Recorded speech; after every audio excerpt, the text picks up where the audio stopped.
I kind of want to play ladder today. But at the same time, I also don't really feel like dealing with a feature location.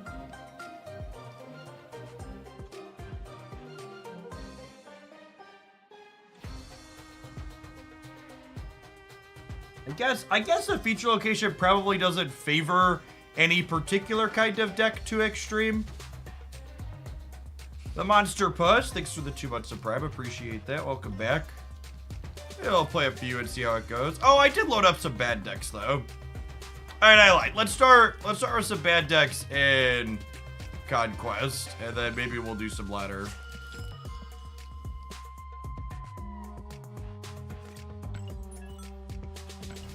Hey, no run. Thank you for the almost 4.5 years. Welcome back. Good morning, good morning. 1 whole year of optimally spewing gold for variants instead of account progression. Well, thanks for optimally spewing your Prime sub into this channel. After a year of doing that, it gets you a sword. Thanks for keeping me around. Manny Ranch, thanks for shipping that brand new Prime this way. Good morning, good morning. Snap.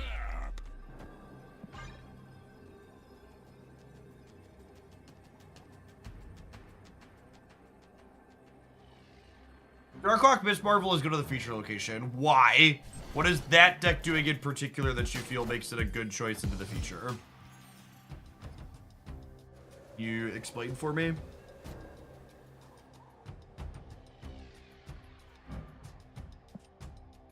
Deck has Mobius, can't lose, has been declared. I think we might be in a spot in the format where Mobius is reasonable again, but I don't actually know that for certain.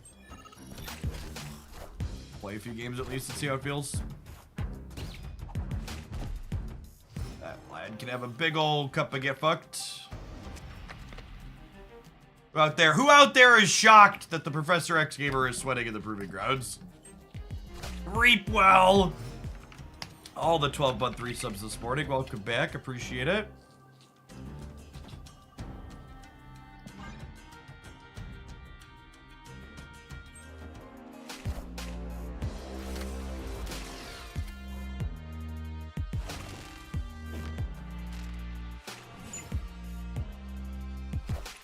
Widow and Rock Slide are good into the feature location. It is a good shout out.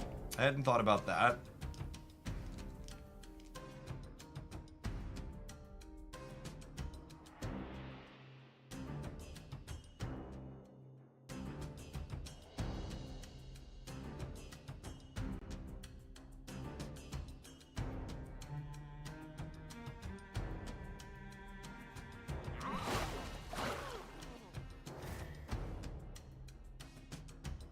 Yeah, let's go do this.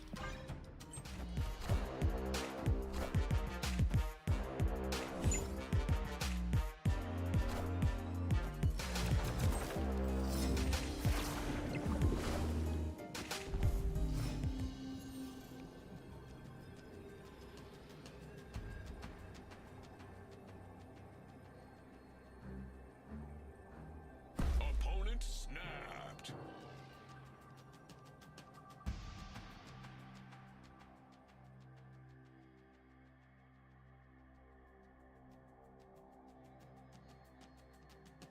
What's a real card that beats me here?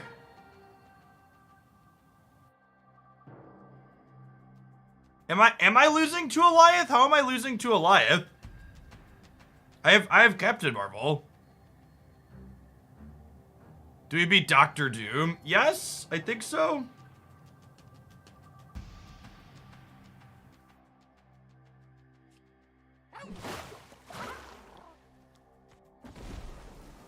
Doctor Doom puts them to 11 here. That's a proving ground, so we're staying, but I think it's just this.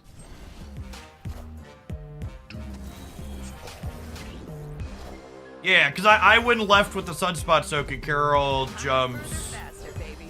Oh, no, I miscounted. Okay.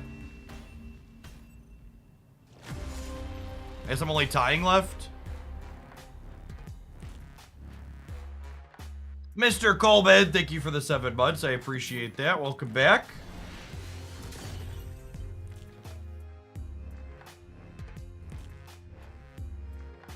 Link your pedal chair. Yeah, that Flexispot link there that Cody just threw up in chat is the one that I have. Only Captain Marvel had 5 power. If she had 5 power, we still would have lost, actually, because of me miscounting here. That's fine. We're no longer in a match against Sandman, so win in my book.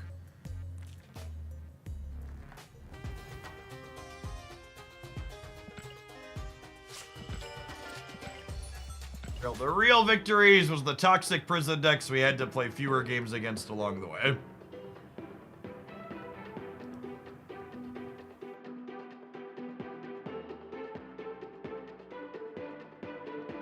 Mr. Coleman, thank you for the 7 months. Appreciate the prime. Welcome back.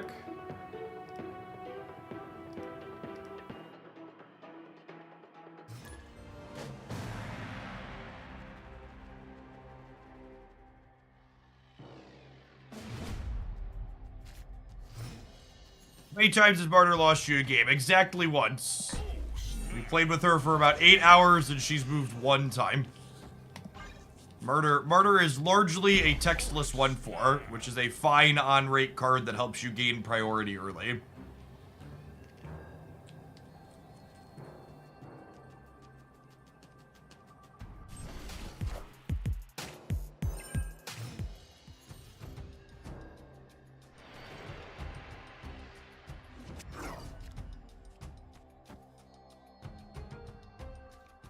I'm gonna actually wait on the Black Widow because this could hit the draw card mode, and then I go this into this next turn.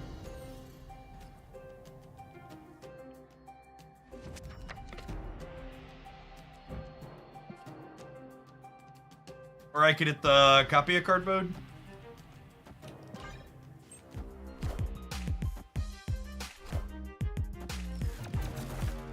Yeah, I've got 2 decks queued up that I was thinking about last night. That's a rip. And the basic idea is relatively straightforward. So long as we play Martyr and then Captain Marvel, Martyr moves and then Captain Marvel can jump to save us.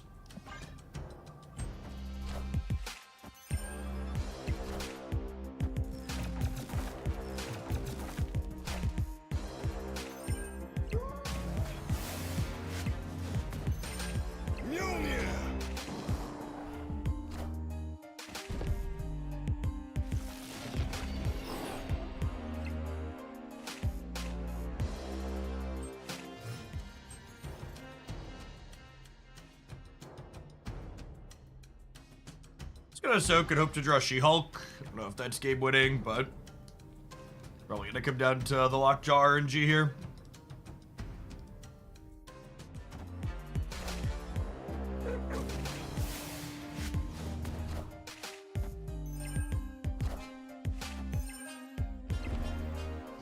Is that a Mr. Baku? Lockjaw RNG looking good for us. We did not manage to snag...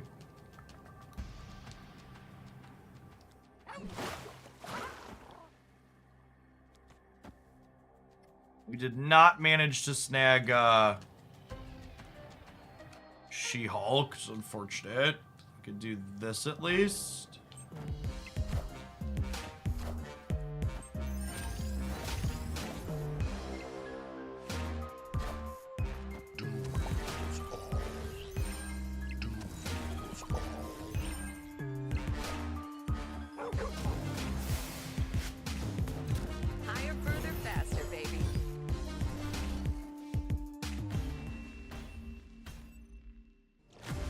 Their Lockjaw variance was very bad. Unfortunately, Karmartaj here allowed them to have the second Doom bot, so Captain Marvel couldn't jump to save us.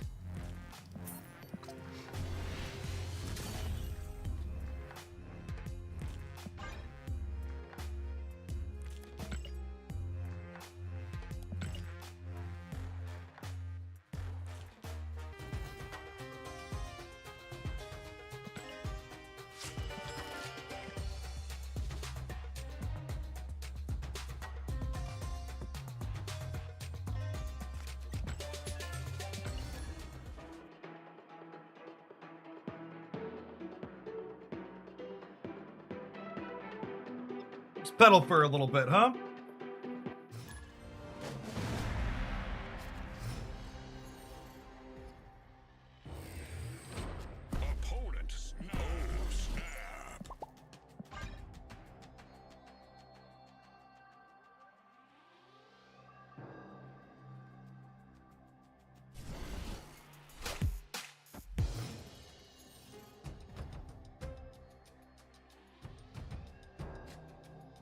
Location's not terrible for us. Born and Crazy Eights.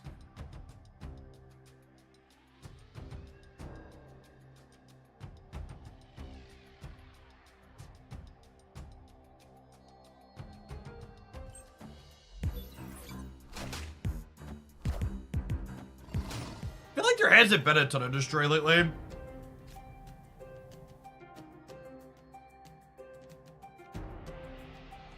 Ice pull.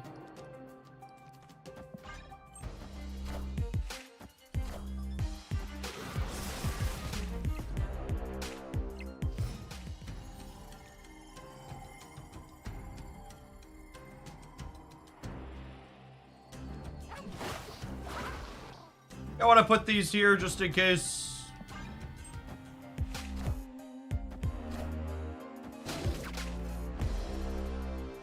What's going on, Kevin? Thanks for the over 2 years. Welcome back. Enough said, bub.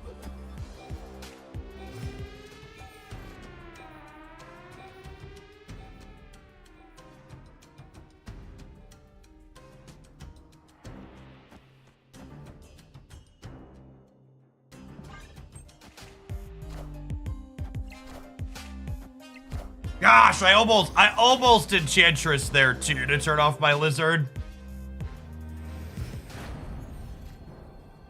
Rip. What's going on, Cirrus? Thanks for the 21 months. And Striker, thank you for the 2 months. Good morning, good morning. Chaluthal Spark, thanks for the half a year.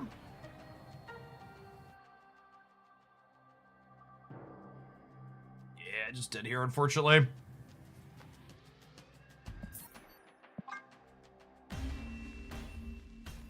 Need a Zabu in this deck. I probably need a Zabu in this deck.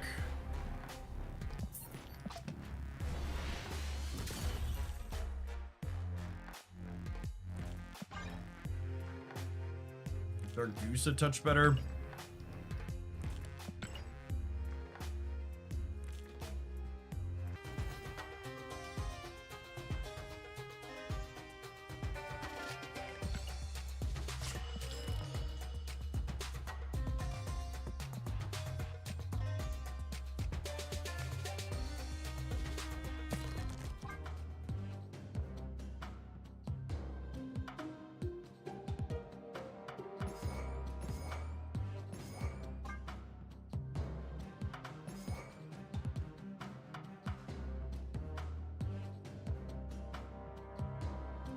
Big Booby's a 2-hit or give him 4 stats. Maybe.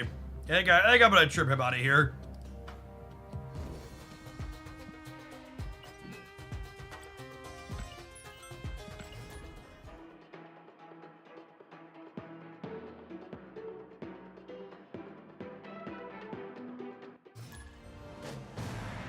ZX.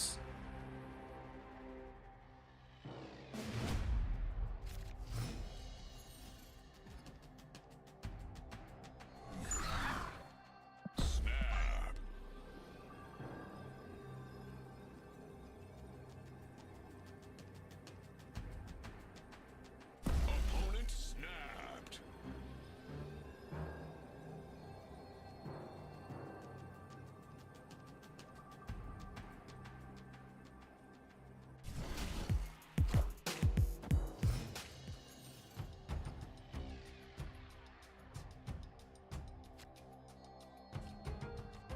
Oh, I should give them the martyr, right? That's the joke. Donate them the martyr.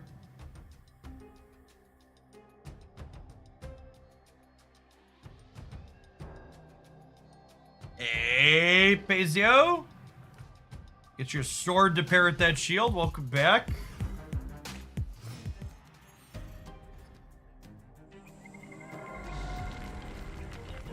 Yeah, Tarnax to me seems like another one of those locations that, like, I'm probably gonna really enjoy it when it's a normal location, but as a feature, I don't know that I'm super interested in playing into it.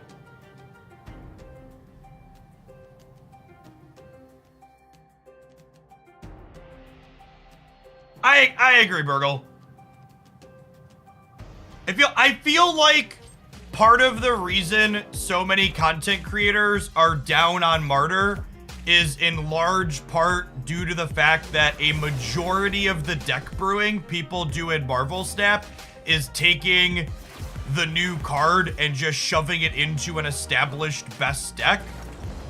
And Martyrs are first card release in a little bit, where you can't just like shove it in a werewolf deck and call it a day. So it feels like people are struggling with it for that reason.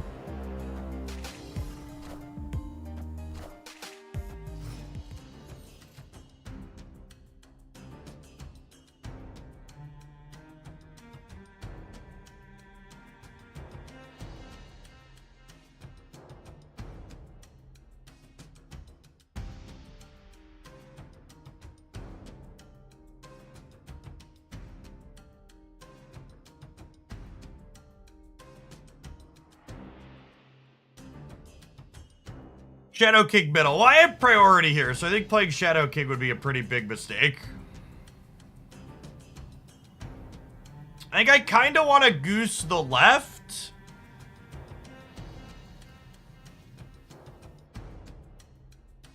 To keep them out of doing something there, and then you want to goose the right? I think I want to goose the left. And then, like, I have a tech card clean up whatever they do in the middle, and then we're good to go from there. Honestly, I probably don't need Shadow King and another thing next turn.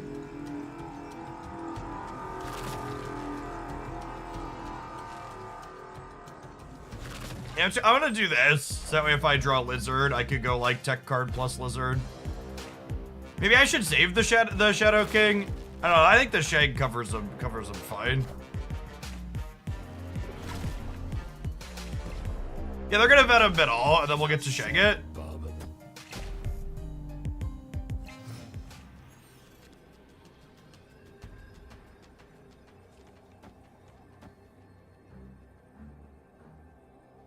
I think it's just this. They don't have a Deadpool going. And this beats a Taskmaster, and they can only null one location.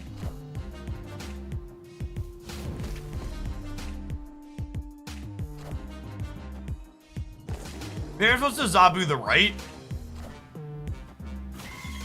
Okay, cool.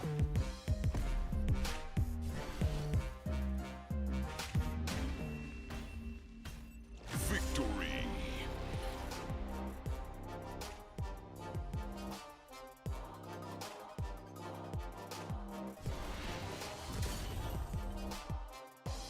We kind of forgot about death. I mean, did we?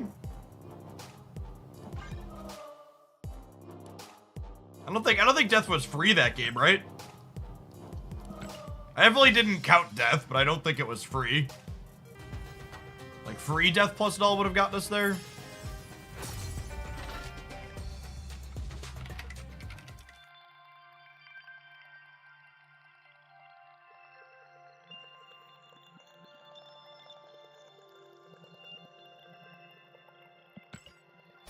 Death was 2 or 3. Yeah, I think we were fine.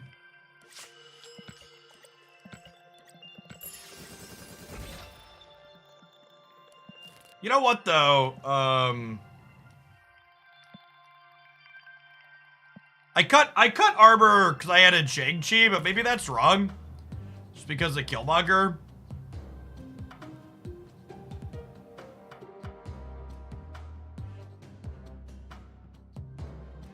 I could totally play armor and Shang in the same deck, right?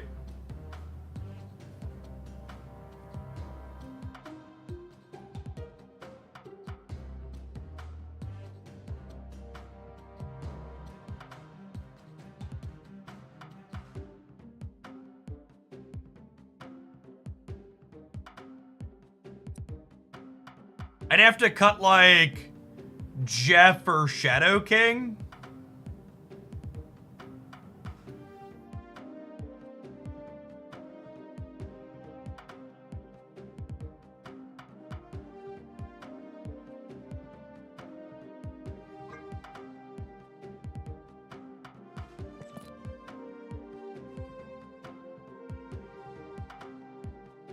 Secondary make the outside series downgrades yet? Nope. You can definitely expect there to be a big giant message in my stream title when that eventually happens.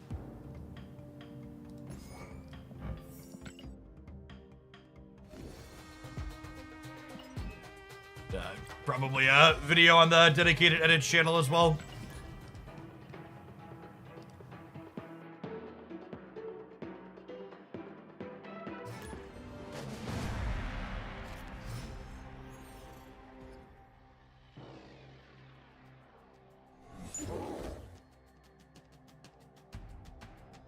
Is there a command for series downgrades? What would the command be that you're looking for? That they announced an announcement? Zach doesn't have Nico in it. Are you feeling okay, Jeff? There's no good Nico targets in this deck.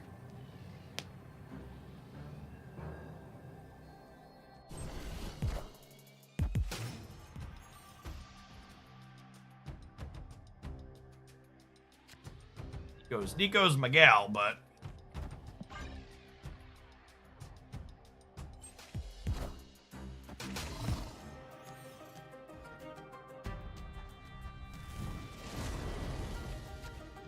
Limbo's actually pretty awkward for us here.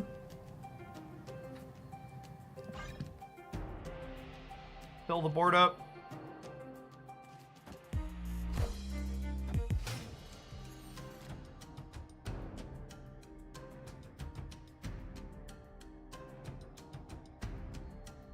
Just gonna shag before they have a chance to armor or something over here.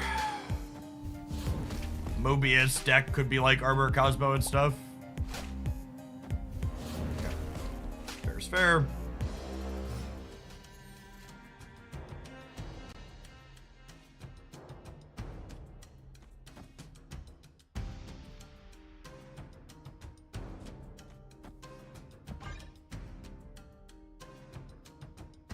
I guess it's just an island now. I mean, Shang-Chi clearing out all the monsters on the island is a good flavor, right? Irish Nexus, thank you for the 7 months. Dick Chuckins, thank you for the 13 months.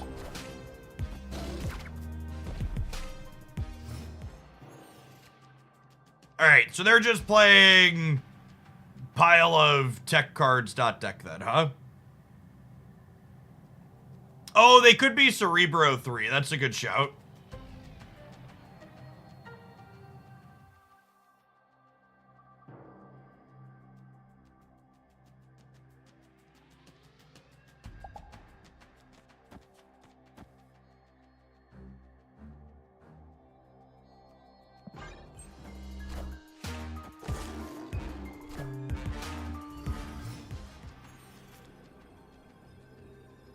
It's not the typhoid berry I wanted for Christmas, gamers.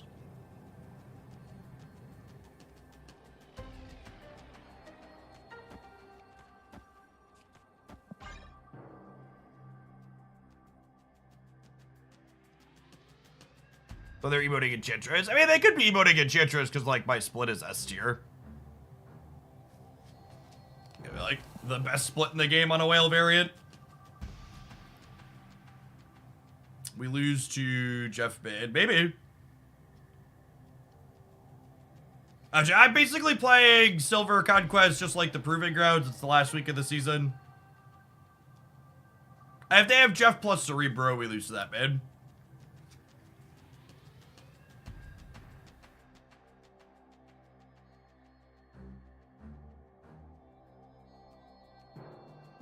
Wisnet! Thank you for the 10 months. I appreciate it. Welcome back.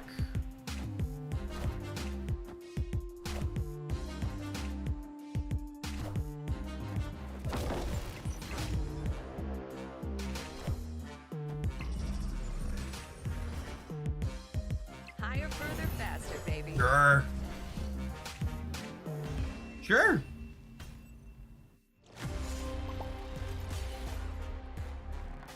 Well, I mean, I posted a Invisible Patriot deck this morning. I think Invisible Woman Patriot tech cards is very, very reasonable Marvel Snap deck to be playing. Speaking of reasonable, how about these 2 minutes of adverts, which are all incredibly reasonable, unless they're for Coinbase, in which case, fuck you, Coinbase. See you in 120 seconds. Thanks for hanging out. Don't go anywhere. You're watching on the YouTube side, consider tapping the like button. 121 viewers, only 26 like button pressers. Find the button, I believe in you. Sorry, apparently the failing crypto industry found some more money to try and peddle their bullshit on Twitch, so gonna make sure to throw some FUs to the obviously failing crypto industry, which is failing for a variety of very reasonable reasons.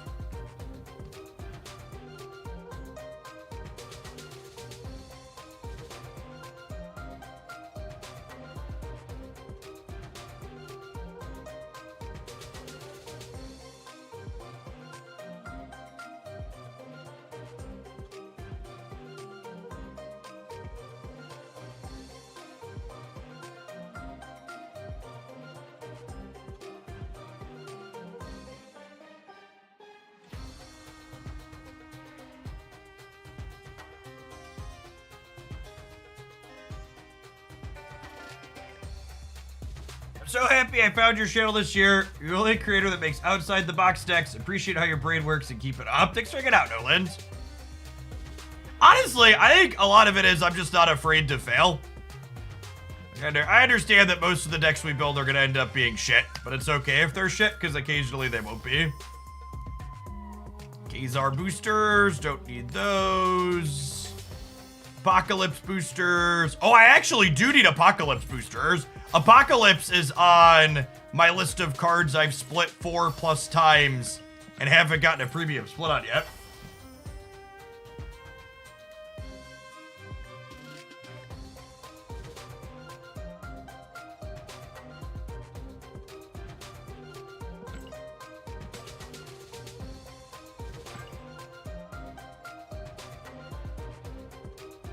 I have a list of those cards. Yeah, so I have, I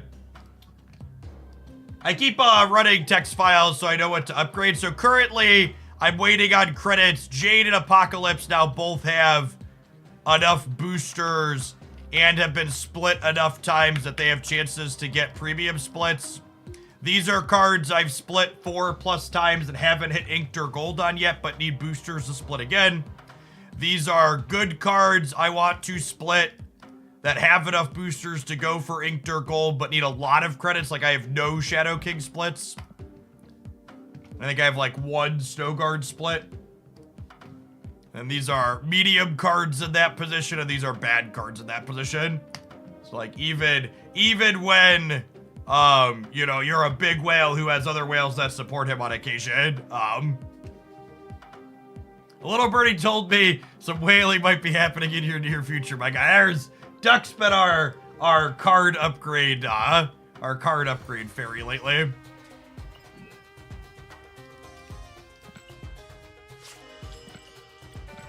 There's always, especially with the amount that I play, there's always way more boosters than credits to go around. Is it better to open this week's Spotlight or the next? Boy, golly, do I have the perfect video for you. You get my thoughts on the November, December, and January Spotlights here. Which ones I think are good, bad, or otherwise, and why. Oh, snap.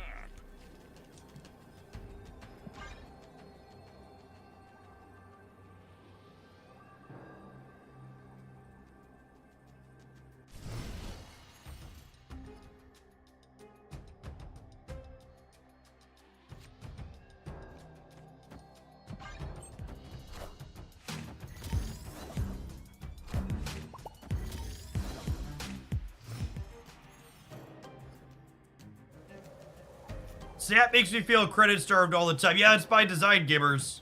They want you to continue playing the game.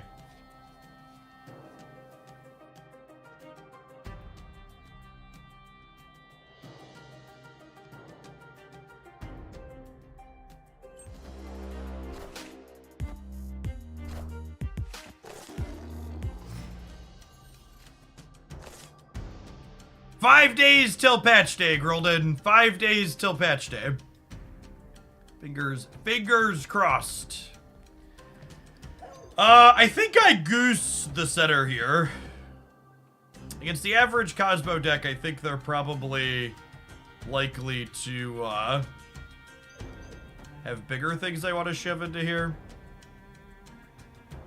I also think I want a loop cage behind here, so that way, well, that's rude.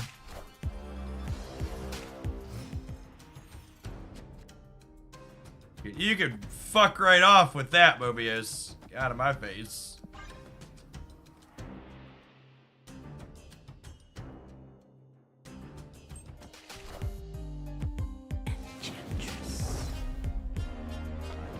This is a stream title in reference to, I think you mean the go live notification. I'll tap the side in a minute.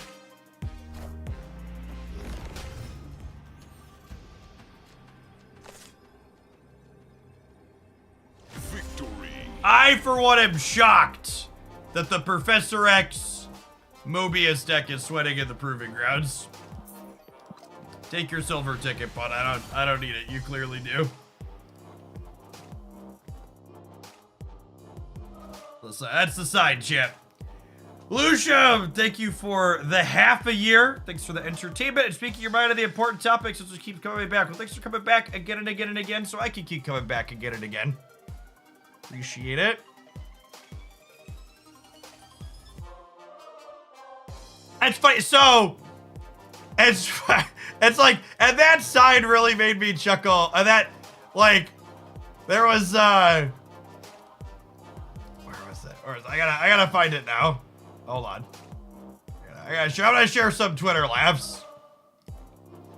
So someone posted this deck that it's kind of sweet. Like they've got a solid record with it. It's like playing Rodent and stuff, right?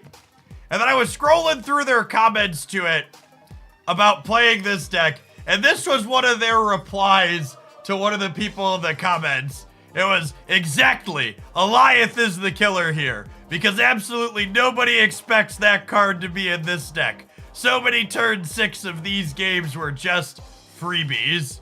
And I'm just like, god damn it, just gotta tap the fucking side, because it's just the God's honest truth. Just like, yep, that's why the deck was so good, because gamers refuse to listen to the side, and they just stay in games constantly where they're dead to Alioth. Yep.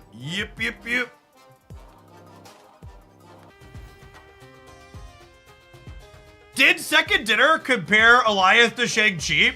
Do you have a link on that, Soci? I'm curious to read their comparison to Shang-Chi, because I agree with you in general. I don't think Alioth is good and comparable to Shang-Chi.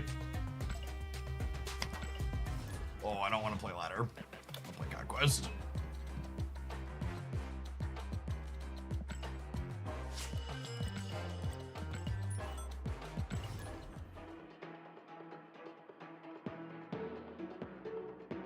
I keep seeing on the Marvel Snap subreddit, someone posts their new favorite brew, and it's just like random cards Professor X Alioth. Yeah, and honestly, like, people in here, they always wonder why people like cards like Alioth. And genuinely, I think part of the reason why those cards aren't universally despised is they're easy buttons in a lot of instances. Just like, okay, I do this, and the game is over, and I didn't have to think super hard about it. We were talking about this in the subscriber Discord server this morning, but I think you learn almost everything you need to know about how a person views and enjoys Marvel Snap by asking them one question right now. Do you dislike Alioth or do you dislike Loki more? Which one do you hate more? And for a number of people, the answer is yes. It's both. But I also think for a number of people, they'll tell you they dislike one significantly more than the other. Like for me, I dislike Alioth significantly more than I dislike Loki. I find Alioth eternally more frustrating. That was not the Typhoid Berry I wanted for Christmas.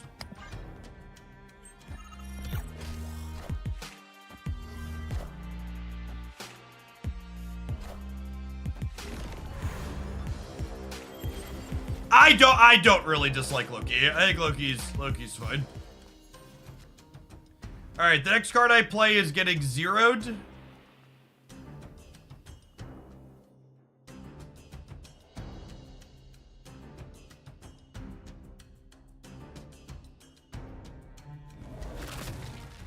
If I do this,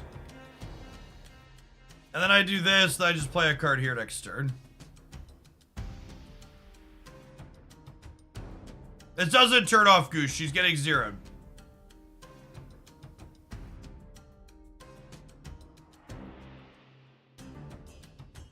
Not house. 6 for the 3/4 of a year. Welcome back. Loki is fun as hell. It's exactly the kind of card I want to be good at stamp. Completely agree. Could not agree more. That Loki is exactly the type of card I want to be good.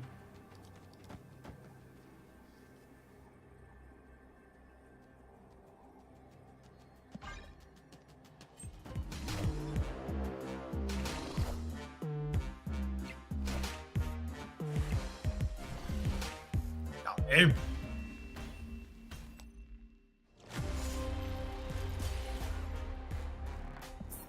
That being said, we haven't looked at it yet this morning. Let's take a little untapped data peek. No way Orca's in their deck. Orca is a stock include in this ramp deck, people. You should check out my most recent best decks video if you weren't aware that Orca is stock inside the ramp deck these days. So, I am currently expecting there to probably be more Loki changes based on... Ooh, Bounce has edged it out for the #1 spot. That's fun to know. Low sample here. But we're up to 11,000 battles in Infinite Conquest at 16% Loki at one of the highest win rates. Lockdown's at 12% with the 3rd highest win rate, unsurprising. The Darkhawk deck has actually, and this actually kind of surprised me, the Darkhawk deck has been slipping the more Conquest has been played. This was my very first peek at this, like 2,000 battles in. I think this category was at like 67%. It was at the #1 spot. It's been slipping as we've gone.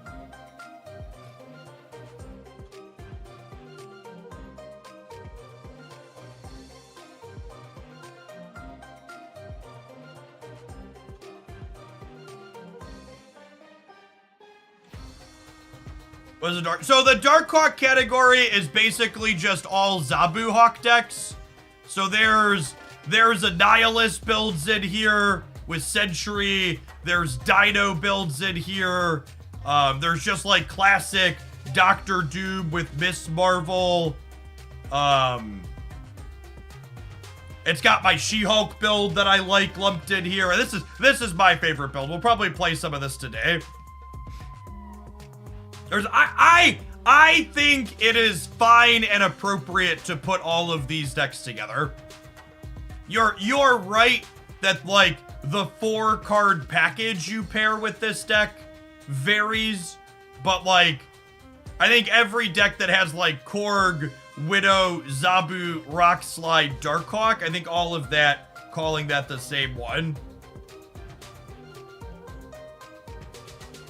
So the high Evo deck, something that's noteworthy is there's 2 high Evo decks in here. So the She-Dot is the Armor Cosmo Magic Leech deck, and that's at 9%. The high Evo category is the Abomination high Evo deck, specifically. It's like the toxic high Evo, for lack of a better term. Version of Bounce is doing the best. All of the Bounce sample sizes are super low. The list that I recommended last time is the one with the highest win rate, or with the most popular in here, but it's not the highest win rate, but it's also a small sample. Like 85 battles played is the biggest sample in here on a single deck list. I believe there's builds in here playing Annihilus as well. Yeah, there's Sentry Annihilus builds in here also. thing that's noteworthy here is that the one with the absolute highest win rate is cutting Forge for Spider Ham, which honestly I think makes a lot of sense. I had made that change in the build in my deck editor, but I just hadn't had a chance to play. I just hadn't had a chance to play a lot of games with it. How does the stat tracking work on Untapped? Everybody who's running the Untapped tracker contributes data to the Untapped data sources. So the tracker is free to use for your personal use because it contributes your personal data to people that pay for it.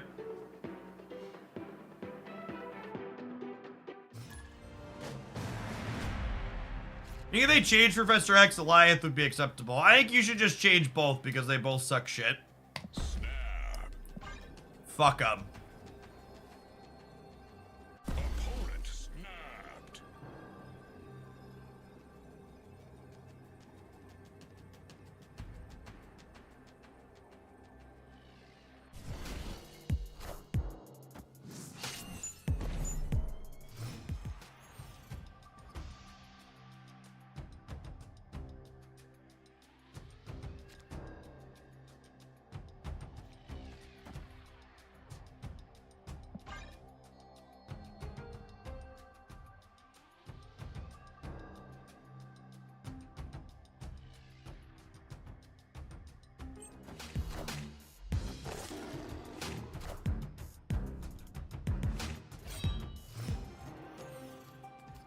It's got some spice.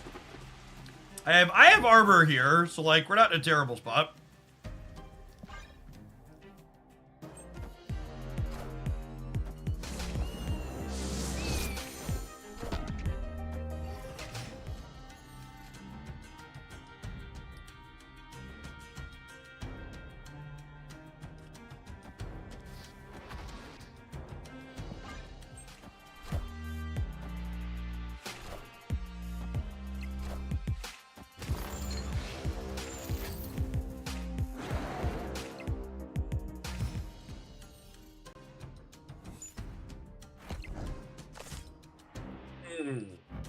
That's a really good one for us.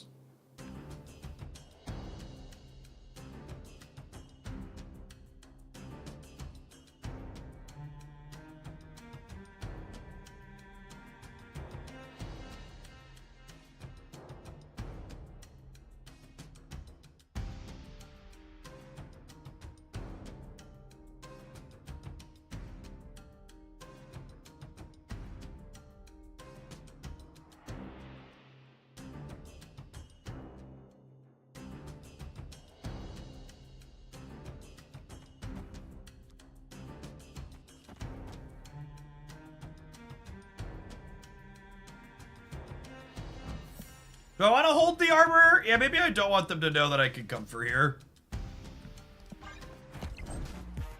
Myself some flexibility.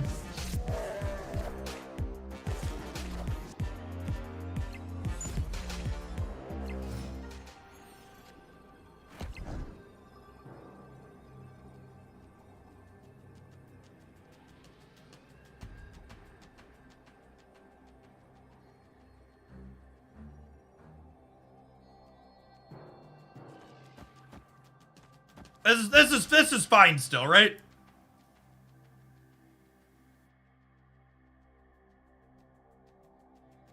This is fine. We win the game.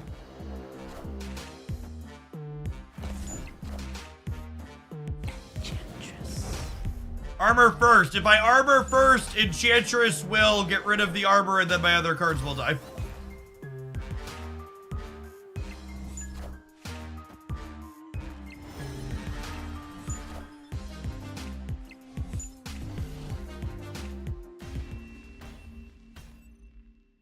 Victory.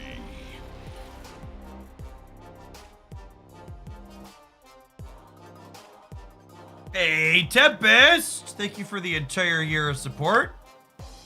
Get your sword to go with that shield. Welcome back.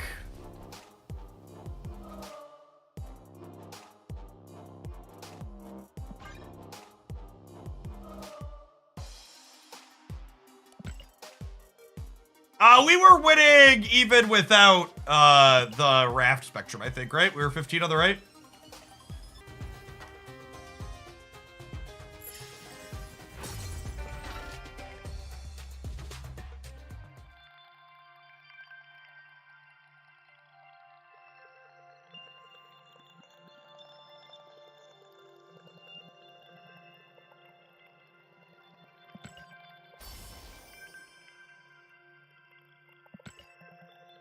The She-Hulk looks sick. It's so good, yipes.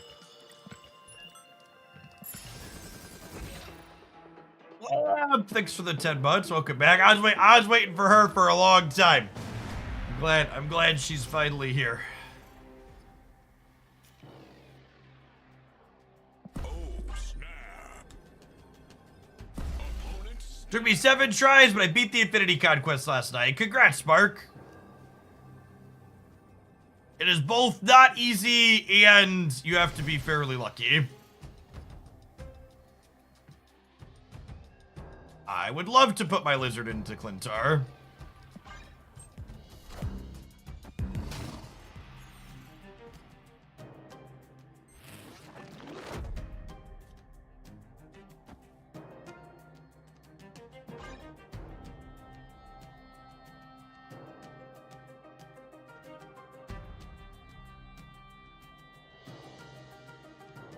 Bring luck face Eva with skill, correct.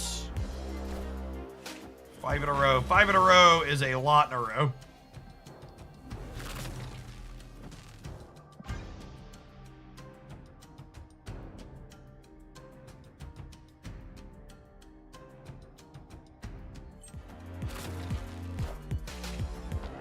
Yeah, there's definitely a lot of variation in Infinite Conquest runs too.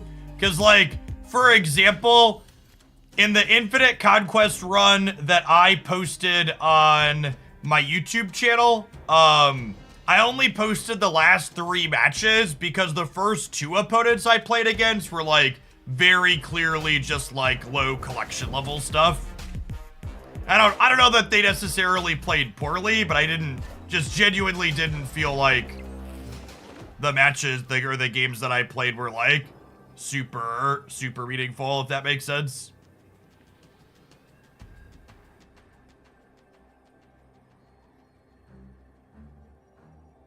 I think it's just Captain Martyr and Captain Marvel and Armor. And we just hope that Carol covers us. Yeah. Victory.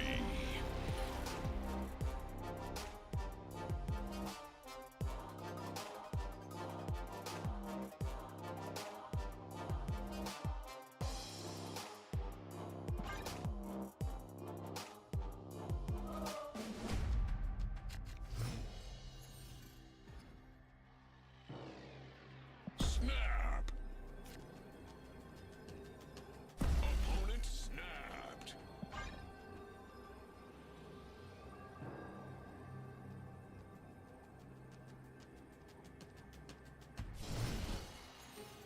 Just played 2 matches of gold, twice versus the Infinite She-Hulk deck. Hadn't seen a deck in weeks 2-0 with the Werewolf Bolt deck. Yeah, that matchup is a big part of why I put Snow Guard into the Werewolf deck. Because I wanted more ways to get rid of Limbo. The She-Hulk deck is very bad if you take their Limbo away. That deck is pretty popular these days for what it's worth. It's one of the more popular decks inside of Infinite Conquest. Goose is also really good in that matchup, but Snowguard's MVP. This burns my Enchantress, so I can't get rid of their Darkhawk with it, but I think that's fine. Yes, you can't save your Snowguard to rug pull them on 6. You have to do it early.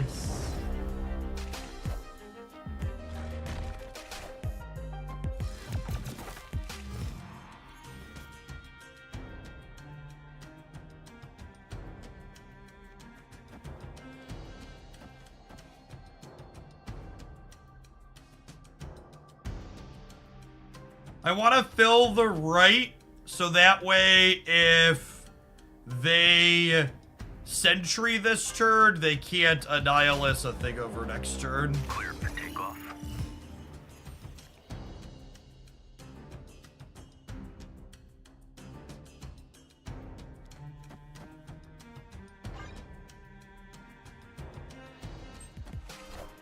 Where do you find the Werewolf Sogar deck? It was highlighted yesterday on the Jeff Hoagland YouTube channel.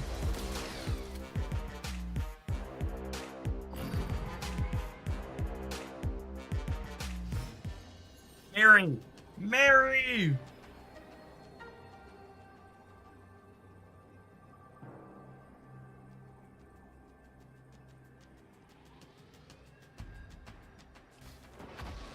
I have priorities. This just doesn't do anything.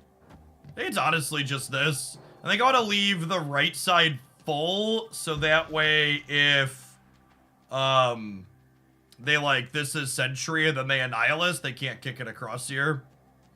Yeah, it could be Sentry or Hawk.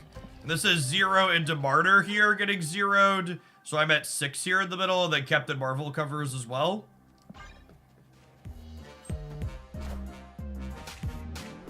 Okay, and then Shang left plus Captain Marvel covers the left that I should win here, even if this is Sentry Annihilus. Got me. Higher, further, faster, baby. Higher, further, faster, baby.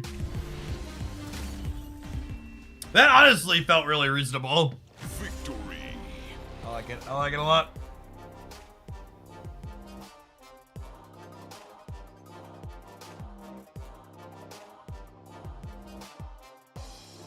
Would you all recommend getting Snowguard or Iron Lad first? Thank you for the over 3 years, Sabian. I think Iron Lad is a harder card to replace in the decks that plays it.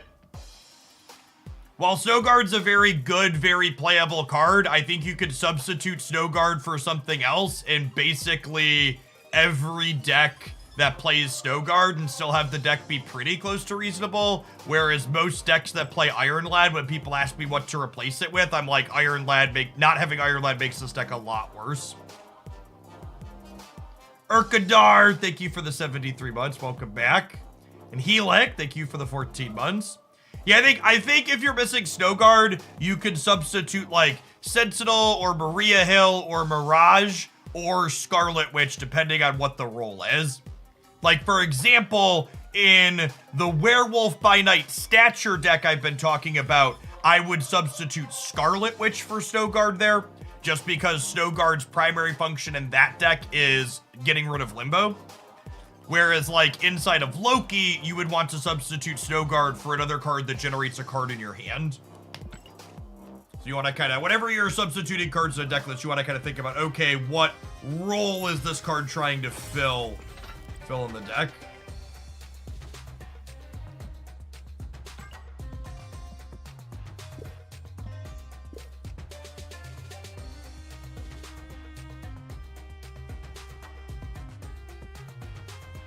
We should find out this weekend exactly what the December spotlight caches are going to be. So they announced this. Oh, I don't want a ladder. They announced the spotlights at the beginning of the season, or their season announcement video, which typically comes on Friday.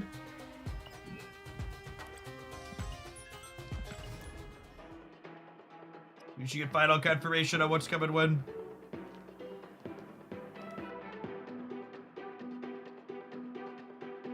Which could be better in the Limbo matchup because of the lack of the Telegraph? I mean, which is better at rug pulling Limbo, but it's worse in the deck in general, in the non-Limbo matchups especially, because like Snowguard's a 1 energy card to jump Wolf around, which is really good, and she gives you other cards that jump Wolf. My crazies are a patch December 5th. You can always go into my chat and type !OTA or !patch and find out when the upcoming patch and OTA is. The only highlight I see on the YouTube side from yesterday is the Martyr deck. So again, just for people that haven't been keeping up, I've started posting daily deck highlights at youtube.com/Jeff Hoagland. And if you're thinking, Jeff, why are you posting content on a second channel and not the Hoaglandia Snap channel? It's because YouTube is an absolute armpit of a platform that punishes you for posting too much content on a single channel. If you post too many videos on a single YouTube channel, all of them perform worse. It's truly a good and wonderful system.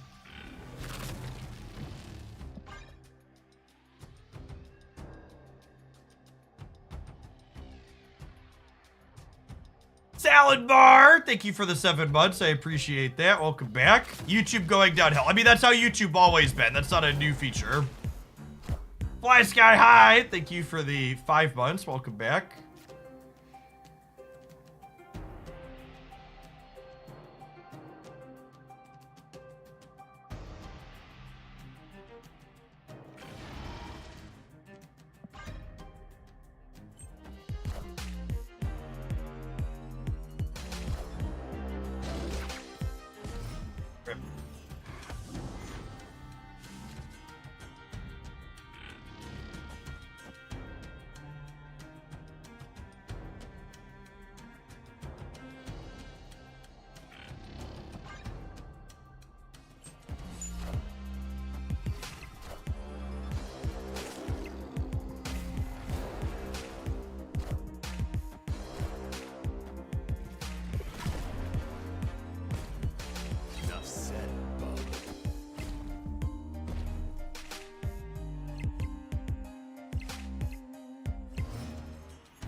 Just want to play the Shag this turn.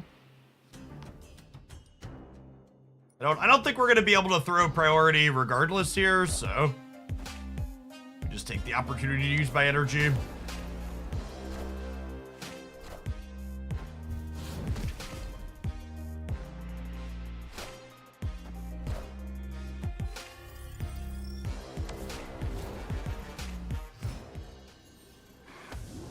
Shadow King! Nailed it. Easy dub.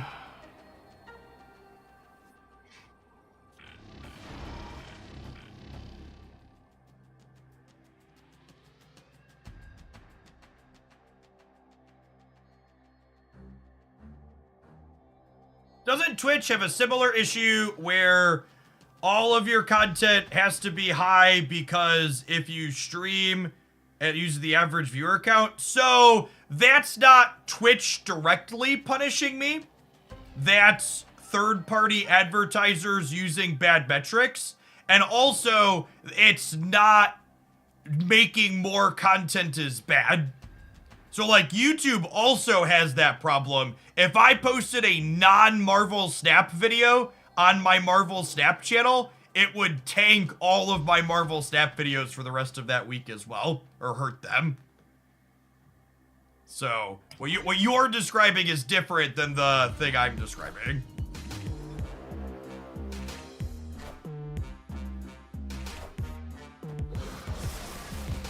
Enough said, bub.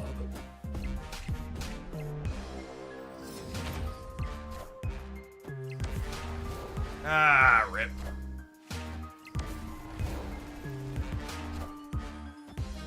Oh. I could have played around this. If I would have, I could have played around this. I should have put Jin here, Enchantress here. No, that wouldn't have won, right? Because I'd have lost here, then this couldn't jump. Nah, I think we were just dead to this pile of cards. Or this sequence of cards. Twitch is actually, to talk about being punished for posting more content, Twitch is actually the exact opposite of that.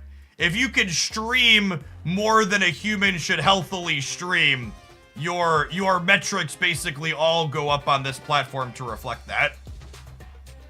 All of my highest income months on Twitch are directly related to the density of hours that I stream in that month. Especially with the way Prime subs work, the number of Prime subs I get in a given month is almost always directly proportional to the number of hours I streamed that month. Is that why some people restream old content while they sleep? Correct.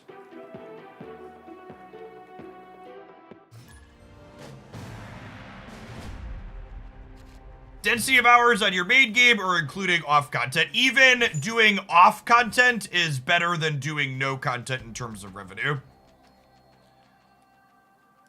But also, again, on the YouTube side, which is what you were drawing the comparison to, putting out lots of your main game is still bad. It's still not beneficial for your channel. One of the primary things to understand about how YouTube metrics work, if you're trying to understand the industry / space, is that YouTube basically rewards you if lots of people click on every video every day in a row. So if you have even a single video that's a miss, you'll get punished on subsequent ones.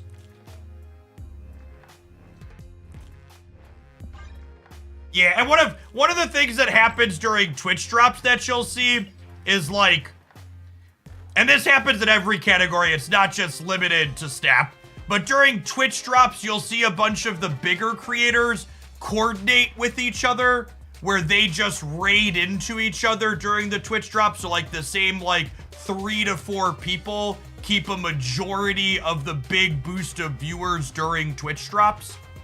Like they coordinate their start and stop time, so one signs off they kick viewers to the next, that one signs off, they kick them back, or they kick them to a third person, they just go in a circle. Because the way Twitch drops and other things work on Twitch, a lot of people just click into the top stream in the category and like walk away. Omegalar Pulse, thank you for the 14 months. Welcome back.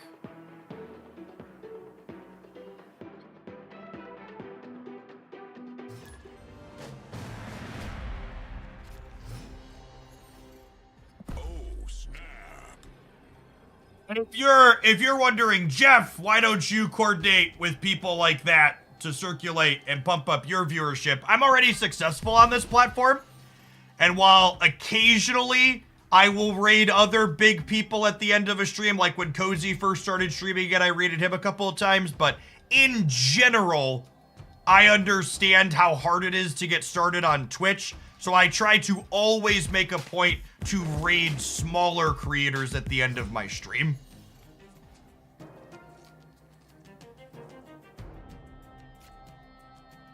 Because I think pulling the ladder up behind you after you're successful at something is one of the biggest issues in the society in which we live. So if I can do even a little bit on my part to make sure that that's not something that I'm doing, I want to make sure that I can do that. Little broski, thank you for the 7 months. Welcome back. Appreciate it.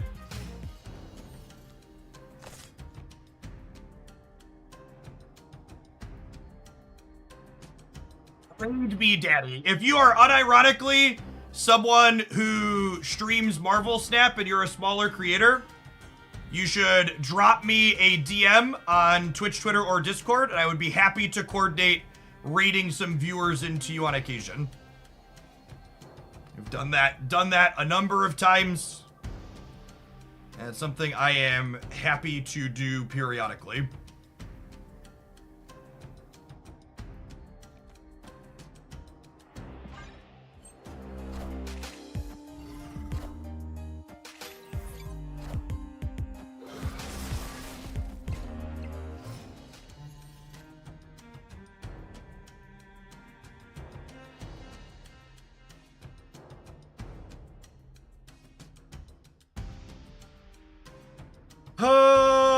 Man, you know, it's funny. I felt like I hadn't played against much Destroy recently, and like our last 3 games have been against Destroy. Wake up, sheep, all the truth is out there. I can't reasonably Martyr 0 here either. I think it's just Tempo Enchantress. It's so hard to catch a null with this anyways. Enchantress.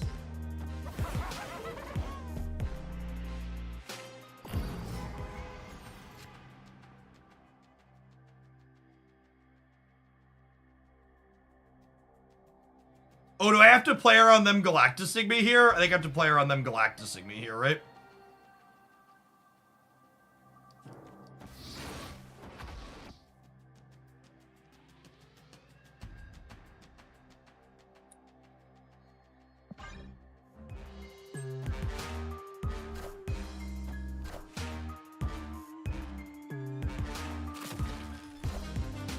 I'm very confused.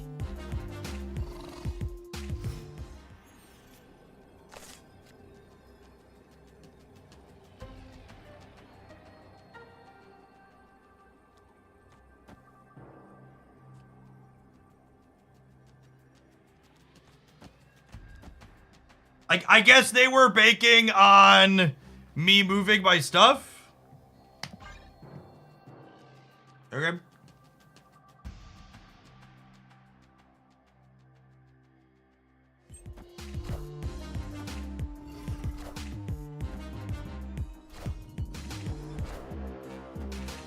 Higher, further, faster. Thank you, Carol.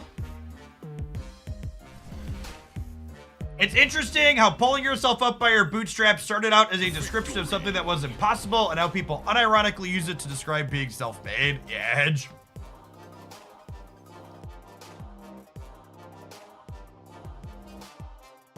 In my experience, talking to people who view themselves as self-made, Bird, thank you for the 2.5 years. And I say this as someone who's arguably in that camp. I'm fairly self-made as far as they come here on Twitch. I think the biggest disconnect for a lot of people who view themselves as self-made versus people who aren't successful as lazy is that a lot of people think that being told that you had extra help or that you benefited from certain amounts of privilege means that you didn't work hard. And those two things aren't mutually exclusive. Like, I work my ass off to get where I am and do what I do every single day, but I certainly had a number of advantages to become successful that other people who struggle to be successful, who also work hard, don't have. Like, privilege isn't the absence of hard work. It just means you had something extra on top of all of the stuff you had to do to get where you ended up at.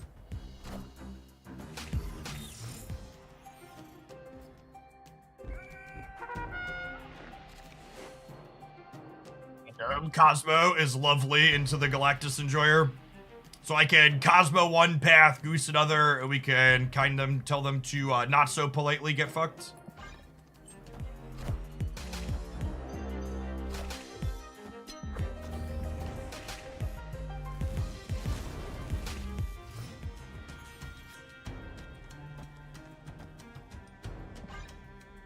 I want to fill up my right side location here because they're probably a sentry deck as well. So I want to ideally fill in all 4 spots over here so they can't denial us a thing across. Would love to draw armor here.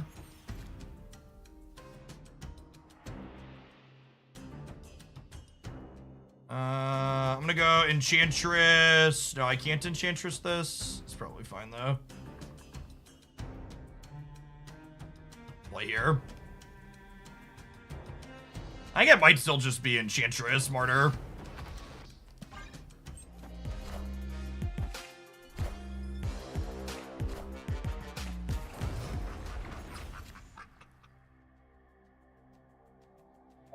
Shang their Sentry and 0.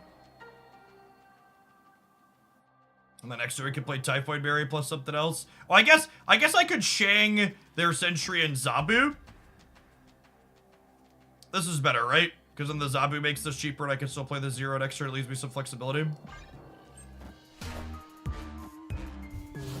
Yeah, also leaves the option to get Berry into the middle, is true.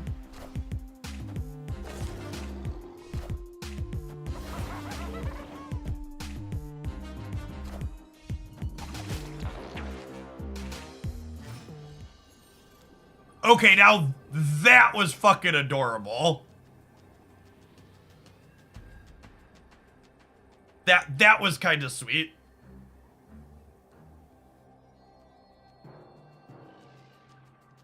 I think I play for the middle here, right? I'm gonna go up to plus 6 here. Cause I'm also putting 7 over here, right? So they'd have to put 4 here while also putting 5 here, which seems unlikely. And we're beating an Alioth on the left, which is the other important thing here.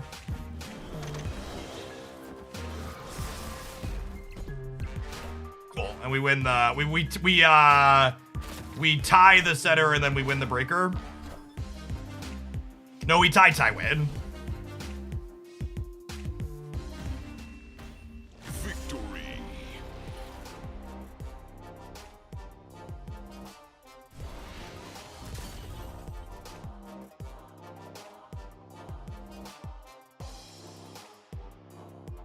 Hey, Happy Cappy, thanks for the 10 buds. Welcome back. What is the opponent's buy? I mean, for what it's worth, chat, if you haven't been keeping up on B tier stuff, this is kind of an established thing at this point.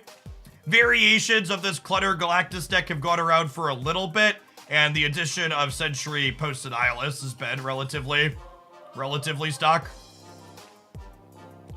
Basically, Sentry into Annihilus gives you another Hobgoblin. So you can set that up. You know what else we can set up, chat? 2 minutes worth of adverts. I'll see you in 120 seconds. Thanks for hanging out today. Don't go anywhere.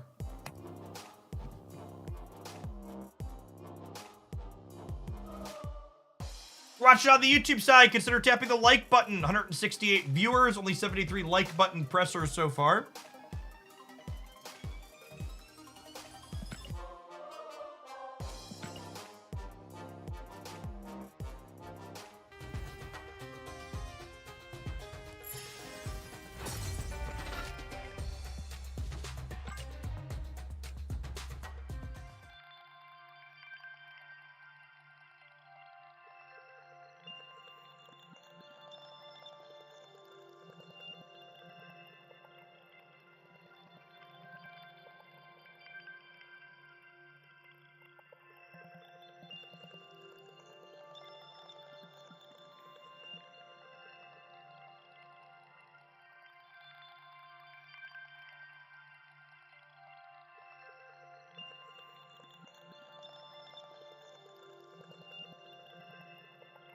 You know what's actually a really neat illustration?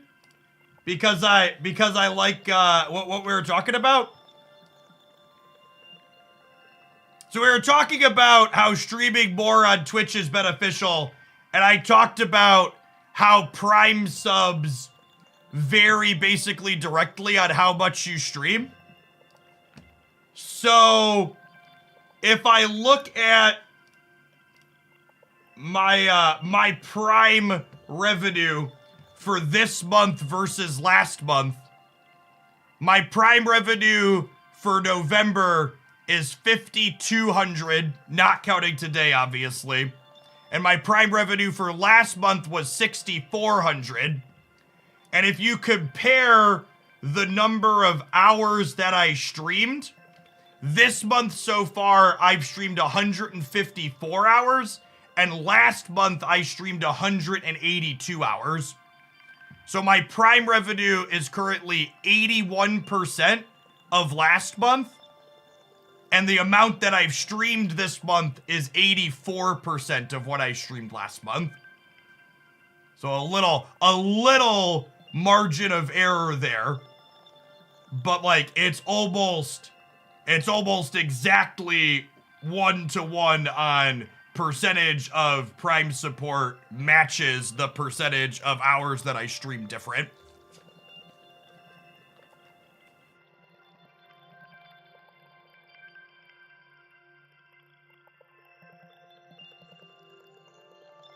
Yeah, there's a direct correlation. And then in comparison, to pull out a different comparison,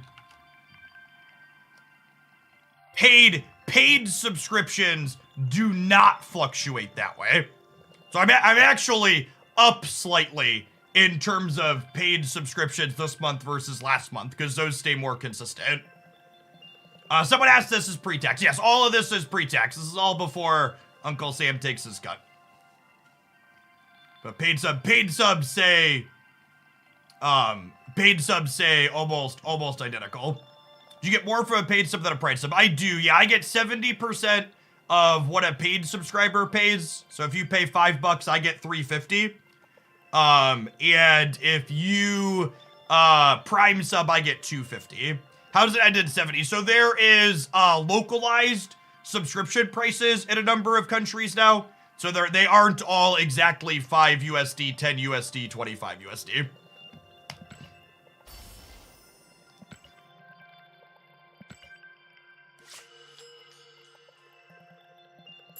Yo, multiple month numbers affect that. The multiple month subs pay me out over the number of months that I'm working, Cody. So if you sub 6 months in advance, I get paid out over 6 months. And if you're someone that hasn't heard me talk about money and income and breakdowns before, you should check out my 1 year in review video on the YouTube side, where I gave kind of a full breakdown and analysis of not only what I spent on Marvel Snap, but also what I made over the course of the first year Marvel Snap was around, etc. You contribute to the difference between hours streamed versus Prime sub and people who would have paid to sub if Prime subs didn't exist. No, I don't think that's something you could realistically measure, Twin to Win. Dino Con, thank you for the 7 months. The great button has been pressed, but struggling a little bit to find joy and snap with the prison decks, but still love watching you brew some things. It's good to have you. And like I always say, you know, breaks are good. If you're not feeling the If you're not feeling the current format, take a little bit.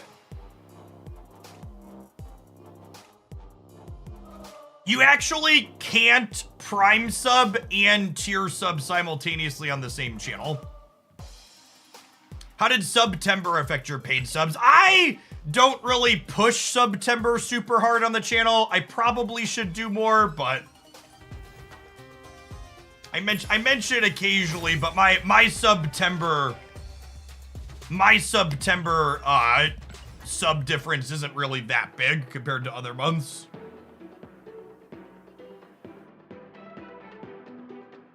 It's Admiral, how open you are with money information. Chat, always talk about how much money you make, especially with your coworkers. It is only considered taboo to talk about money because it being taboo to talk about money makes it easier to underpay you and your coworkers.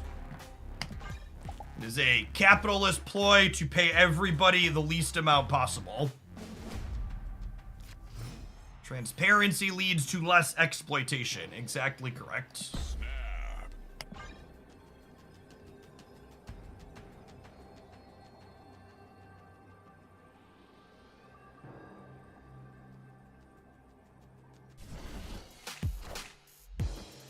Does Twitch care if streamers show their sub revenue?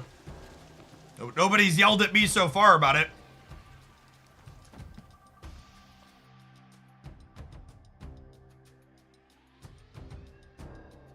No, when there's like a September discount that Twitch does, that discount they give to people comes out of Twitch's cut. I still get the 70%.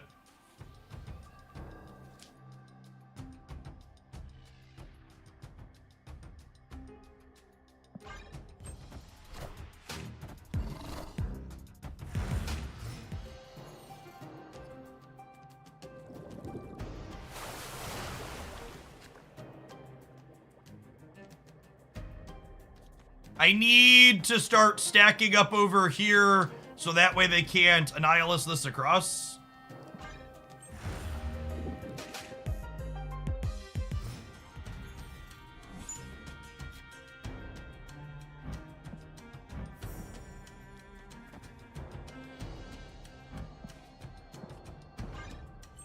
Oh my gosh, chat!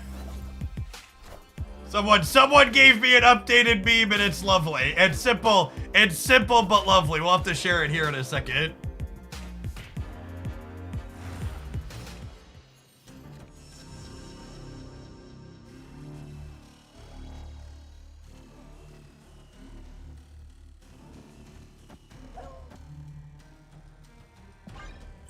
Alright, well they figure their shit out. We got some lovely purple smoke coming out of the bag. All right, that one needs an extra tweet here. Opponent snapped.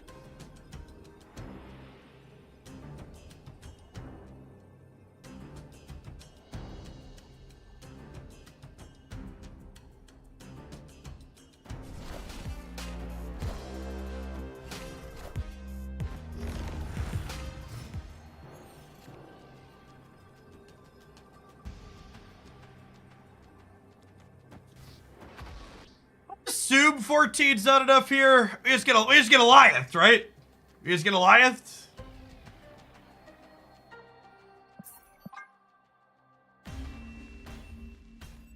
Escaped.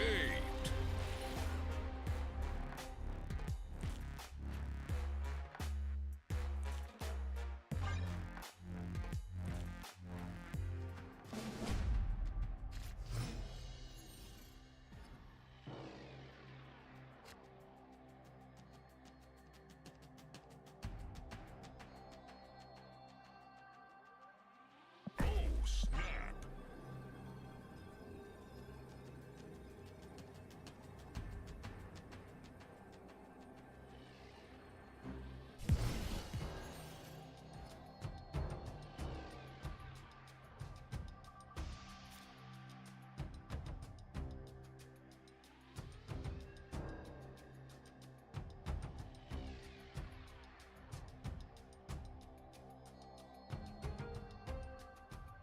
Ooh, hey, it's the new location.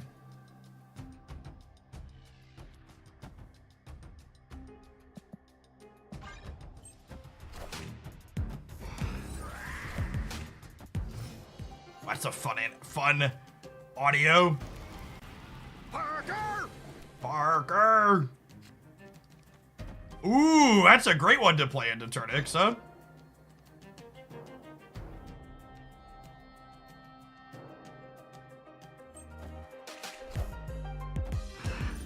Junior!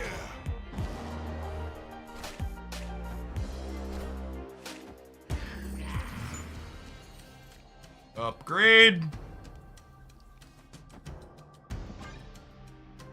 And now the only place they can play Sentry is center, which is nice.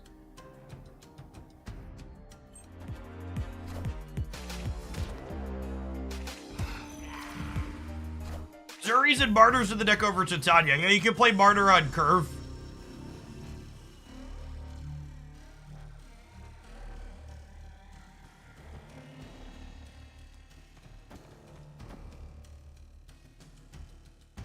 They can't Professor X here. We'll stack up some points here.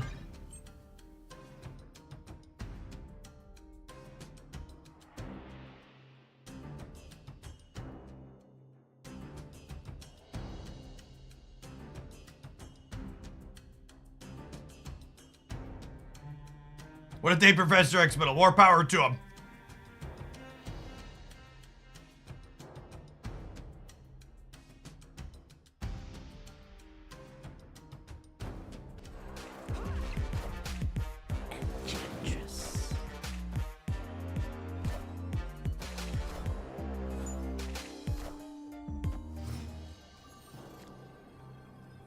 They played out my Martyr. It's a bold strategy, Cotton. Let's see how it pays off for him here.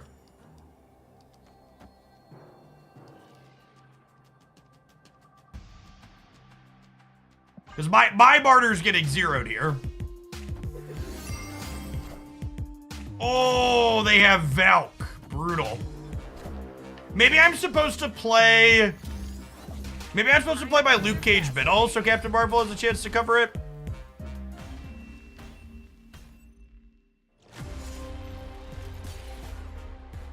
Finally see the animation. There is a Martyr animation command.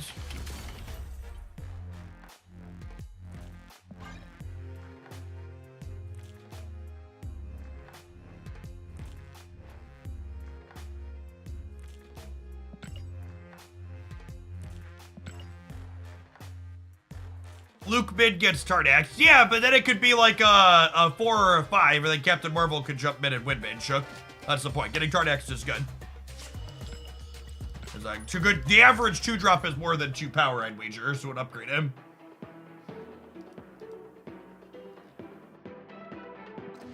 Oh, here's a good one, by the way, because people keep asking. I'm gonna link this one.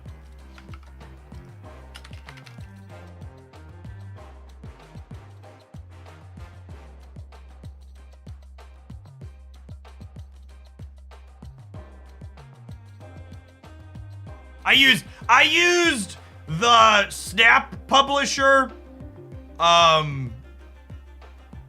story as a good way to trim a bunch of media sources out of my diet. Basically everybody that posted new verse is no longer going to be publishing means Marvel Snap is dying taked out. I just like unfollow, unsub. Let's move on to the next one. That is needless negativity. Marvel Snap is going nowhere, kind of like the Blob. We are immovable, or at least we only move in the direction we want to move, which is forward. There's a lot up in the air right now. We'd be super sad to hear if our friends at Newverse are negatively impacted, but none of it will affect our ability to make Marvel Snap maximally awesome.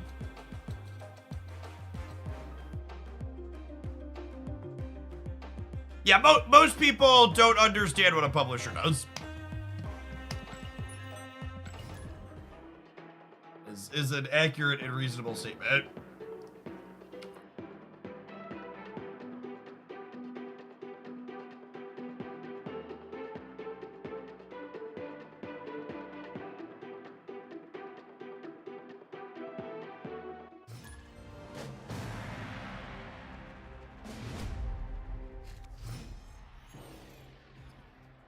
Opponent snapped. Pilso Pills, thank you for the brand new primer. Appreciate it. Morning, good morning. Can you enlighten me? I'm not sure what a publisher role does after the initial release. So, the relationship between a publisher and game developer can vary a lot, game dev and publisher to publisher. But loosely, some of the things publishers typically do is they help with advertising, they help with managing getting things in and out of the App Store, among other things. And that may or may not be the case with Snap. How much the publisher does or doesn't do, again, varies a lot. So, like, will some things change for Snap? Yeah. But, like, what exactly will change? I don't know. And honestly, there's a good chance Second Dinner doesn't even know exactly what's going to change for them yet.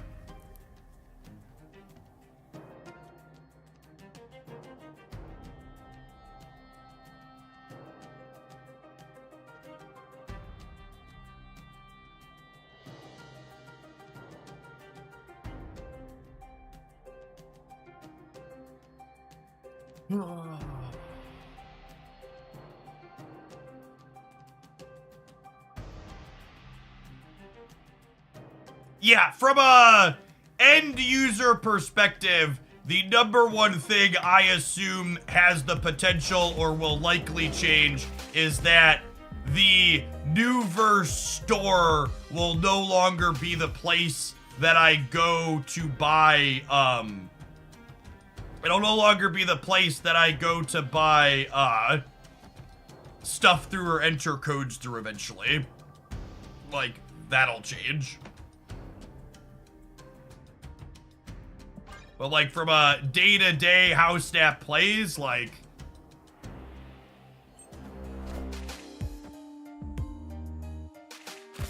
It's possible I should have speculatively armored the left.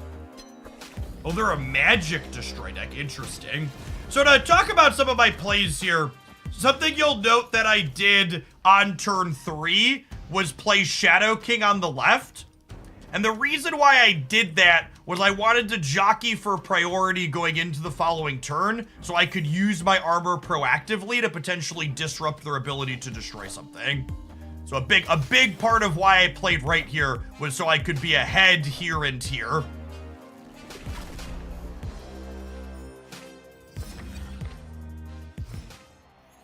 So that way, when it was good for us to set up the armor, we get to go ahead and just, like, stick them in a trash can, as shown.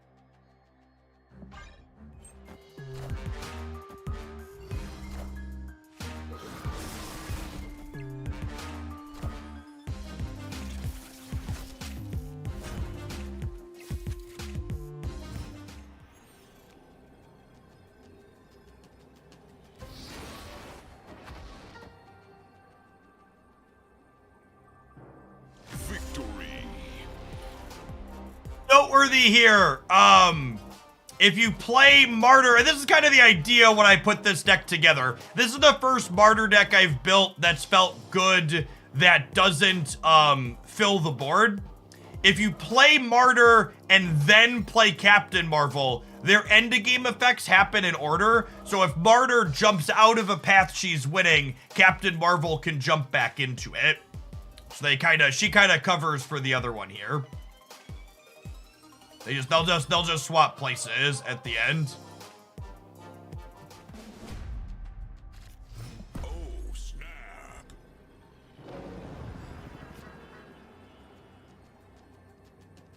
Opponent snapped.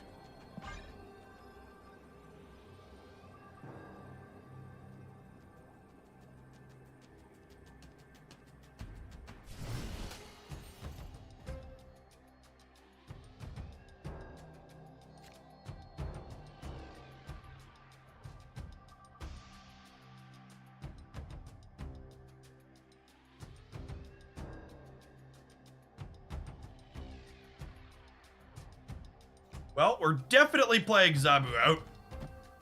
I'm gonna Zabu to the left, actually, because I expect them to play middle, and playing Zabu left will give me priority, so that way if we draw armor, I can armor the Shuri's lab.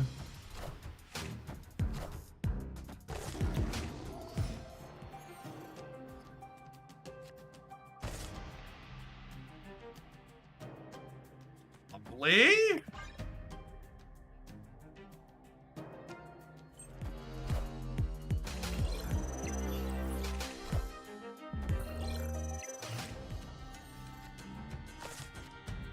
That is not the... That's not the armor I wanted for Christmas, chat. You basically need to draw it next turn or we're gonna be in trouble.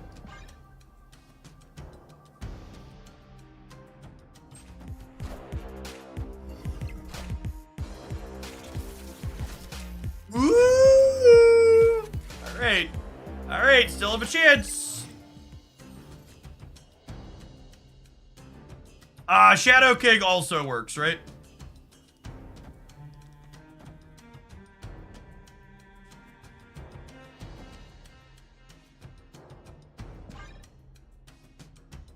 Go ahead and just boop him on the nose real quick. I enjoyed the Shadow Martyr build too. The Shadow Martyr build was fine. This build, the Shadow Martyr build, and then one other, the Moon Girl build, have all felt fine. This is just the only build of those three that isn't explicitly designed to fill the board. It's kind of the big difference. This is Killmonger left, I assume.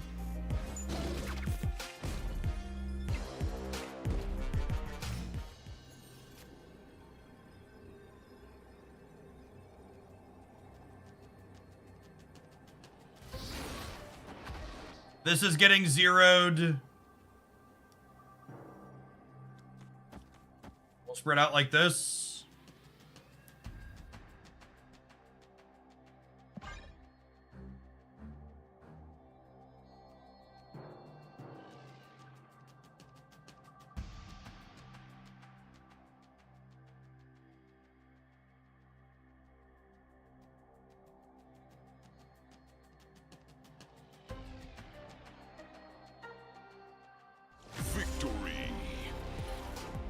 Our deck's pretty good to destroy, chat. We have armor along with the ability to play for priority early, and we have Shadow King and Shang-Chi, which are both good into them.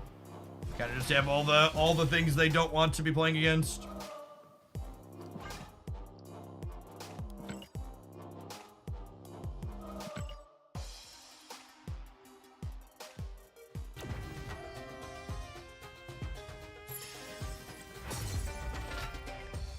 Hey, I haven't done a shout out for it yet today, so just want to pull it up so people are aware that it exists. We've got that giveaway command in the stream title. That is for checking out our sponsor, the Upside app. If you're living in the US and you check them out on Android or iOS and make a new account, you'll get entered into our current giveaway, which is currently guaranteed to be giving someone at least a PS5 Slim. If we get to about 60 more people, up to 250, checking out Upside for the first time, we're going to give away a PSVR 2 along with the PS5.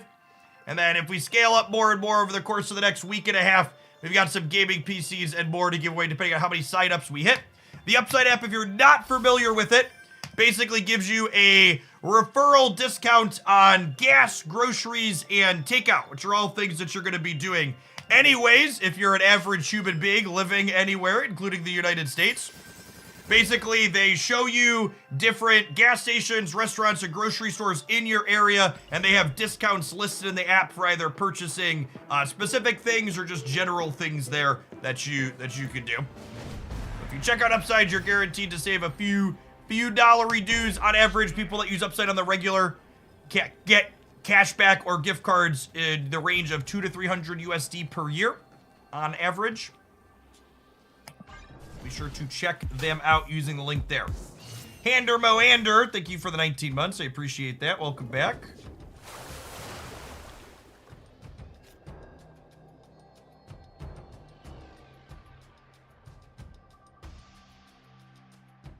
This is not revealing next turn anyways, so I guess we'll just goose.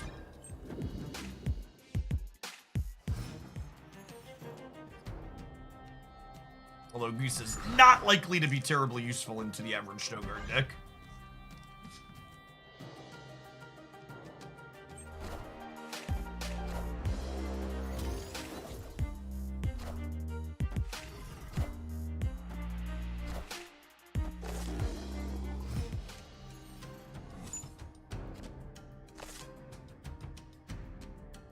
Well, we said Goose isn't that useful in this matchup anyways, right? So we just Enchantress in the middle. Could be Loki, I guess, this turn. I'm gonna Typhoid Berry before I Enchantress, I think. It's close, though. Oh, you want to do something right in case they bear? Yeah, I guess. Yeah, that's probably right.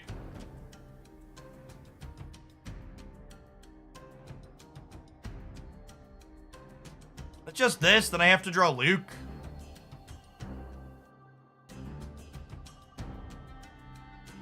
I think I'd rather just set up to be better into Loki. They bear me, they bear me.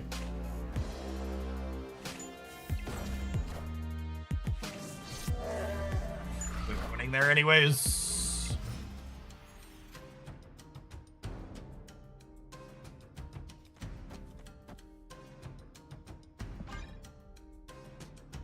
There's no way there's Shang-Chi in their armor deck, right?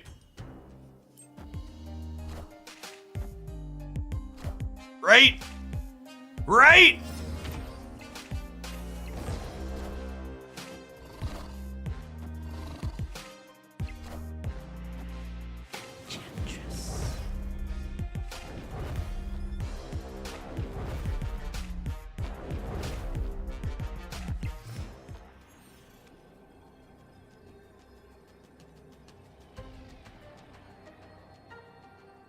Okay, so -4 here puts them to 13. And then this puts us to 7, 12, 14. And then this beats their Chavez in the middle. Right? Their Chavez...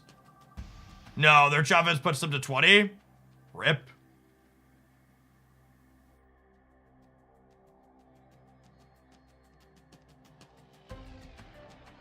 Oh, I could just Shang their Lizard.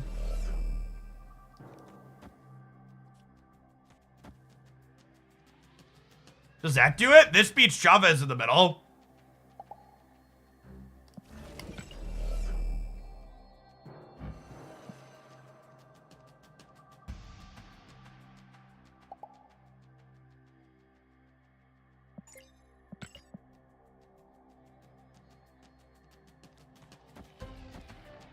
This just isn't enough, right? That's funny. I haven't seen that lag before. It says -1 energy.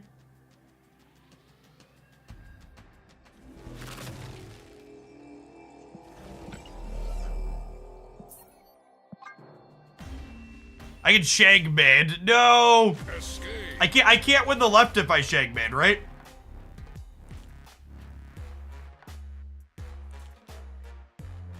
I can only add 5 here, which only puts me to 12. And they're at 13 even after their Lizard shrinks.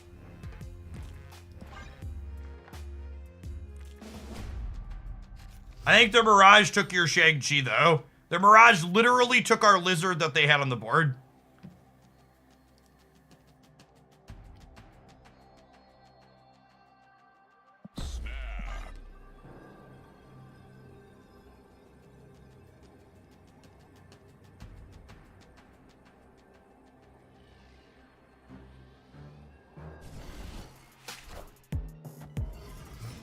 Spy Saris, thank you for the 5 months. Welcome back.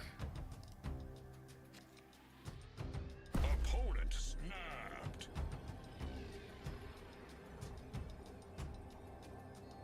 What's happening in Snap over the last few months that made SD move Captain Marvel to a 4-4? Are you asking about her nerf from a 4-5 or her change from a 5-6? I don't know what your timeline is and asking about the change here.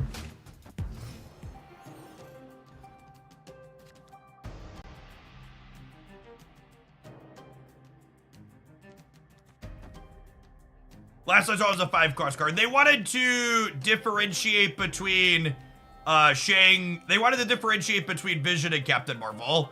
Because at the same energy cost, they kind of filled a similar role, if that makes sense.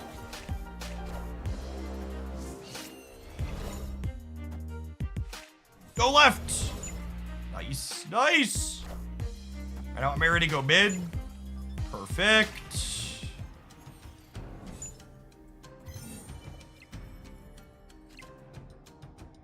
You tried putting your splitting attempts on YouTube Shorts. Every time I have paid my editor to do a YouTube short, it has resulted in no meaningful subscriber gains and no meaningful revenue. I will not be putting any additional energy into YouTube Shorts. It is a waste of my time.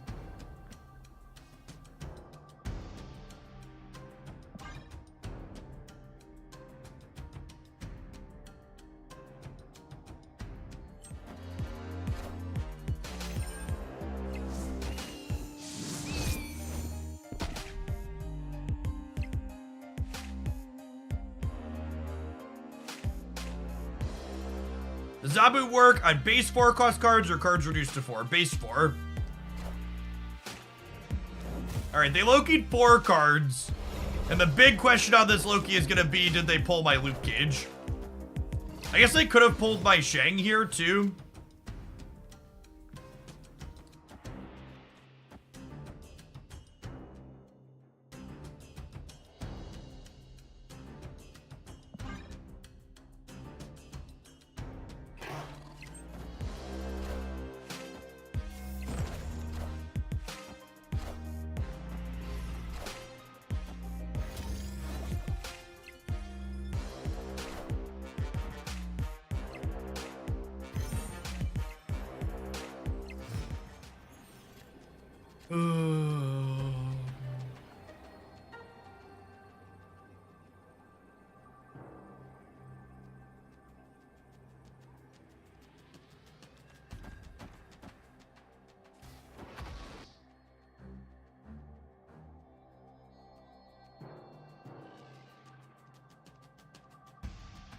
Two more dead.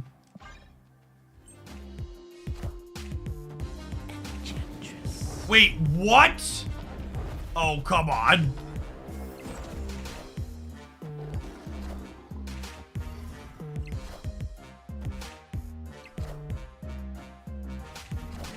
I'm so mad about how close this was.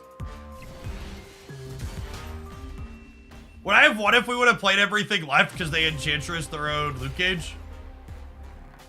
I don't think so, right? It would have been Shadow Shang Cage would have put us to 9 here, and they would have been 4, 7, 11. Rip.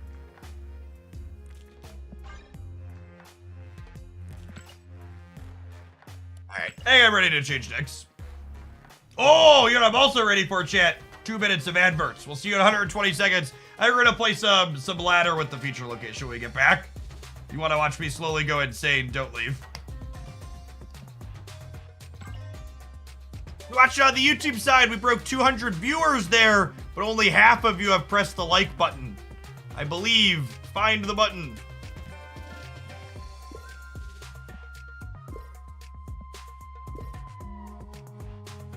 Having a lot of luck with Cerebro 2 lately. What do you think of its position? I think Cerebro 2 is genuinely very good into the lockdown archetype. I think it's also relatively decent into Loki. I also think, in general, it's kind of a lowish power level, though, so I don't ever think it's ever gonna be like a top best deck, but I think it's a fine choice. If you like it and play it well. Play a shield deck into the future location. Nope, I want to play a good deck.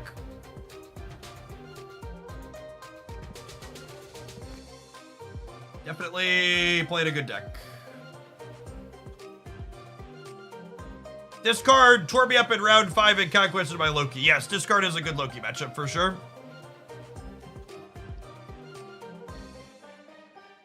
Bum, bum.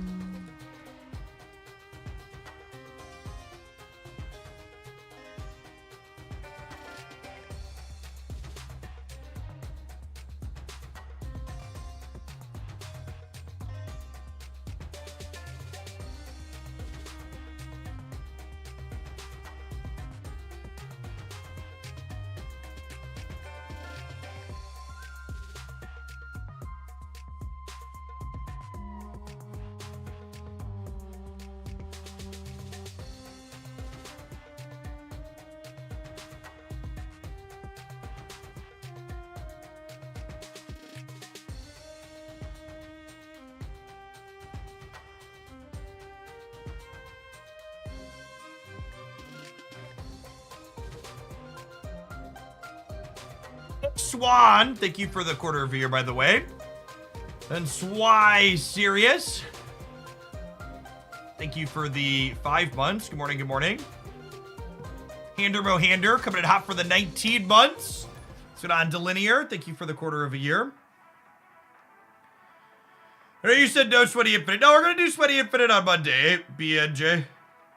We'll do our 3-minute delay on Monday. What cards are you looking forward to in December? I'm looking forward to Firestar. I think she looks really sweet. Hopefully nothing happens to her. I'm gonna snap Sunspot into Zabu, into Moon Girl, into She-Hulk.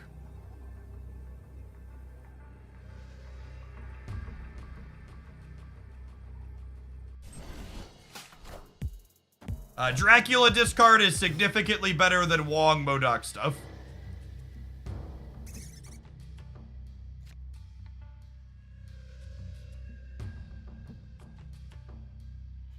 Too soon. Yeah, it might be too soon. That's fair.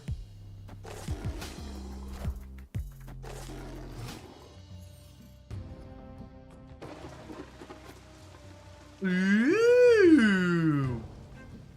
The squirrels are so awkward here. That Quinjet would be a banger draw typically, but...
Rock Slide, I think we're dead. Hand Widow. Yeah.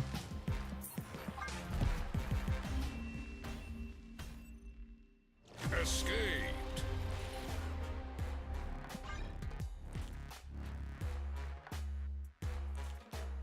Squirrels plus the left side location locking us out.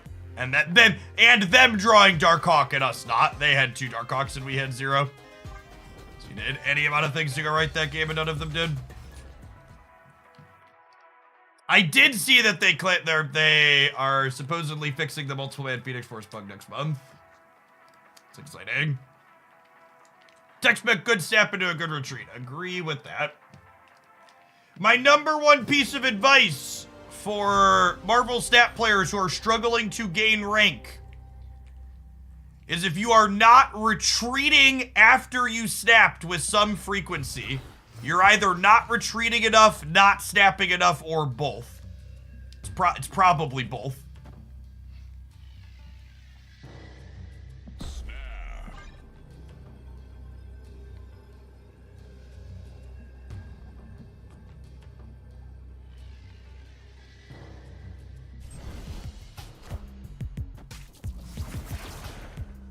I'm a little sad that our little communist can't have other communist friends, but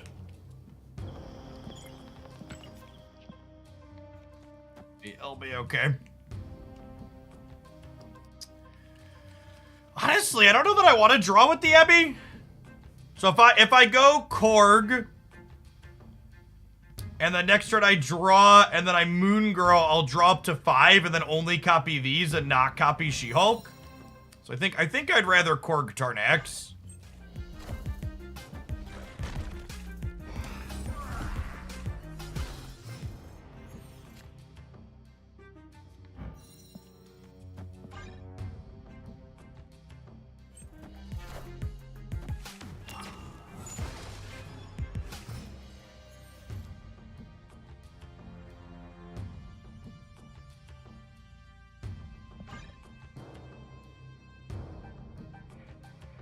Will the fix make Venusport's decks memes or dreams? I'd kind of be surprised if they're good.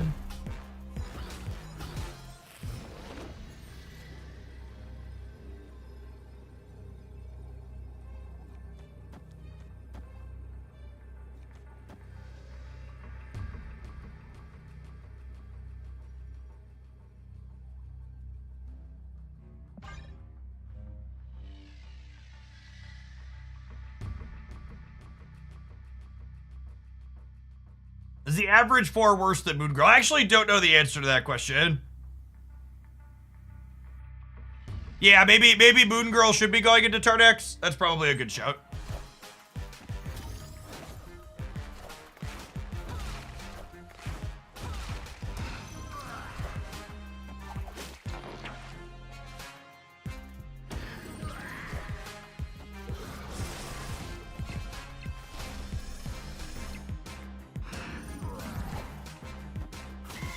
Oh my god, LOL.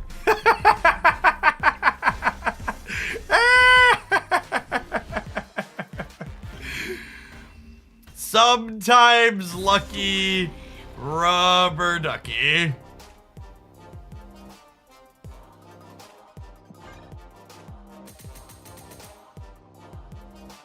Truly a skill-based game Marvel Snap has become with this location.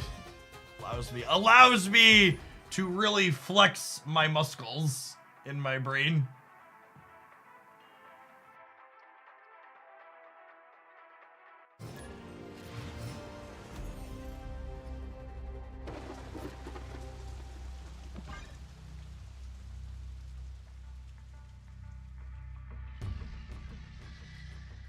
Did they just lose after dodging the armor? They did just lose after dodging the armor, yeah.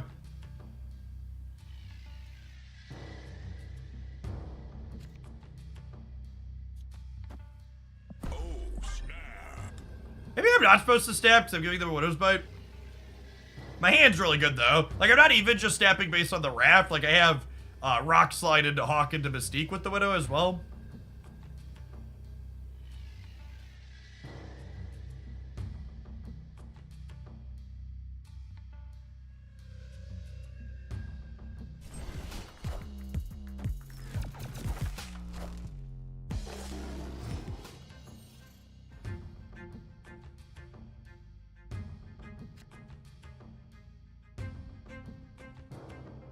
I don't think I can play for this location either way, so I think I'm just gonna play into the turn X.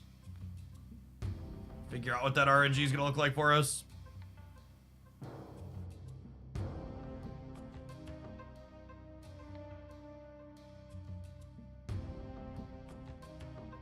I think Korg, Widow, Rock Slide, and Moon Girl are all cards that we're happy to turn X.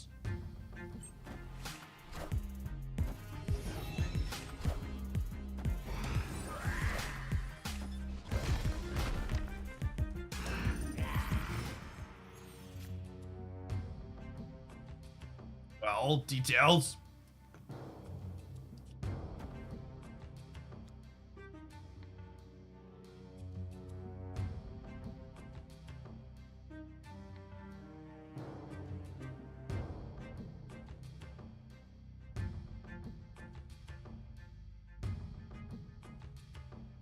They're probably a Shag deck. Yeah, accurate. I think I'm gonna do this on the off chance they don't fill the Raft next turn. Damn.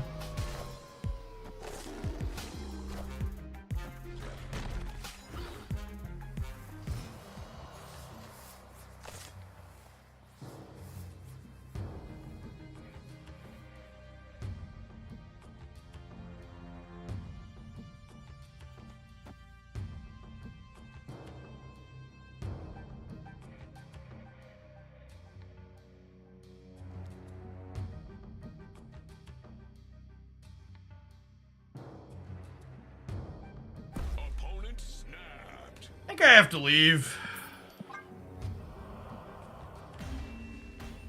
Escaped.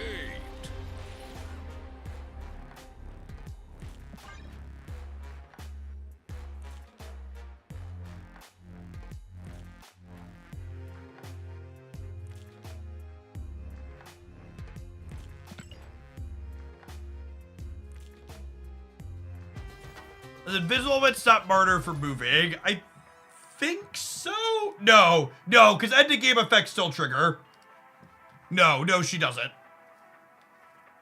Because Dracula still discards under her, and Captain Marvel still moves, so Martyr definitely still moves. Aragard, thank you for the almost 50 months. I appreciate the over 4 years. Welcome back.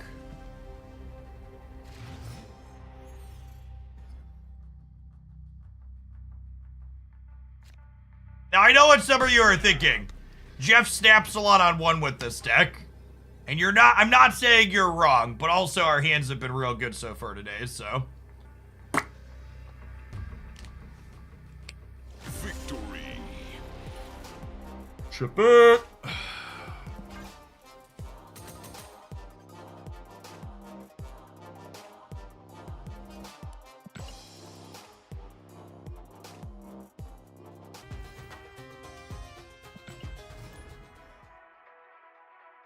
All right, chat. Christy just messaged me and said she's gonna pick up lunch on her way back to the house. So I gotta get my pedaling in before I stuff my face and I'm feeling too full to exercise.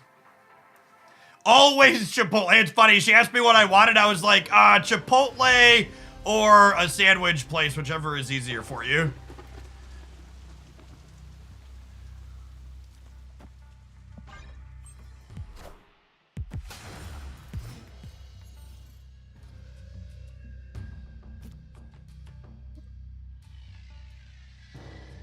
I think I wait on the Black Widows so that way they can't play the Widow's Bite into this right away.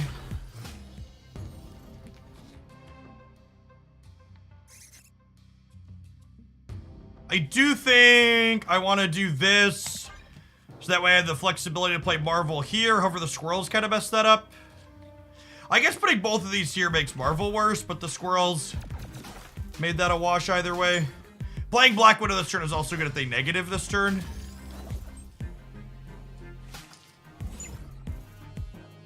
What's going on, Jin? Thank you for the almost 80 months. Welcome back.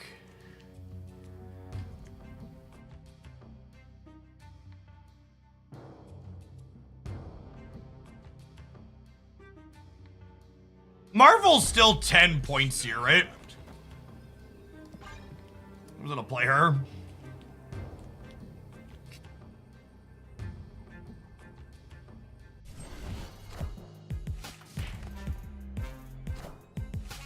I am Iron Man.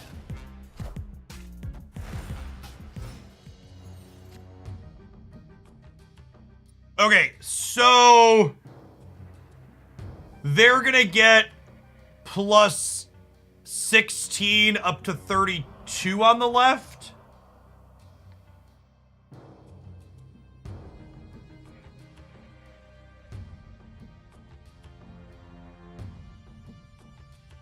So I think I'm just supposed to do this and hope to peel Mystique as my out.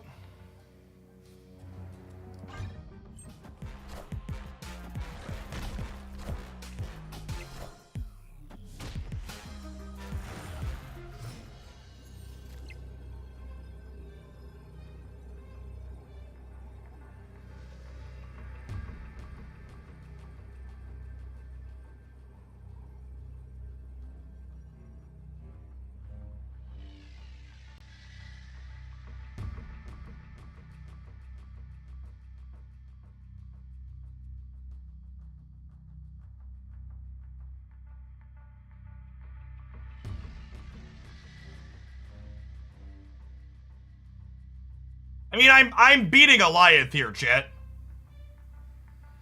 The question is, they have something big to play middle. I can add 7 right and 3 middle. Is 11 in the middle enough? I don't know that it is. They're also like Mr. Negatives. They might not have that many points. That'd be a fish. See if She-Hulk would have won us the game.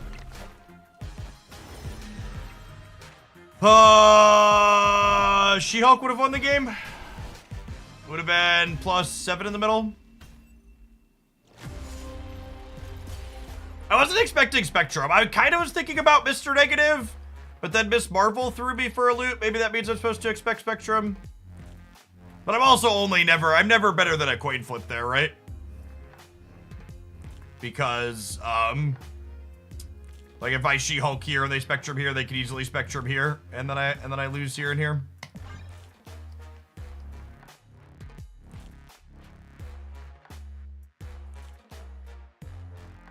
Can you explain the balance between trying to make fun content with a location like Cardax and smartly trying to play on a game-to-game basis? I mean, generally speaking, when I'm playing the latter, unless I am desperately in need of YouTube content, I am just playing to maximize my cube gains. So I'll play decks that I think are interesting, but mostly I'm just snapping and retreating appropriately. I also don't think that I also don't think that, like, I don't think there's decks that are like meaningfully making weird or different decisions into something like Tarn-X. So Necklace Cozy just posted. Okay, so is it like a Spectrum, just a Spectrum deck then? Just so I can be aware of it. Like what else is in the output range there on that last one we just played into? I'm gonna vibe on the Korg for now, because if this ends up being Tarn-X, I want to play into that.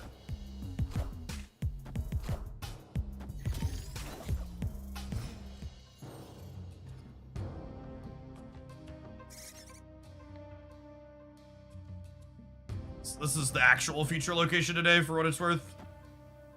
Anybody that tells you anything else is lying to you.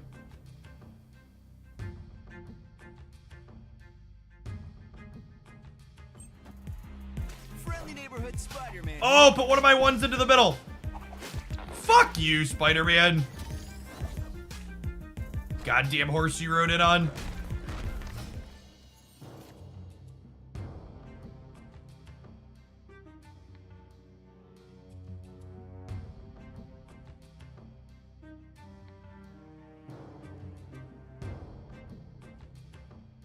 Yes, the opponent is likely playing Surfer. Haven't snapped, so I guess we'll stay for now, but I kind of assume we're dead here.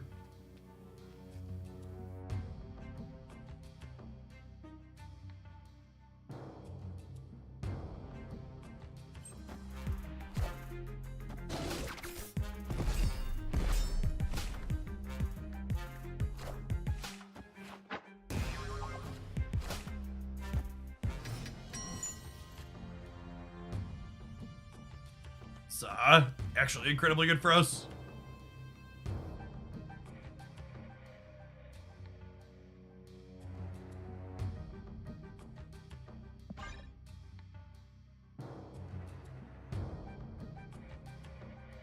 The shame they had the Spider Ham here. Would have been nice to Mystique by Miss Marvel a bunch.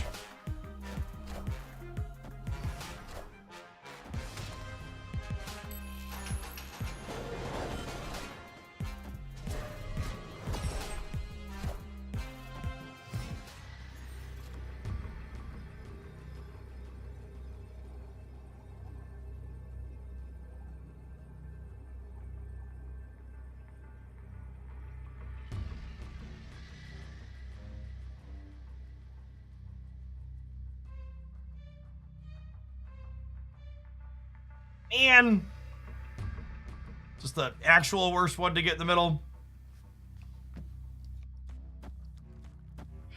Think this ever wins it? Their draw's also just been so mediocre. Just died on like a Maximus in the middle though. Oh, Korg middle would have meant we couldn't get a Marvel bonus into there. Yeah, that's fair. Marvel, we only had one good hit then. I'm gonna limp for one more.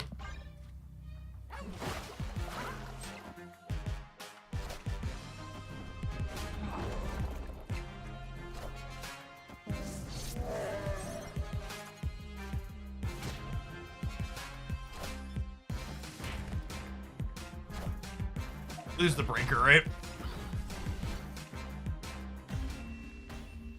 Edge.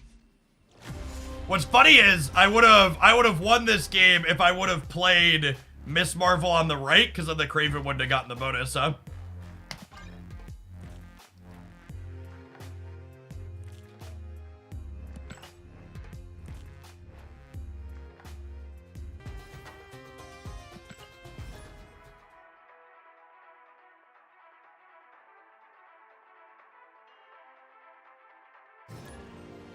Hasn't been a lot of lockdown on the ladder, at least.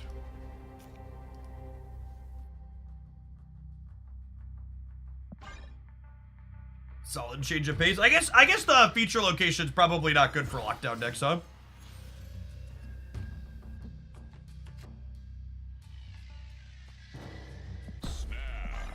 Snap Widow into Rock Slide into Hawk Mystique She-Hulk. Just really good proactive draw here that's got a little bit of disruptive mixed in. Is local man about to get locked down? I think this deck has a pretty reasonable lockdown matchup, to be fair. This'll almost assuredly be one of the decks I play on Monday in the Infinite Conquest runs.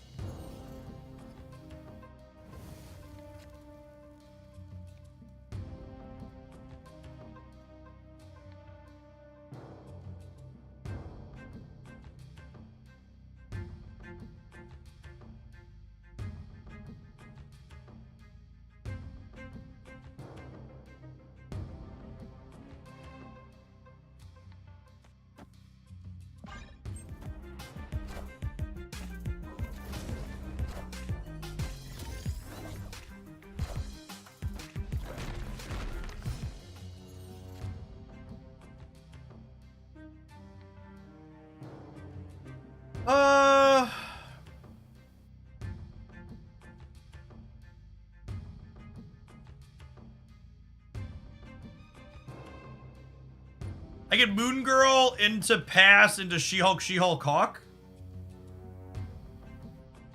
I get also Moon Girl into Hawk, Mystique, Mystique. That's probably better, right? Because they're gonna draw 2 more cards, so there'll be 12. 12s on the Hawks. I'm definitely Moon Girl. Like, I'm just not sure what I'm doing yet. I get slightly more points on the board by playing the Hawks out, but it also exposes me to interaction a little bit.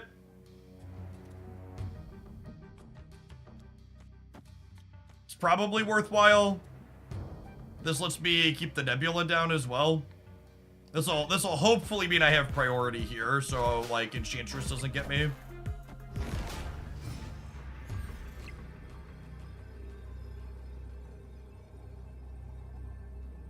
Okay, yeah. I mentioned this deck having a good lockout matchup.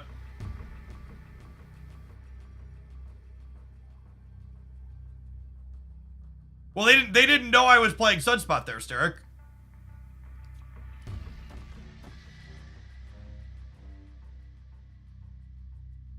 Yeah, I guess I need to beat Miss Marvel in the middle. Does this lose to Eliath? No, if they Eliath me in the middle... If they Eliath me in the middle, I'm winning here and here, right? Because I'm soaking 2. Just Cork middle here. No, I need to beat Captain Marvel. I need to beat Miss Marvel.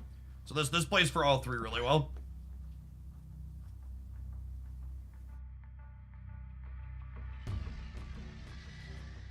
Jeff Wright plus 2 for Nebula. Yeah, but if they play Jeff Wright and get 2 from Nebula, they shouldn't be beating 16 in the middle. Victory.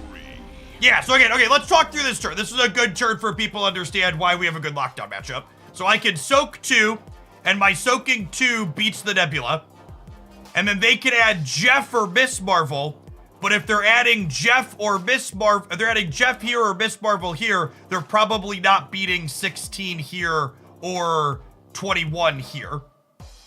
So basically, all of the situations where they beat the 2 soak here, they're gonna lose these 2. And the situations where they beat us here with something like Eliath or a tech card, they're probably not winning here. We could lose to Jeff plus Shang-Chi, perhaps, but I don't know that we can play around everything. Yeah, Jeff plus Shang or Jeff plus Enchantress gets us, but I'm beating permutations of Miss Marvel, Jeff, and Eliath, so I think we're staying and we're favored here. Their deck's a little weird. Zabu inside of a lockout shell is like not super typical, so I don't know what their exact output range is. Like Zabu implies they could be more likely to have tech cards, but you can't play around everything in an end spot like this. I think we're covering the cards that a lockout deck is most likely to have. Yeah, the Zabu, I don't think, unless it's like Conquest where you've seen Shang-Chi or Enchantress, I don't think in a random ladder match you're supposed to play around those two there.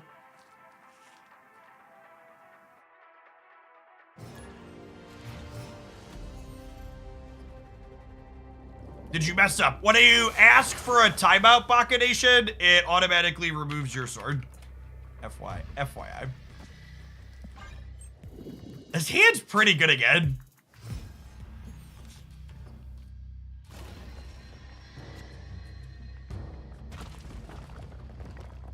So, Eva's been playing a lot of Annihilus decks, which makes me want to fill the right. But I think I want to just cover my Sunspot on the armor.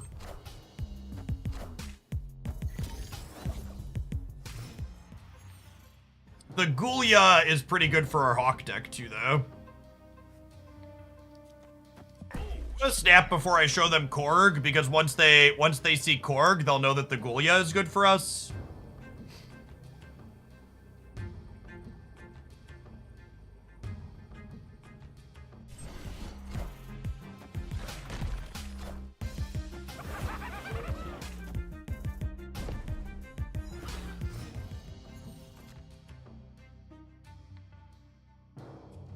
All right, I need to play Darkhawk here so that way we're locked in.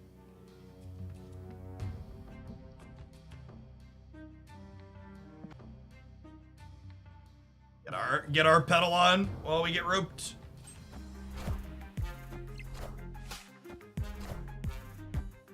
Oh, all right. Well, I mean,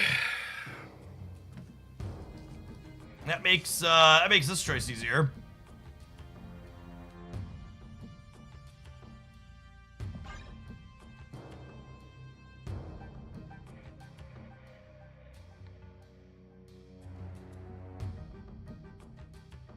Can my Quinjet Zabu She-Hulk deck beat the Mobius deck?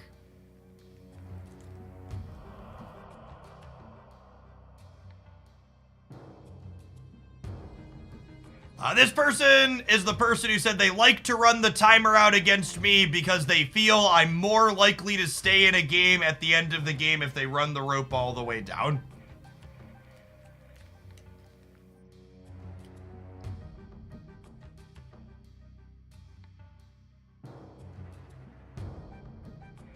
Fun, yes.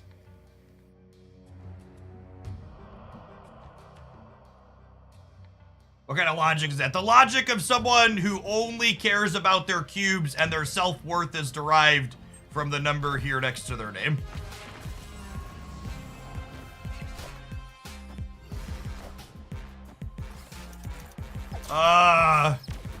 Thanks, I guess? All systems go. I guess Shang right plus D-mid middle wins the game.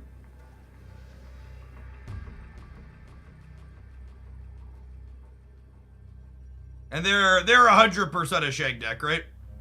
And I only put one rock in their deck, so I guess we'll leave. We'll try to not reward bad behavior. Escape.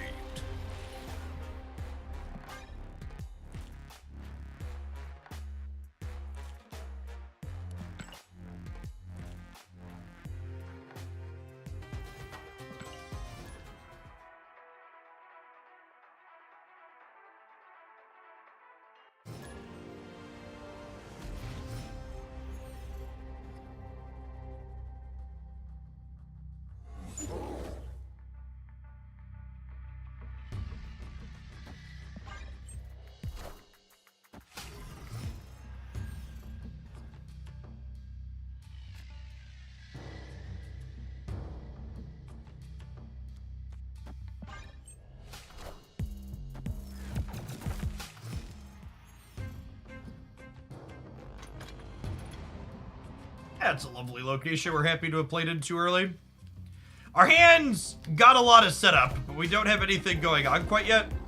Really need to draw Darkhawk here.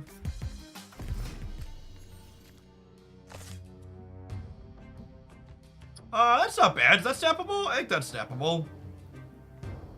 But it hasn't really done anything yet. Let's make sure we sequence this in the right order. So I have the option to Mystique Marvel next turn.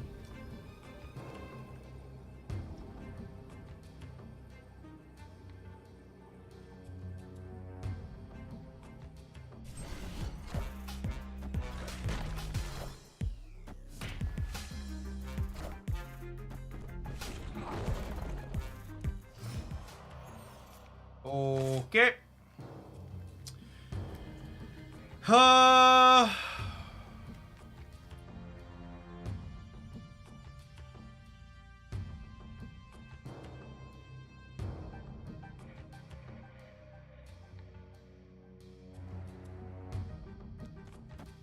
It's just this.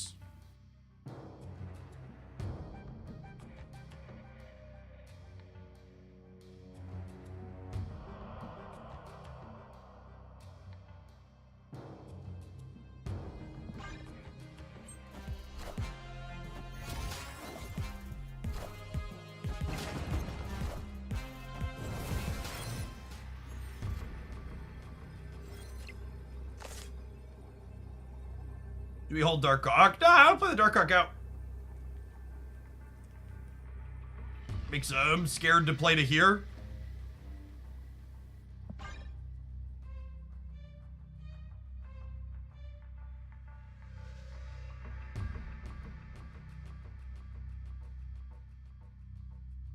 Rogue is in their output range, sure, but if they rogue the right, I think there's a good chance we win here and here because we have priority, so we're copying this first.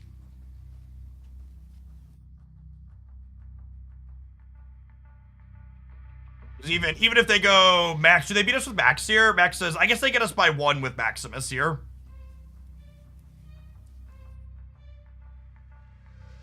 They need like Rogue Max Surfer. And we cut them off a draw and we corked them once, so the odds of them having exactly that I think are low. The fact that they played right makes me think they have Rogue.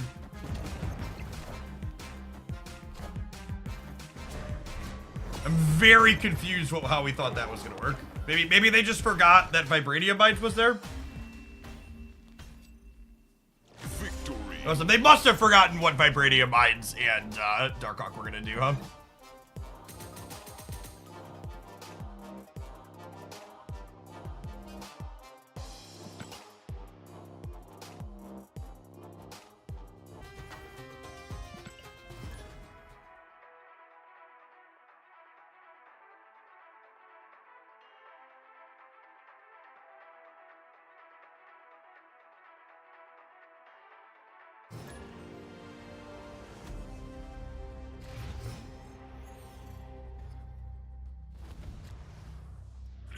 Ooh.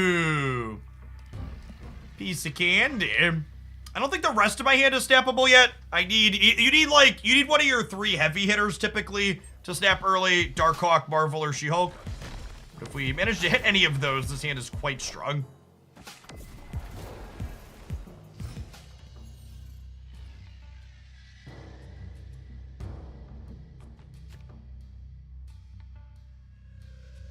Oh, snap.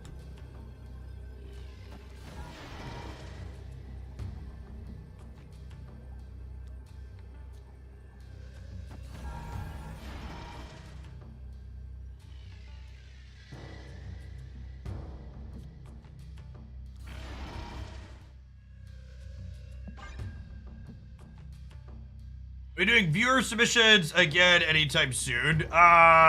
Maybe after the patch, if the patch is good.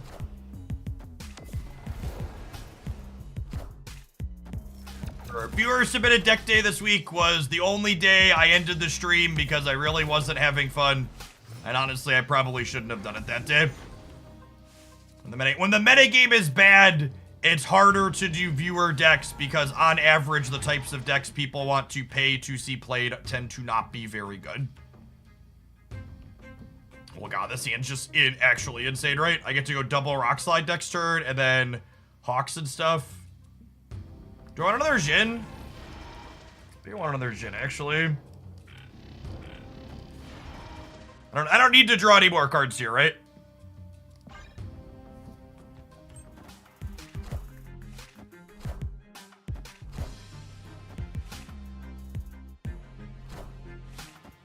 It's been really interesting seeing Mobius creep back into the metagame. I had him in some of the decks I was putting together recently, too. He is actually quite solid at the moment.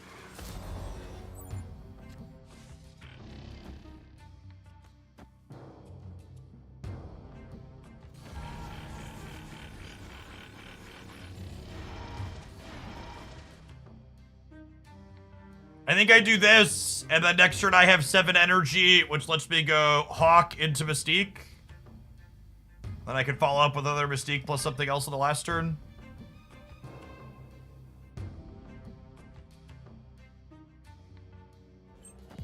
The Just Mirrors Destroy one of the most popular decks. It is not just you, Destroy is one of the most popular decks.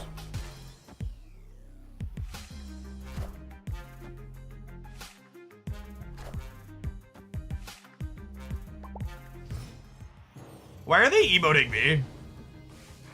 I don't understand.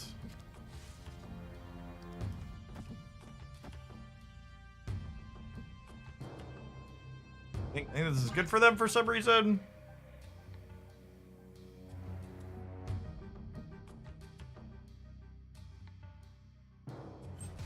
Oh, they wanted another Jhin. Okay, so it was genuinely, they kind of messed up.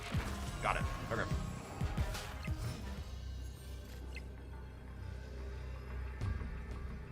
And then I have priority here, so I get to play another Mystique into a Korg, soak a little bit of energy. It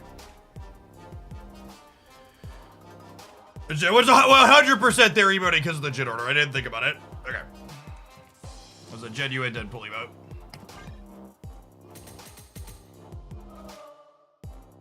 So, I will be the first one to tell you that most of the decks I play on this channel are kind of pet decks that largely aren't very good. I just enjoy playing them even when we're winning with them. I legitimately think there is a chance that this Darkhawk deck is the best Darkhawk variation out there. There are a lot of different other cards that get fit into the Darkhawk package that people play. There's Alliance, and Dr. Dooms, and Iron Lads, and Devil Dinos. I've played pretty much all of them a reasonable amount at this point, and this one consistently feels like the most genuinely powerful to me. The public stats on these cards are pretty good last I checked. I think in both Conquest and not.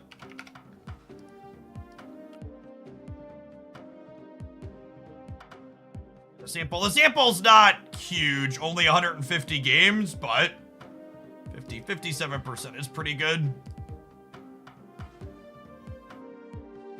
It's got 62 matches at 61% here.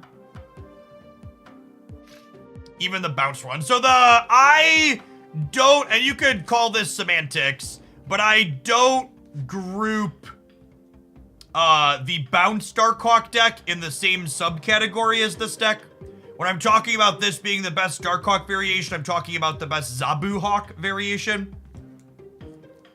I think the bounce deck kind of just occupies a different space than these decks occupy, if that makes sense. You know, it also makes sense, chat. These 2 minutes of adverts. I'll see you in 120 seconds. Thanks for hanging out. Don't go anywhere. Unless the adverts are for Coinbase, in which case, fuck you, Coinbase, and all your crypto grifts. You'll never make sense to anybody with a brain. See ya in a couple of minutes. You try this deck with Nico. I don't think Nico is very good. You basically, I think in order for Nico to be consistently good in a deck, you want more cheap things than this deck has. Like, I'm not really happy to demon a Korg usually. I guess you have Korg at Black Widow. I don't know. I don't have anything I want to cut for her either. You're watching on the YouTube side. We're working our way up towards 200 likes there. Consider tapping the button. Appreciate it. Coin not based. Exactly.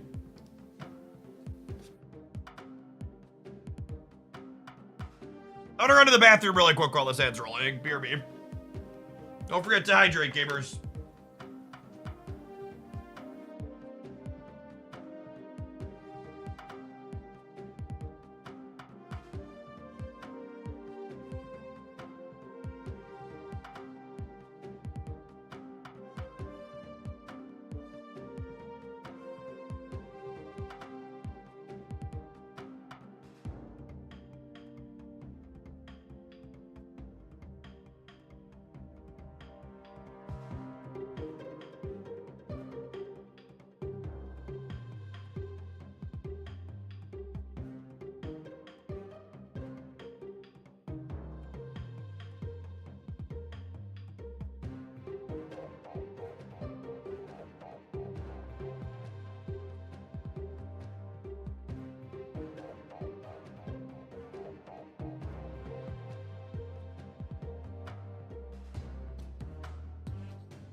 Is LTT Linus text tips? He's not someone I watch.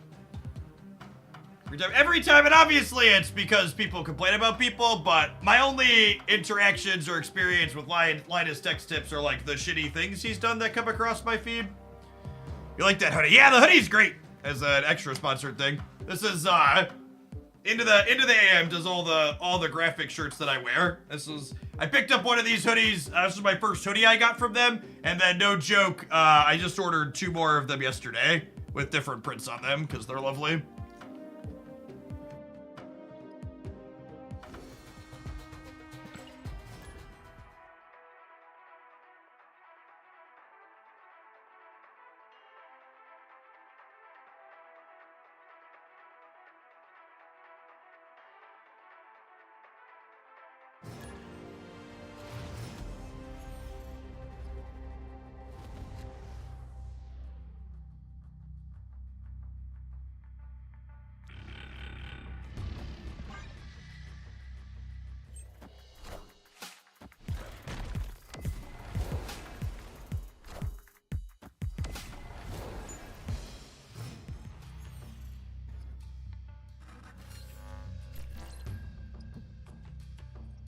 I'm gonna play Zabu before I Black Widow, because if this is the feature location, I want to Black Widow the feature location.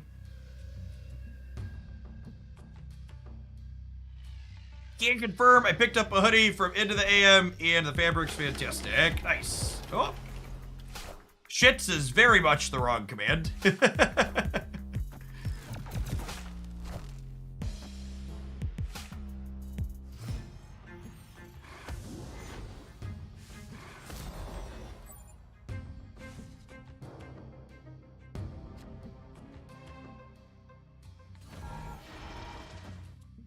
Fortunately, I don't have any of our payoffs here, so we're probably just on a retreat angle.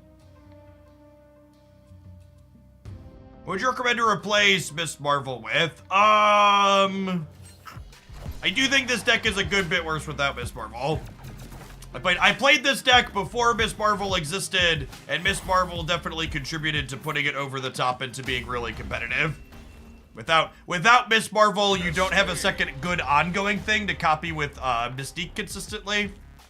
And like I've been talking about, like in this game, right? I mentioned I don't have any of my heavy hitters. Like, you basically don't win games where you don't have some combination of Hawk, Marvel, She-Hulk. Yeah, me too, Hot. She-Hulk, Sunspot, Moon Girl, 9 other cards I enjoy are definitely some of my favorite things to mix up in Marvel Step. Squires and thank you for the 13 months, by the way. Welcome back. Appreciate it. I was thinking Iron Lad. I guess that could be okay. It's not a good hit on She-Hulk. It could copy Darkhawk sometimes.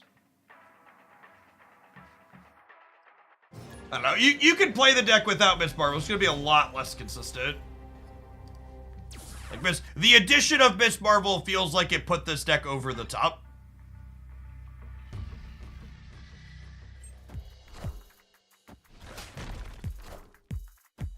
Like that felt like it put the deck from being one of my pet decks to being one that I genuinely recommend to people for being powerful.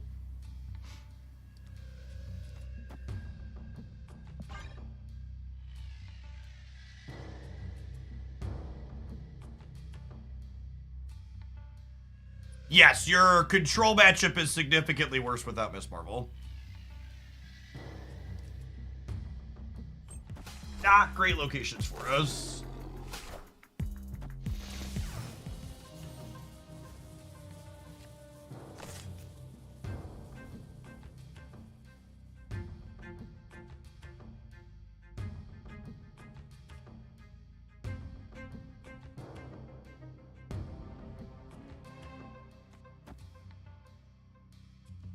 Oh. Probably dead.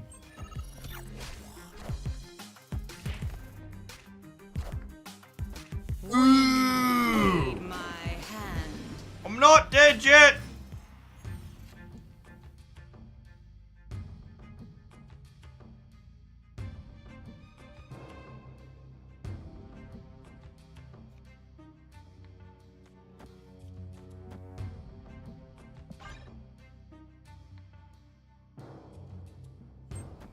Raximos, thank you for the 2/3 of a year. Welcome back.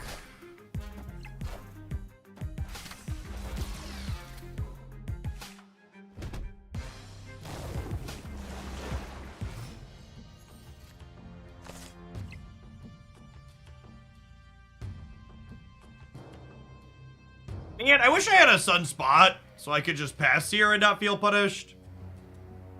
Korean, thank you for the 10 months.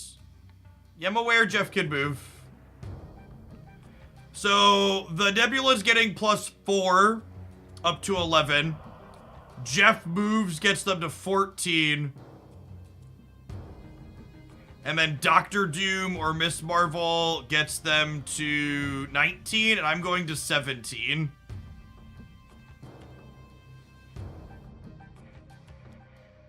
So I think I'm doing this, and then I'm hoping to draw Rock Slide.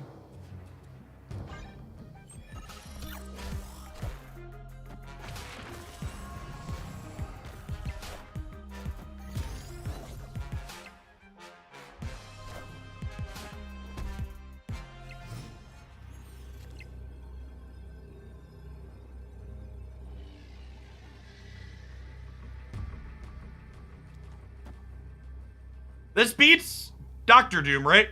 Because if they move Jeff and Doctor Doom, they're only getting +2 in the middle. Does that beat Doctor Doom? Because they'll be 19 here. So they'll be up 2, and then I'll be up way more than 2 over here. Yeah, I think we stay.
I'm gonna close my Twitter so I stop getting distracted and chuckling at people with shitty takes. It makes me laugh how people are just so easy to write off and give up on cards that aren't obviously easy to build around. Just like, I just saw a post talking about how, talking about how there isn't a single Martyr deck that has a positive win rate on Untapped. But also at the same time, there isn't a single Martyr deck on Untapped that has 200 or more matches played. Because everybody just seems to have universally decided this card's not good enough. So I'm gonna go ahead and give up on it and write memes and get upvotes and say that it's not playable.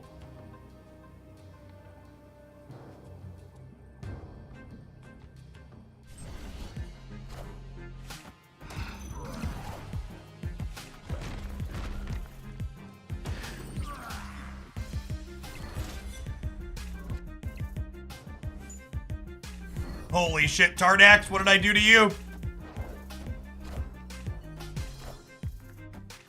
For people who missed it, we discarded their Apocalypse there.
Oh, is that the She-Hulk I wanted for Christmas?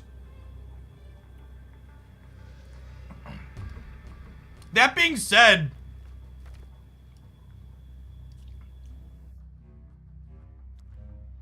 I think this beats most of their draws.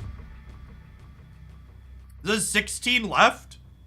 Oh, it's more than 16 left. There's +5 here as well. Is this 17 left? Do I just play the armor here for good measure? Just to hedge the right? Because they didn't discard any swarms. And they just played, if they played Apocalypse, I'm at 17 here, right? Yeah, I think we actually won. I think despite the shit RNG, them not having Modok means we win the game. What's my Chipotle order? My Chipotle order is white rice, fajita veggies, mild salsa, corn salsa, cheese, extra cheese. No, really, you can put more cheese on it than that. Guacamole. Oh, you need to put a little bit of cheese on top of the guacamole so that way it doesn't stick to the top of the lid. Thank you.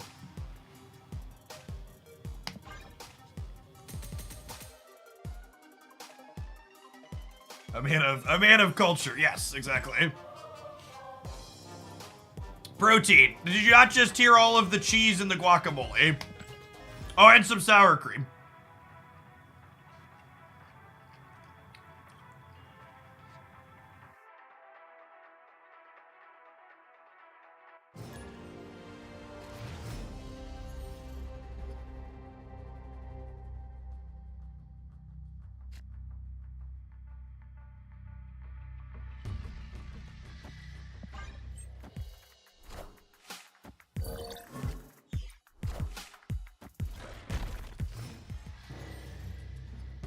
Wandering Omen, thank you for the 15 months. I appreciate that. Welcome back. Yikes. Of all the locations in Marvel Snap, these are some of them.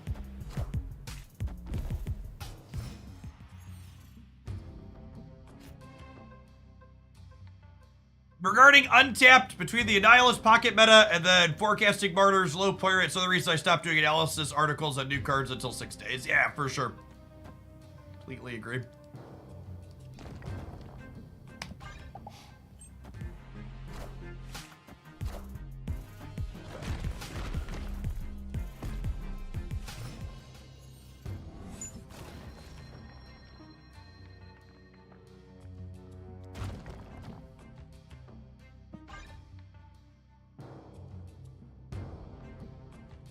Like one Darkhawk, please, deck.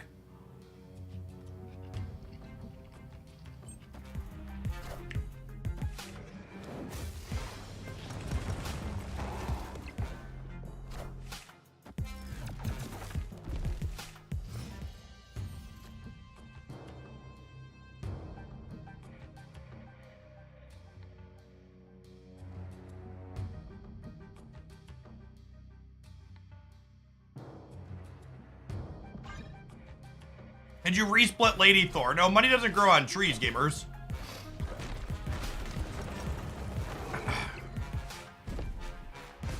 Credits. Think credits just grow on trees? Kids these days. Think we're leaving.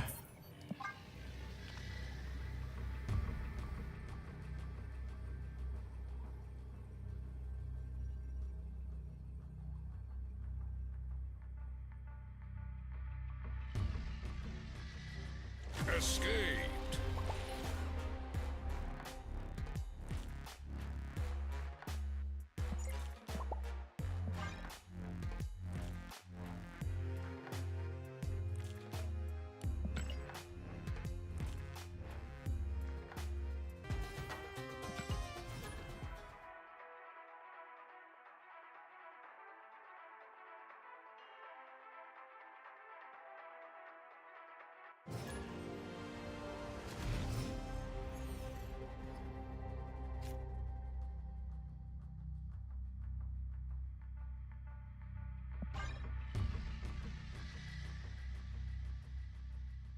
You think they should get rid of locations like District X and Subterranea? Nope. Those locations are great. They're very skill testing.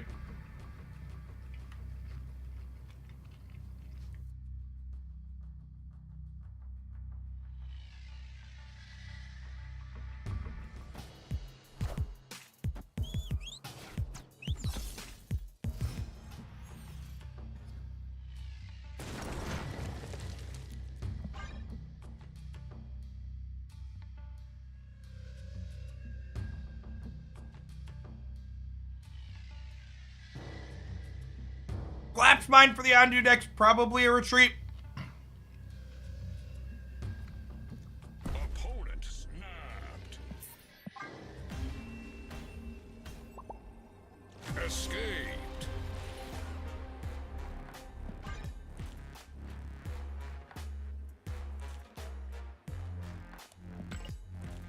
Hey, Joe. Thanks for the membership on the YouTube side. Appreciate that support. Welcome to chat.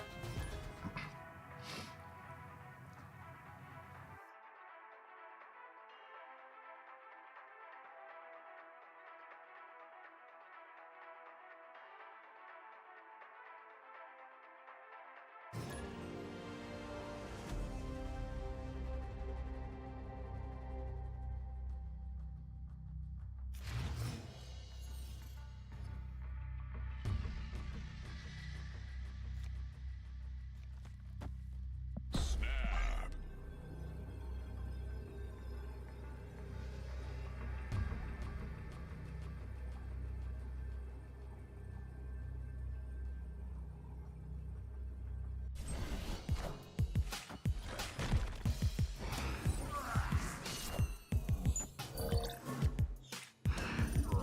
Hey, Delsky. Thank you for 11 months. Welcome back. I actually don't have a split on this card, so I've actually never seen these inked before. Those look real good, huh?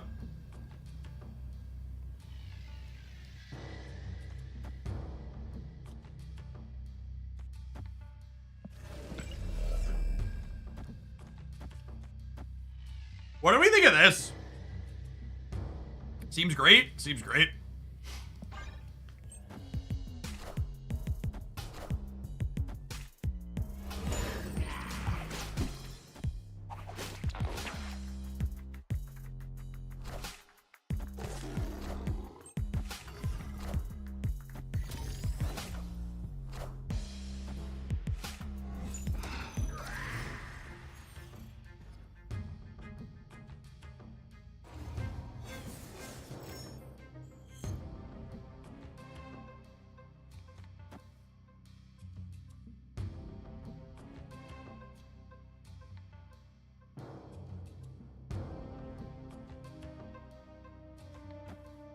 Yeah, I think I'm just gonna go ahead and turn the super flow off here for a couple of turns.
It's actually a little awkward for me. I wanted to pass here. Do we think they can beat 19 on the left? Or can I still pass into Marvel She-Hulk? Fair. I think 19 probably holds on the left.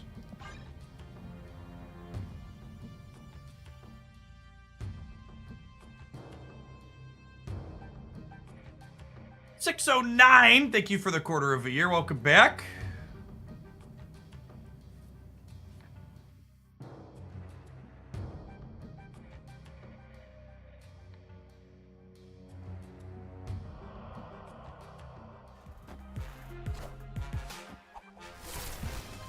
Ugh.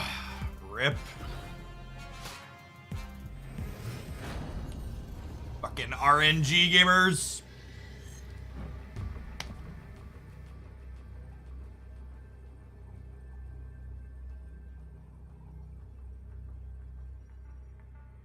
God, even if we could just tie here, we'd probably win the breaker by a bunch, right? Because we're adding 19 to the right.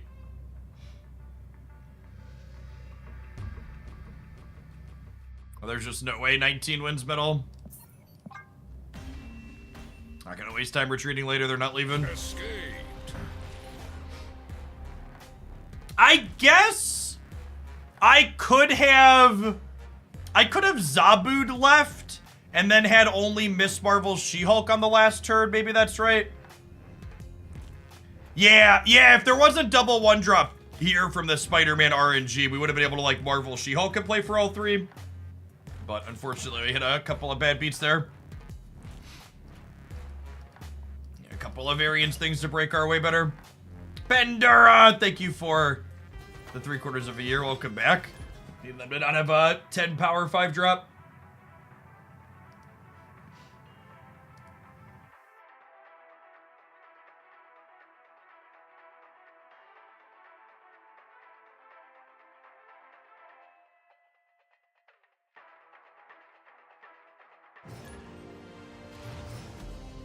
What happens if both players retreat later and then nobody loses anything?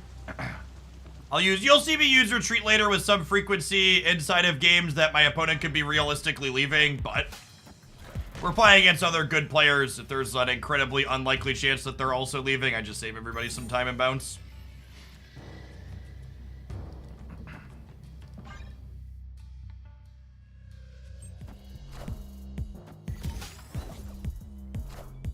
Rubberdan TV, thank you for the 3/4 of a year. Welcome back.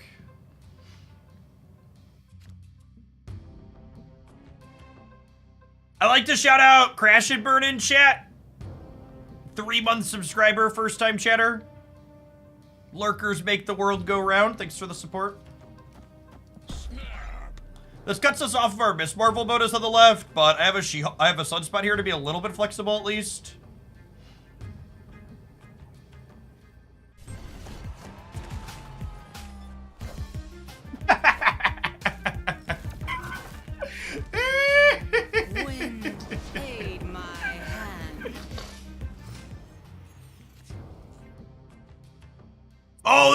sick.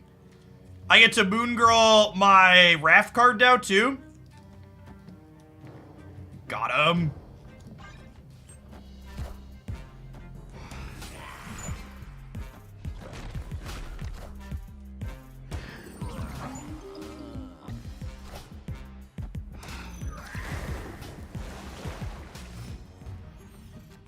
Maybe they'll leech us. Yeah, one can only hope.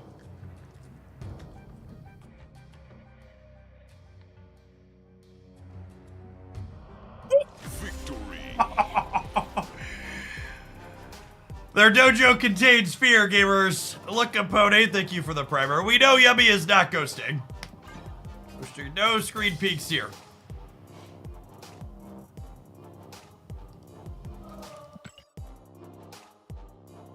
Look, opponent, thanks for taking a couple of bucks from Jeffrey Bezos and sending them my way. I appreciate that. Those Prime subs are a big part of why I'm able to do what I do here every single day of the week.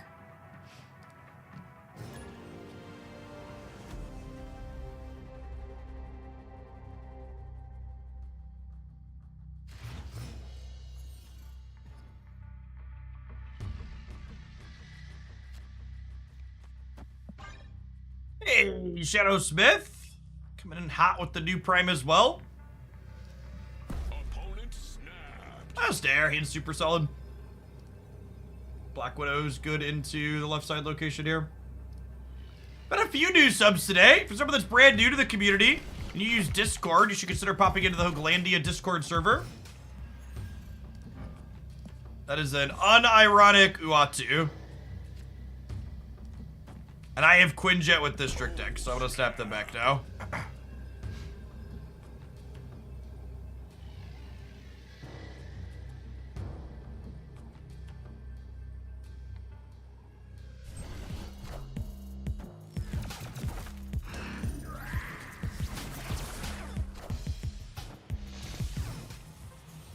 Gonna have some whiplash from that RNG cycle there. Holy. Someone in chat said, Duck, split your Jane Foster. Well, about that. We'll get right to it after, huh? So obviously, Yondu on... Oh, they were just snapping the turn 3 negative. Okay. But now they've negative to District X deck, chat. They're going to draw 2 more cards, meaning that... They're going to draw 2 more cards, meaning that the Hawk is only 10. So I think I'm going to Blue Marvel Mystique Blue Marvel.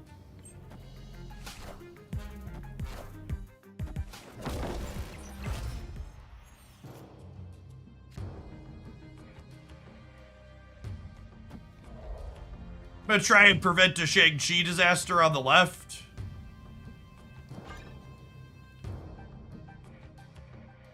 Thank you for your very generous biddies, Duck. We'll take a couple spins on Jade after this. Need to go put some more money into the slot machine really quick first.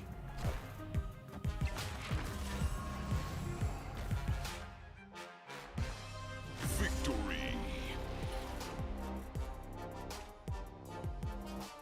Alright, gamers, while I'm loading up to buy some gold on my mobile really quick, it's almost time for ads anyways. When we get back, we're gonna do some splitting.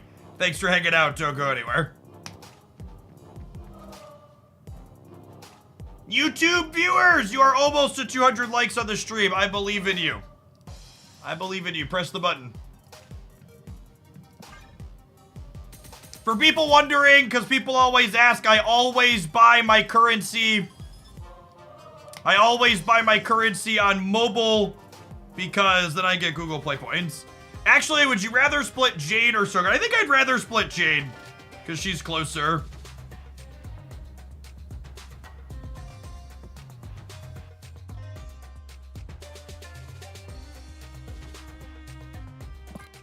We start our client here. We can have our gold show up.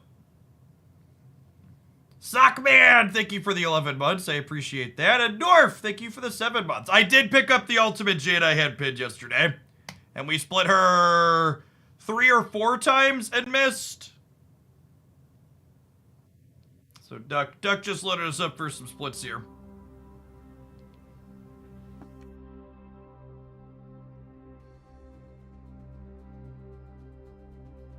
The fifth split means we can go for gold here. I think I have boosters for 3 more splits on her. Yeah. All right, hit me, dealer. We got 4,000 gold to spew on splits, courtesy of Duck. Oh, we've got 30 more seconds on the ad roll, so we'll wait to actually press the split button for them to get back.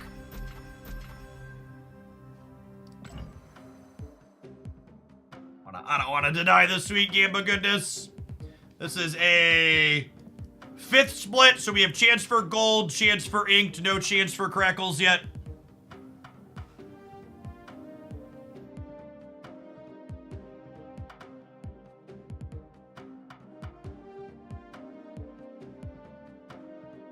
This Jane Foster split sponsored by Duck Doolittle in chat. She's beautiful. Do. Duck, it turns out the answer to your question, are we splitting Jade or are we splitting Snowguard, is yes.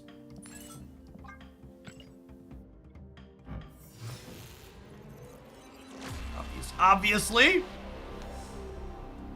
Shiny logo. Shiny logo. We have Justina Snowguard. We have best Snowguard. And in fact, we're gonna play a deck with both those cards in it. All right, we spent 1,200 gold. We have 2,800 more gold to spend on splits.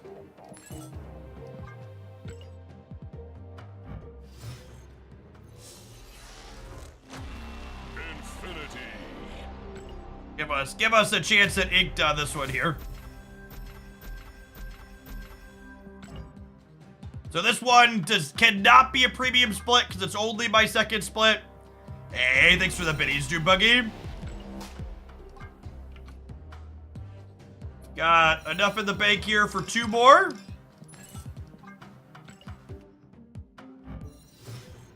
So 3rd split, also 0% chance. At premium split, we will have a 10% chance at inked tier on our 4th one.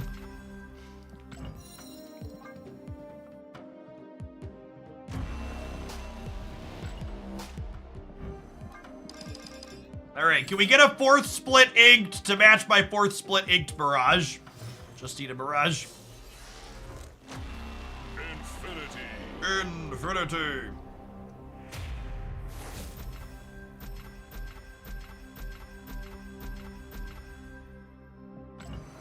All right, so he says. Never lucky rubber ducky. All right, it's fine. We need boosters now. We'll load her up.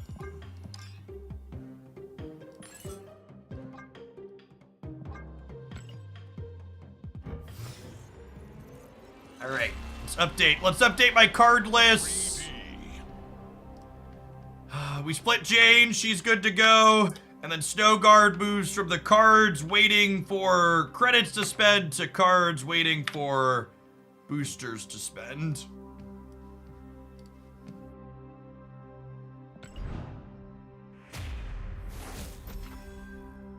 There's a way to increase the chance you get booster on specific cards. So, if your card is missing boosters towards its next upgrade, it is twice as likely to get boosters. So, for example, look at this deck. My Werewolf by Night is missing boosters towards his next upgrade. My Snowguard is missing boosters towards her next upgrade. And that's it. Everything else has plenty of boosters in the deck. So, when I play a game with this deck, we'll be 2 in 14 to get boosters on Snowguard, and we'll be 2 in 14 or 1 in 7 to get boosters on this. And then 1 in 14 to get boosters on any of the others. It is strictly on the copy you have in the deck. And infinite bordered ones look at 50 towards whether or not they need their X upgrade. So my hood's never gonna need a booster again, chat. 2,500 hood boosters. We played a little bit of... Why 1 in 7 and 14? Because 2 out of 14 is 1 in 7 is a reduced fraction.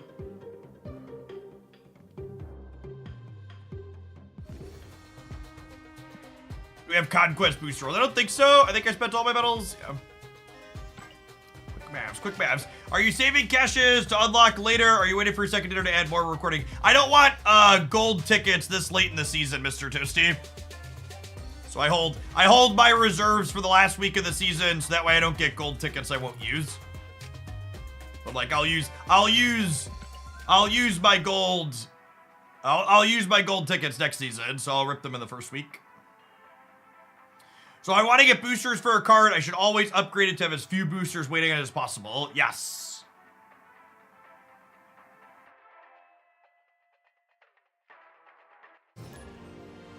That's why I celebrate 420 on January 5th, because I can reduce fractions. That's hilarious. Good shout. Good shout.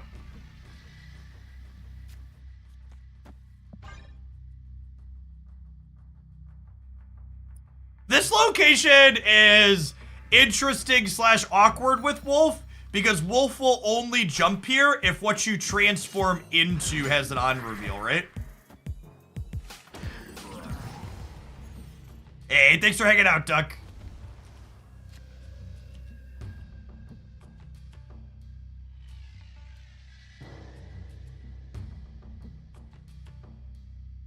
I think I wait a turn on the Spider Ham, or 2 turns.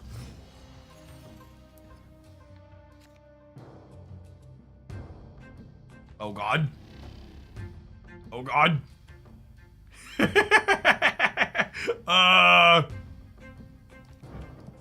Sure. Alright. Alright, Jesus, you take the wheel.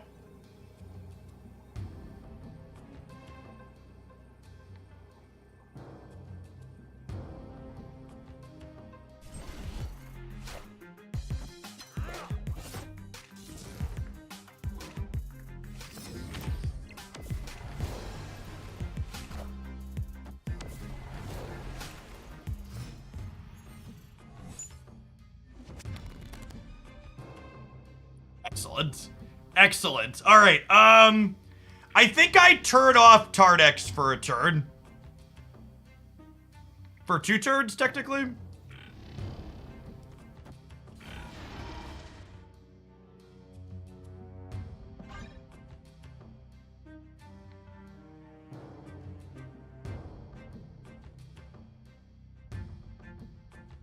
Oh, I don't get another Jin with this sequencing. I think that's fine.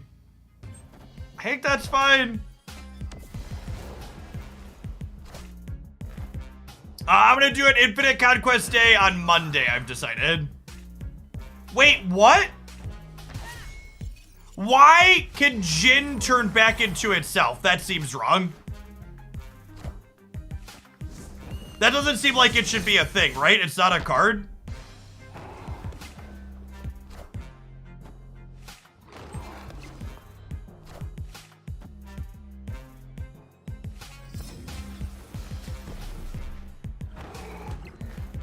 I've also seen Widow's Bite turn back into Widow's Bites. Can other zeros turn into Jin? Yeah, can you hit things like Jin and Mjolnir? Is that a thing?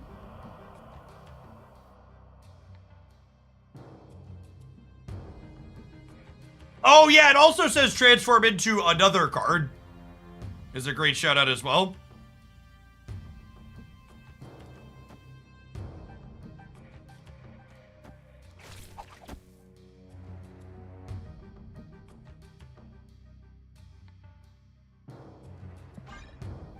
Face the might of Asgard. Mjolnir.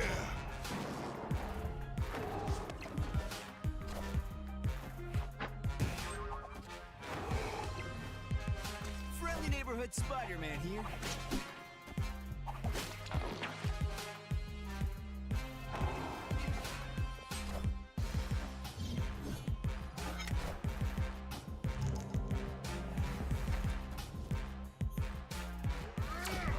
Man, they're lucky that didn't hit Jane.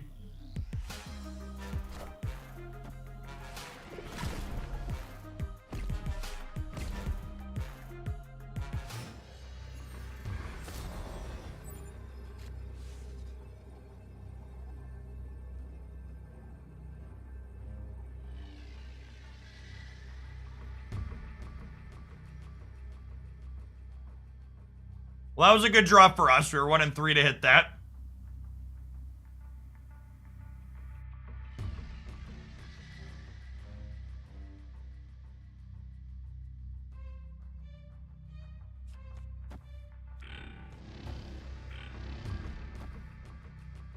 Do I do this? I could also... What if I do this, and then if this isn't an on reveal, it leaves the wolf here and I play for all 3. I think I like that. Because wolf only jumps to Tardax if it ends as an on reveal.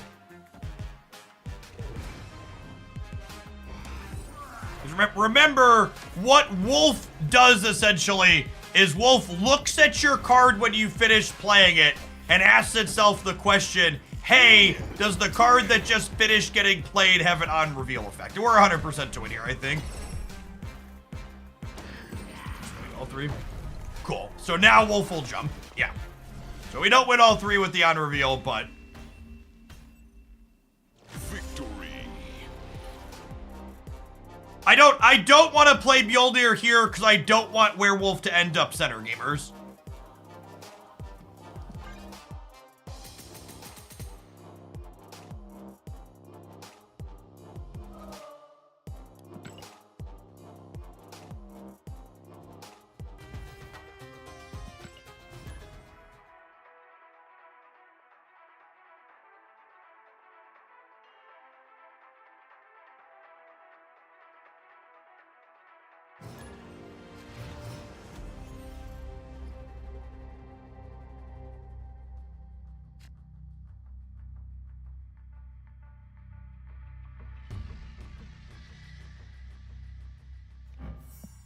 Gosh, she's pretty, chat. Pretty card, pretty split, pretty great Marvel Snap deck.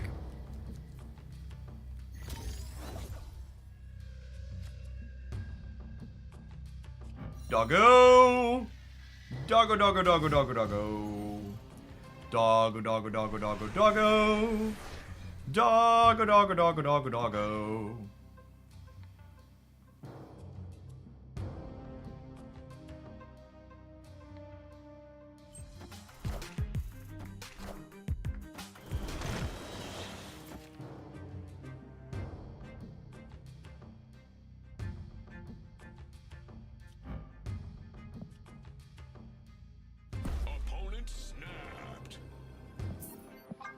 And I'm just gonna leave. Our hand's kind of mid, the locations are kind of mid, and this is the person that likes to rope us, so. Just move along. Oh, give Skadoosh! Thank you for the 13 months. Welcome back. Gandalf, thank you for the prime. I did make poor pixel financial decisions again. I'm looking at my pixel amounts, and I'm down to my last 50 spotlight keys once I collect them off the track. And I'm down to my last 56,000 collector's tokens. And I'm wondering what I'm gonna do with myself.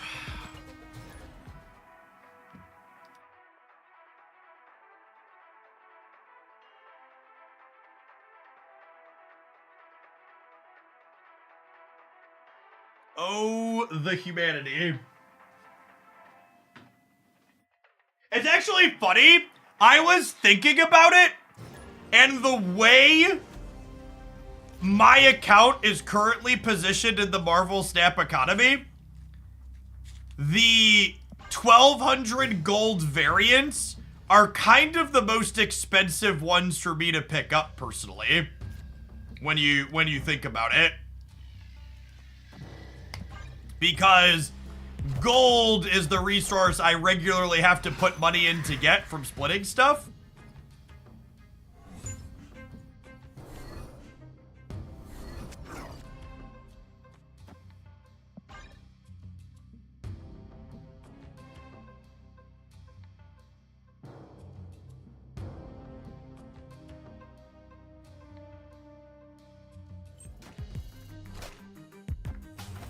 And you're buying enough ultimates that you ran out of tokens, those would be the most expensive. Yeah, that's a good take.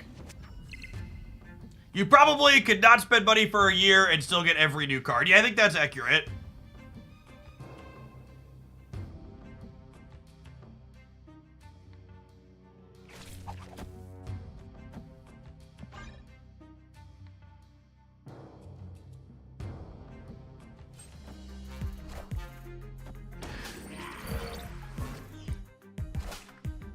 Alright, so they're obviously Surfer. Friendly neighborhood Spider-Man here. These poor Jeff the Baby Land Sharks getting ripped around the board.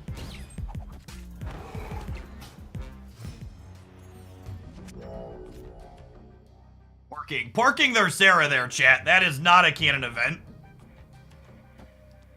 Sarah does not do the porking. I'm gonna snap him here. We're gonna turn this off. I have Max plus Surfer. I have my Wolf going.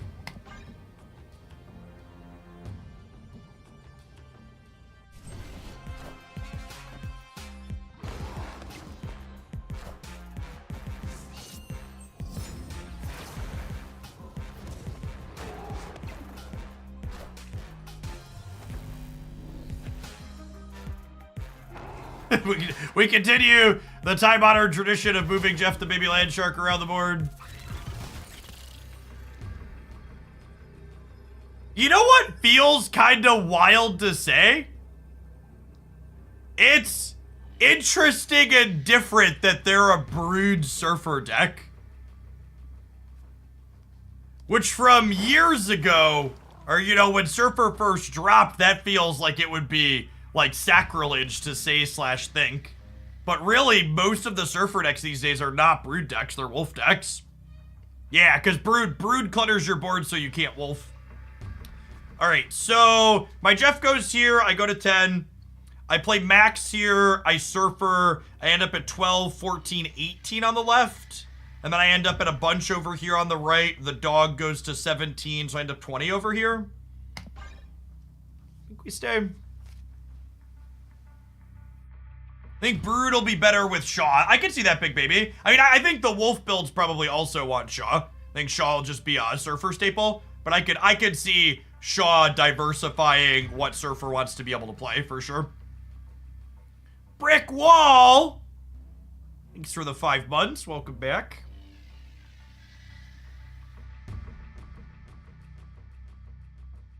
Surfer also gave +3, making Brood 15 power. Even after Surfer was nerfed to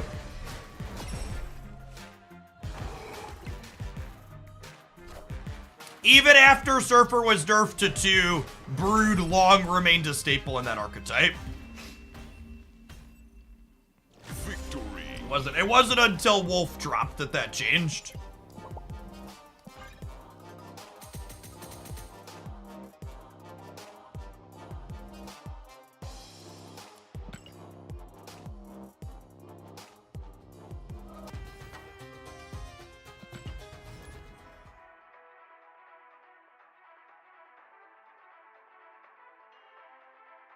Oh, did the data mines change Shaw's stat line, Derek? I didn't see that. A top 250 gamer, I didn't sign up for this. Apologies to everybody who's disappointed in me. I promise you we're gonna continue playing off meta stuff. I'm a little bit sad. God, that's a gorgeous kitty split. I'm a little bit sad that... what's the word I'm searching for? I'm a little bit sad that Blob got pushed back a week. Because I'm kind of looking forward to Blob hopefully pushing some of these, well... Are they a Cheerios deck? That's sweet. I'm hoping Blob will help push some of these Darkhawk decks out of the metagame. Our hand is solid, but I don't know if it's good enough to snap. It's probably good enough to snap.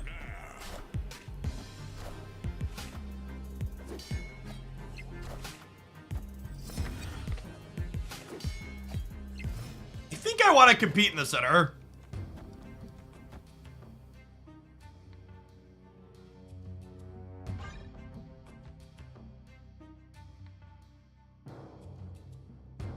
Blob's a really interesting card because it's a card that encourages you to put a bunch of big stuff in your deck, but also it discourages you from like lockjawing and jubiling and getting blob at random. Which is an interesting dynamic thing to consider thinking about.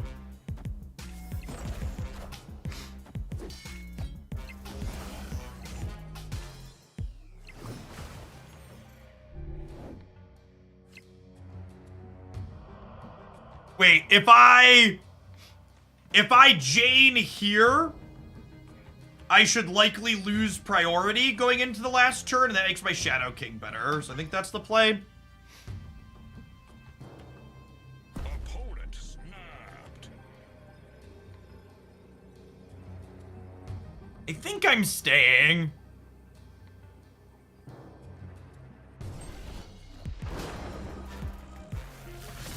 They are also typically a Luke Cage deck. They copied Elsa. I missed that.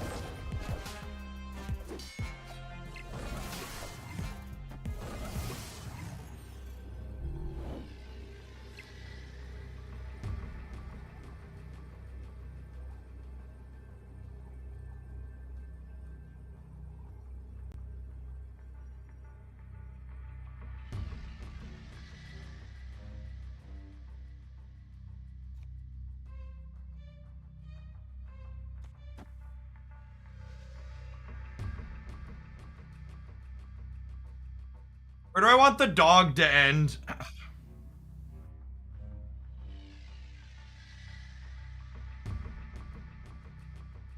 Man, this is tough.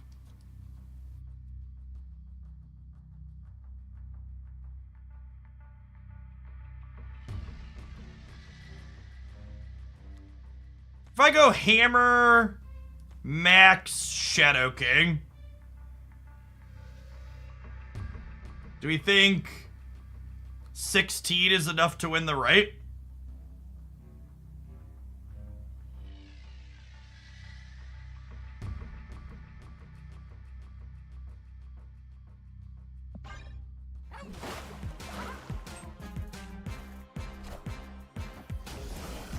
Maybe not.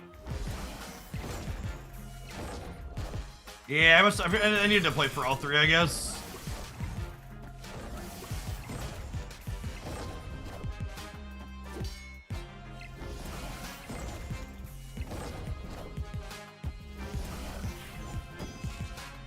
Union to me.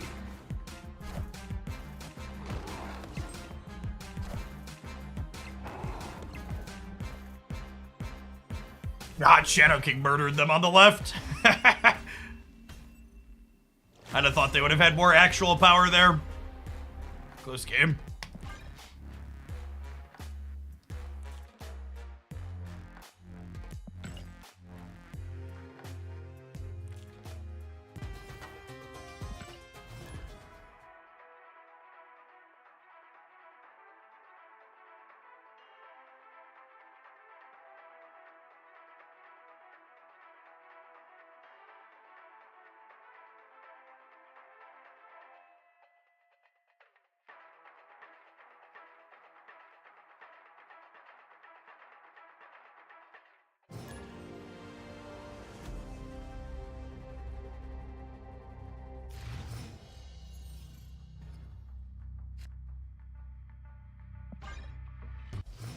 Typically, not in a rush to play on our cheap on reveals in this deck.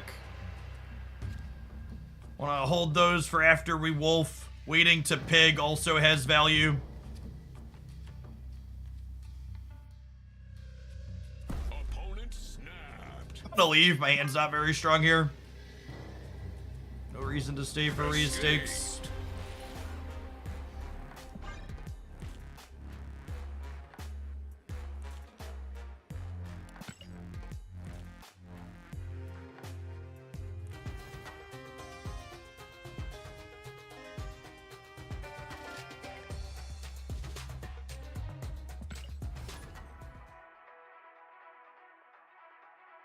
Hey, thanks for checking out all of our game promos, Steely. Appreciate that.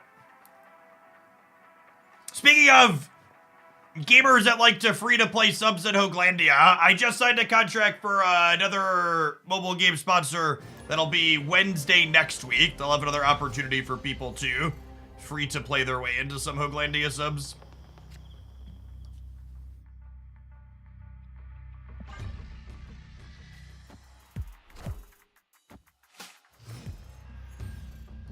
Another one drop we probably play for the Abbey, otherwise we wait.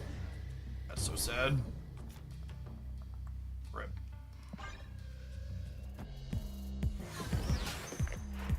Oh, they get to draw 3 extra cards.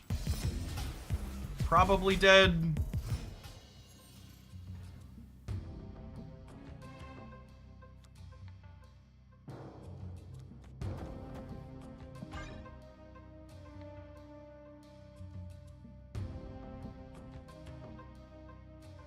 Opponent snapped.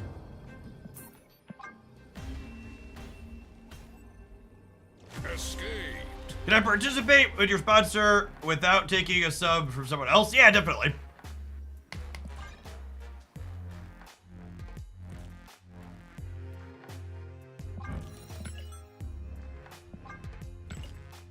Keep Wolf Pup fully upgraded here. Frame break. Generally, at what stage of the game and what reasons are you determining for playing for 2 to 3 locations or not? There's really not a flowchart style. This is when you start playing for 2 versus 3. It depends on the deck you're playing. It depends on the matchup that you're playing. It depends on the positions on the board in that matchup. Like, there's just so many variables. It's one of the things that separates good stat players from bad stat players, is being able to sort through those variables. You gotta be able to know, like, what is the output range of your current hand versus the cards you're likely to draw? What is the likely output range of the deck your opponent's playing? We've had more Sokovia than Tardax in my last 2 games. The truth is up, sheeple. Wake up.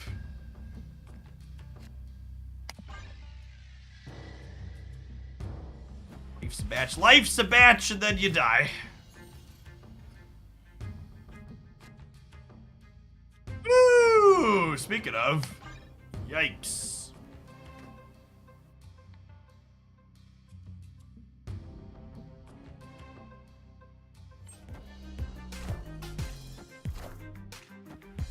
Time's up. Time's up.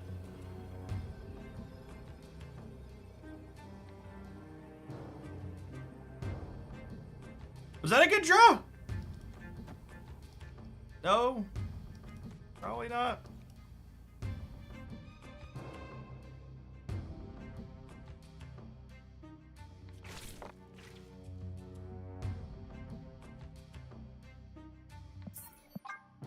Maybe I'm supposed to retreat later here, but I assume the bishop deck is going to be able to stay. I'll just go next here.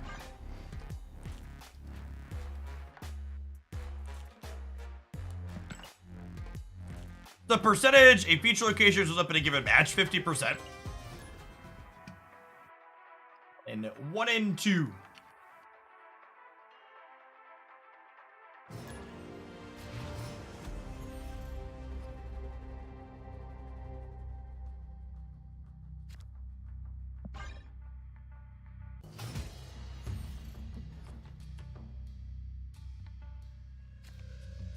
Polaris is actually quite good into the space throne in a lot of matchups. Although I guess New York makes that a little bit less true.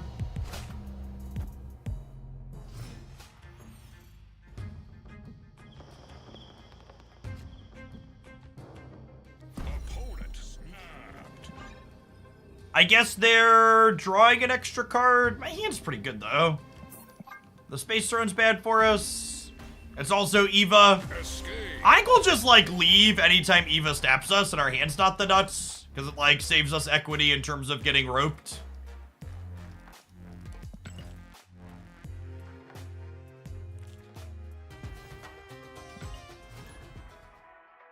Honestly, not having to queue into Eva sounds like a good reason to go back to playing Conquest.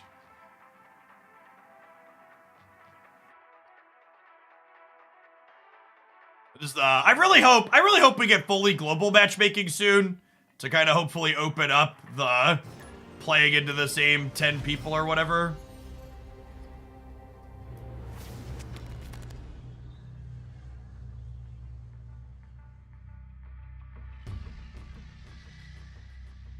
If I do this into this, I fill my hand and then I can shut this off.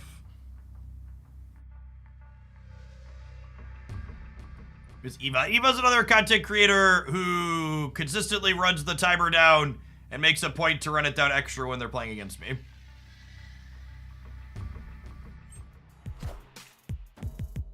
Why is there not global matchmaking at the moment? Because when they programmed the game, they didn't program it to have global matchmaking. They haven't been able to implement it yet. Yeah, it's also technically optimal to always rope your opponent 100% of the time. The current way in which Marvel Snap's match timer is structured, if you want to eke out every possible competitive edge, you should be using the entirety of the rope every single turn.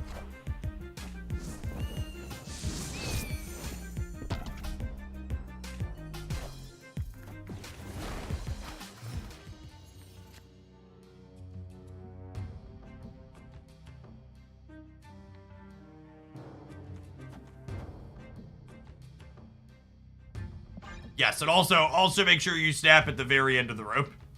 It's another technically competitively optimal thing to do.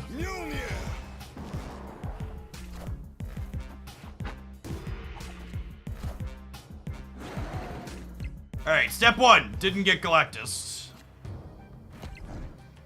Question 2, am I trying to compete for the Adelan path?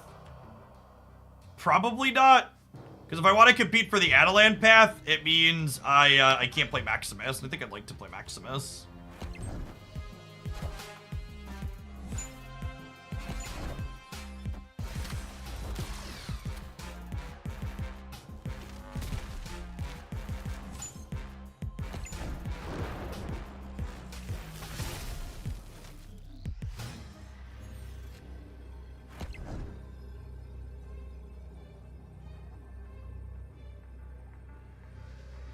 So I porked their Doctor Doom.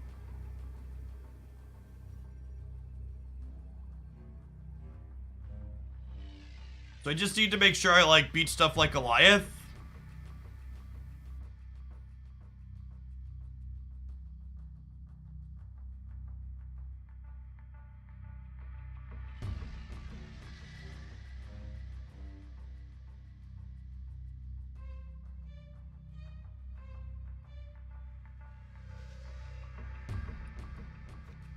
Puts me to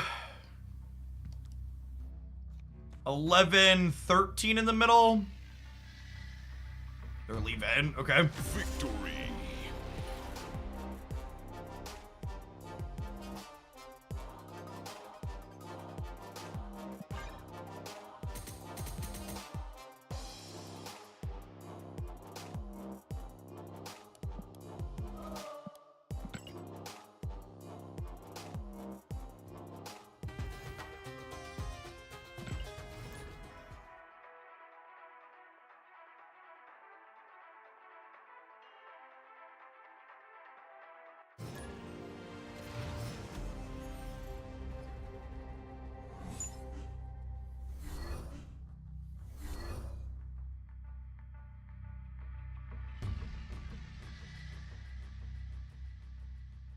I looked away. Thankfully, I have a deck tracker. Man, Jane keeps eating it to the Sokovia, huh?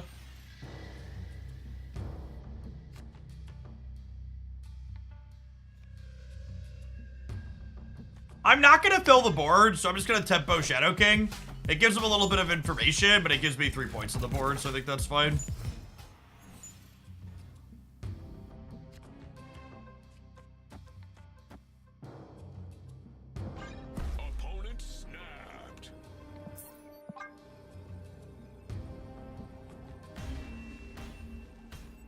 Escaped.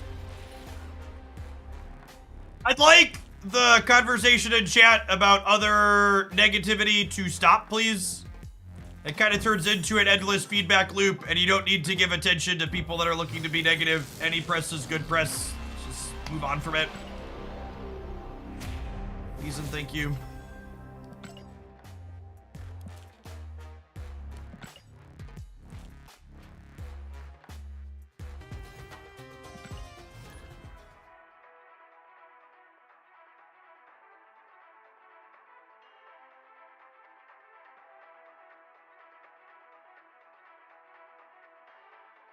Yeah, so the big thing for a deck consideration for Blob is that you need it to be bigger than 12 on average to be better than Hulk, right? So at the end of the game, you need your deck to have 9 or more total power in it. So you need average power in your deck to be 3 to like be baseline, which is probably very doable, right?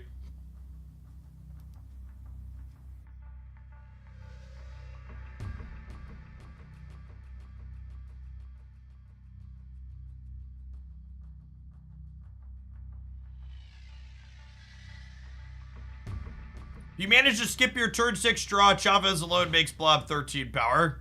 Victory. Sure. Is Blob another option for Hela? So, the problem with Blob and Hela is that, one, the, like, MODOK Hela deck typically draws its entire deck. And the non-MODOK Hela deck plays RNG cards like Jubilee and Lockjaw, which you don't want to get Blob early. So I explicitly think Blob's probably not a good Hela card. Just because it doesn't seem like it fits into either of the two good Hela existing Hela decks. Maybe there's some kind of new Hela deck that could structure around it, but what is even going then? Probably something new? I know it's hard and it's scary and it's challenging to think, oh no, I can't just shove the new card release into an existing established good deck.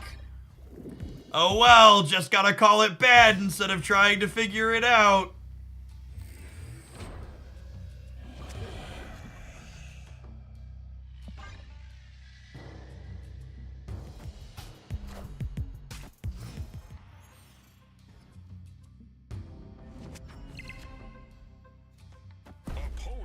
Take Ravona out back here.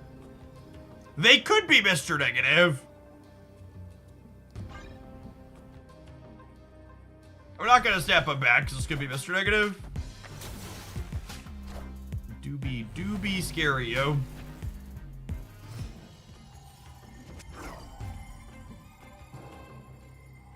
You're getting a Coinbase ad on your Twitch mobile homepage because Twitch takes money from anybody, including grifters.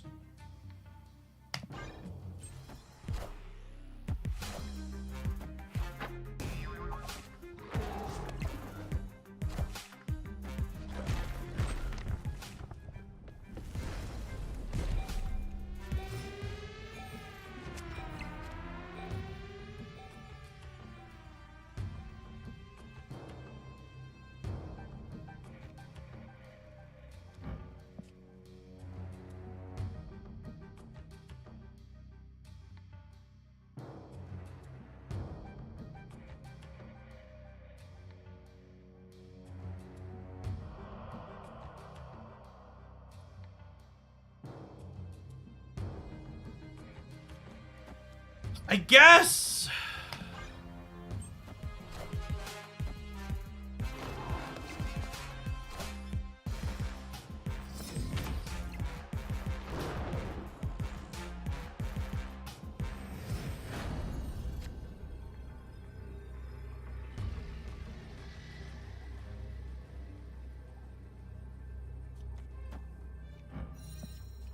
I assume I'm a fish if I stay. This is 13, 17, and then over here, this is 11, 13, 14, 15. I've 17 on each side. You know what? I probably should have put Nico and Cosmo in the middle to beat Jane, is what I should have done.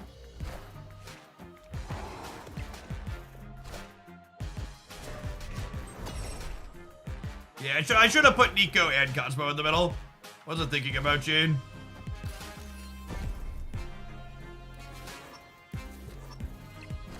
Currently beating that. Oh, yeah. Victory. That's the good stuff right there, gamers.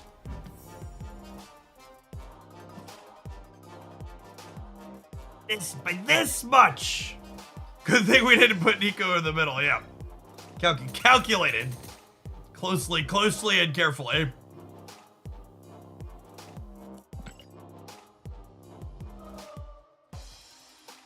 Well, they had 3 negative draws because they negative done 3. But yeah, two of their 3 negative draws were Nolan Zola.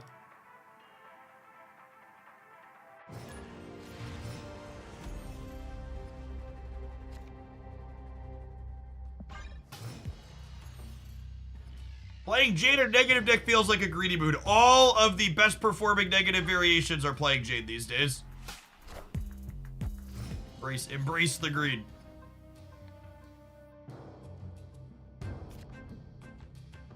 I think I'm gonna take my ball and go home, chat.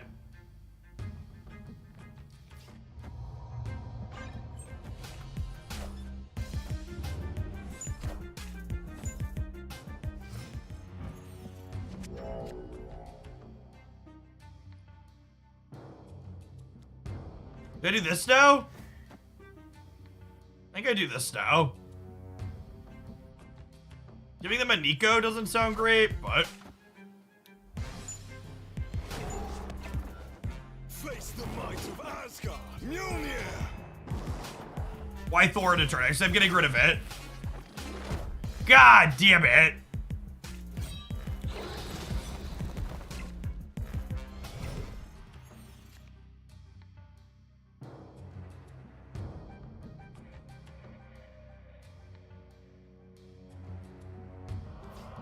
I mean, that was like the second best draw on my deck. Spider-Man would have been first best, but...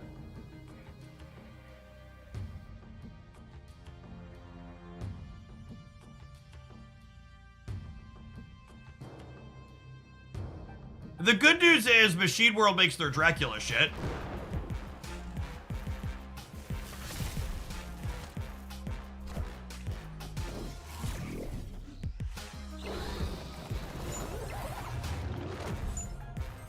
They have 2 swarms and a 16 power apocalypse.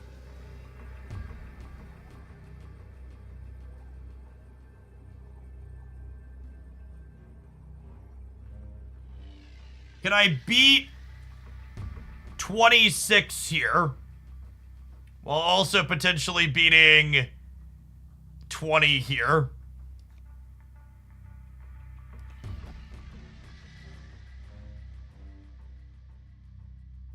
No, not even close.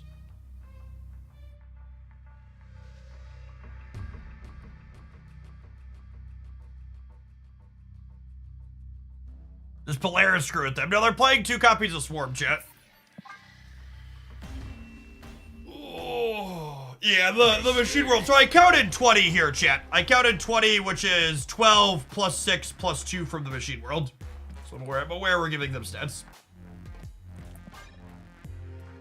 Speaking of giving people things, how about giving you some adverts? Enjoy. Unless they're from Coinbase, in which case, flip them off like I am. Get you in 120 seconds. Dear Twitch, please give me the option to skip running ads from particular companies. Please and thank you.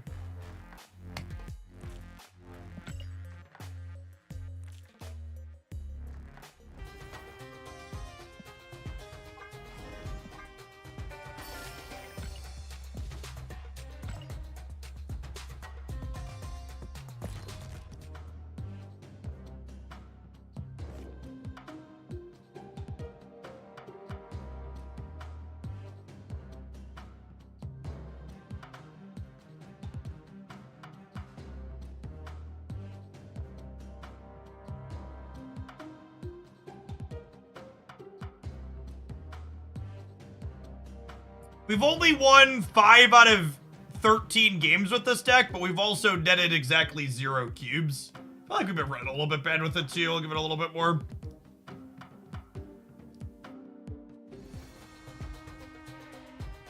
Why the hate for Coinbase? All cryptocurrency is some form of scam. Whether it's pump and dump or Ponzi schemes or pyramid schemes or whatever else, cryptocurrency is a solution looking for a problem. But we have a command for line goes up, right? If you're not familiar with the problematic issues with NFTs and cryptocurrency, it is worth your time to watch this YouTube video. It is long and it is very good. It will articulate very well many of the things I am shorthand describing right now.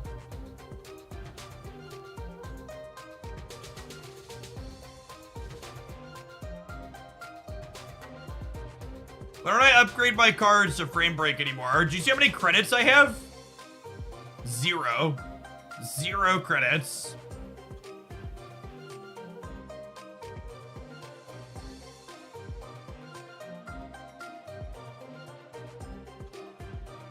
No, if you're not currently subbed to the channel, you can always give Twitch money. There's definitely not some kind of void for paid subs.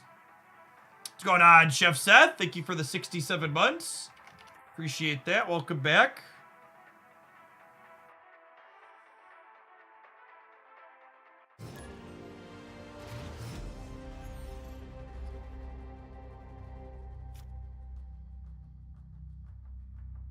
I'm really glad we got gold Jade Buster to match gold Thor.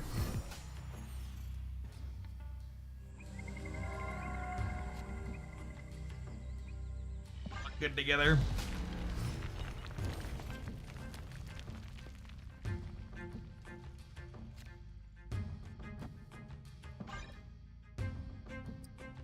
Good on, Board C. Appreciate the prime. Asgard, Mjolnir.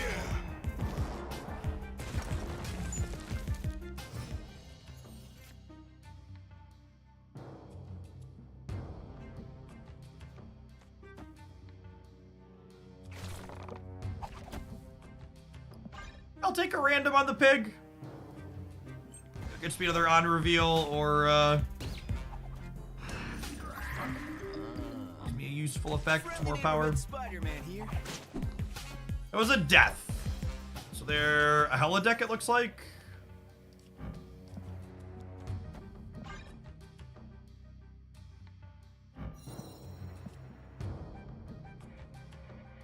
Doggo's not a terrible draw, actually, because I'm drawing the hammer. So I'll get to go Doggo, Hammer, Shadow King 1-drop. If she rolls Demon, it's real good for us. Jane shuffles. I don't think so. No, Jane just draws the card out of your deck. All systems go. See, this ain't your Poppy's Boomer card game, chat.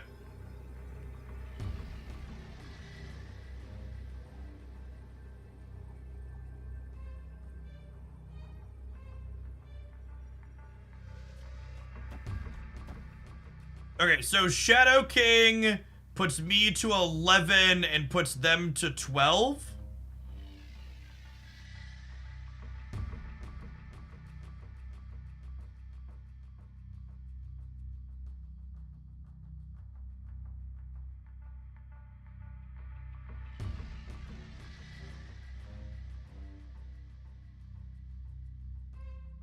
Huh?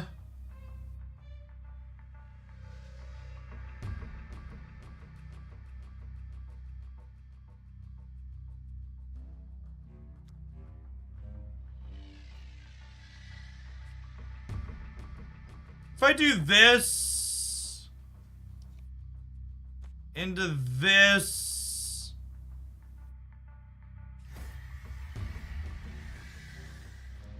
there's no good way to sequence this, really, is the problem.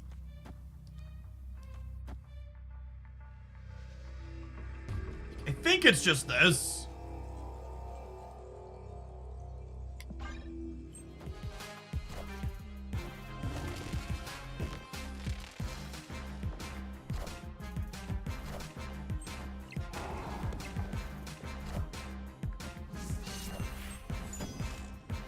Mjolnir, to me.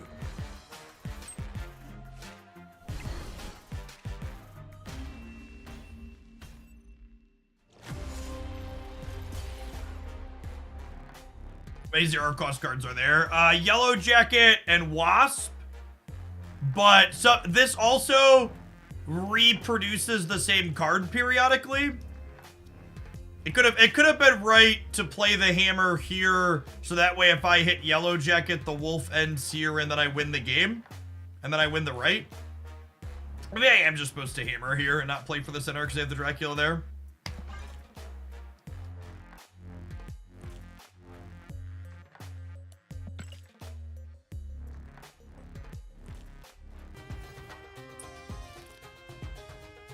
I'll play the Lockjaw build of this for a little bit.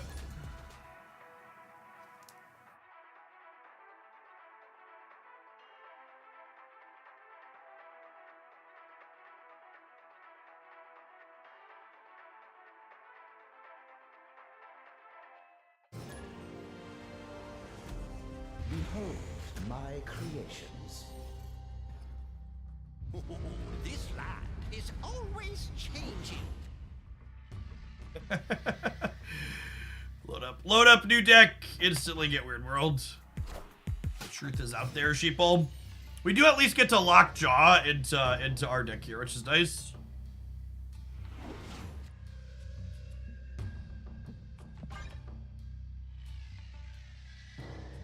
I've got these two together.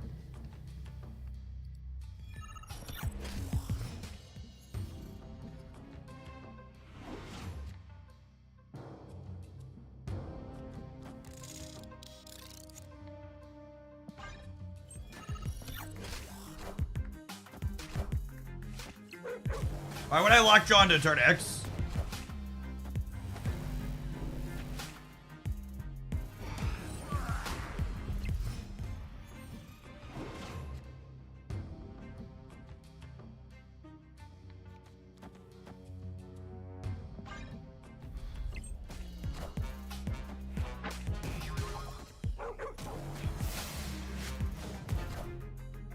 Wind, aid my hand.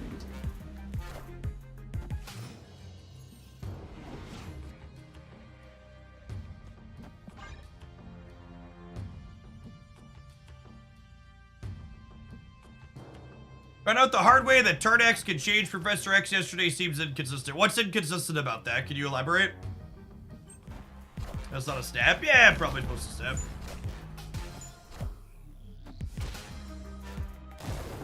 Well, I suppose we lose to Jeff here, so I'm happy I didn't.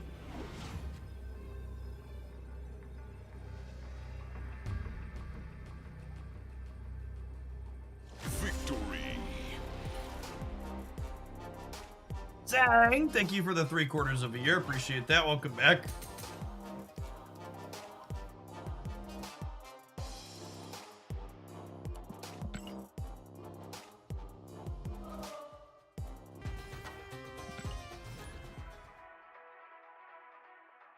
Professor X stops changes to the location. No, Professor X stops cards from being added to the location.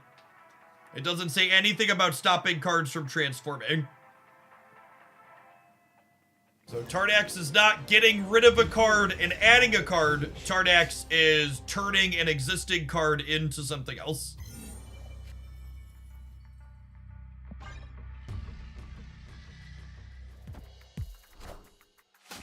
It must feels good to Professor X and Professor X Gamer. I mostly feel nothing.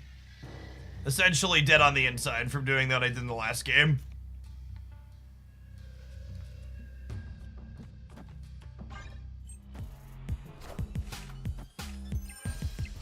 Bass Deadpool, game in.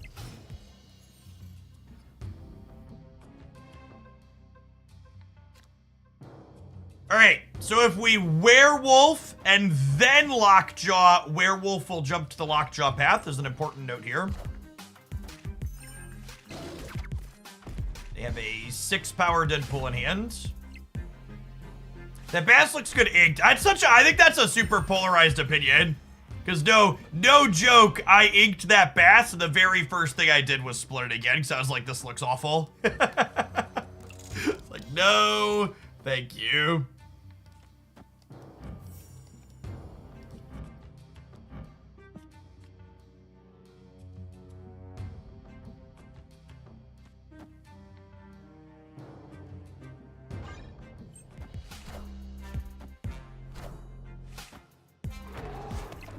they playing for 4 into turn X?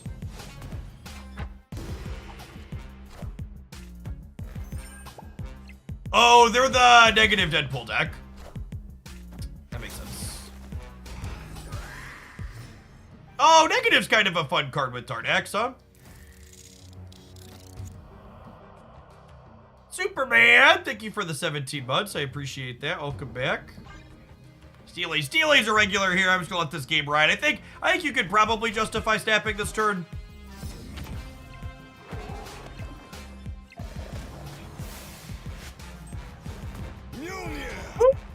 Ooh, that's a good one, gamers.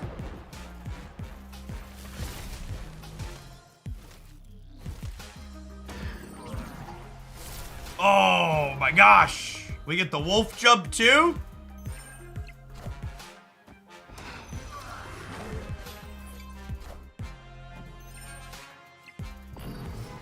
Remember, for those not familiar, when you play an odd reveal into turn X, the card you get also needs to be an odd reveal in order for you to do so. The average 6-drop is better than Chavez, right? Says local man about to get, Says local man about to get destroyed.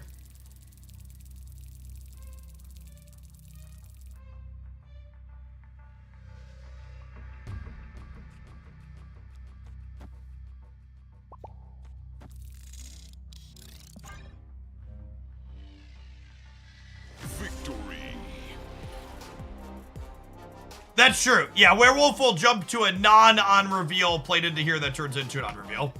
Just the final card needs it.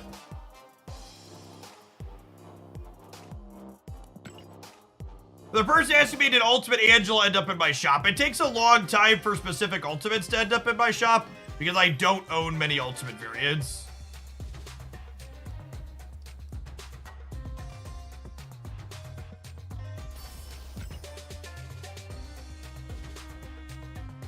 Am I a fish? Are these free infinite tickets? 600 gold is 800 credits, right? No, times 1.25, 600, 750, so that's 2,300 credits. Normally $20. Gets me 1,600 gold. 1,600 gold times 1.25. So this is no, they are free. This is marginally better. No, see, this is why those value calculators on those websites are shit, and the value is different for everyone. So the calculation I'm doing is I regularly buy gold at 8,000 for $100. And then I regularly turn that 8,000 gold into 10,000 credits.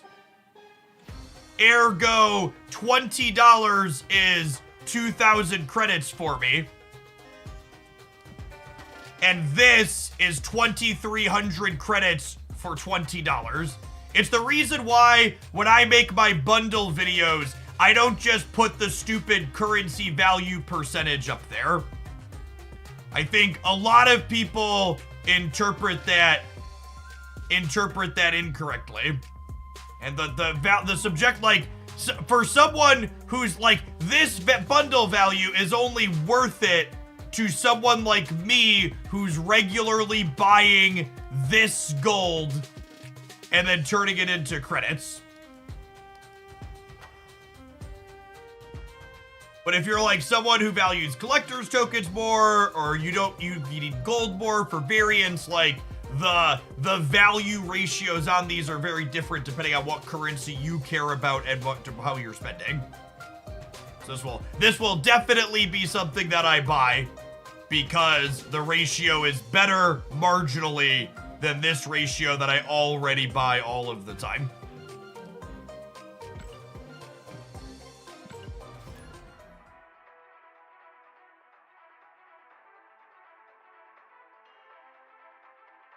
Yes, so it's 300 credits and 2 infinite tickets for me, incidentally.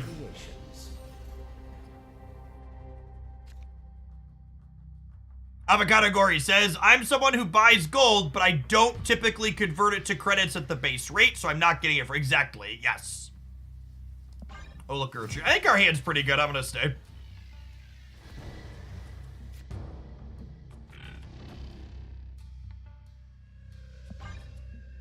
Fisk Tower kind of sucks for us.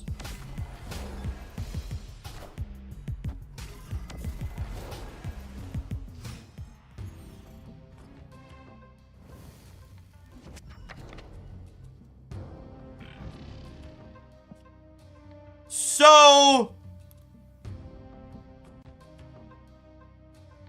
because Fisk Tower sucks for us, should I copy Thor here?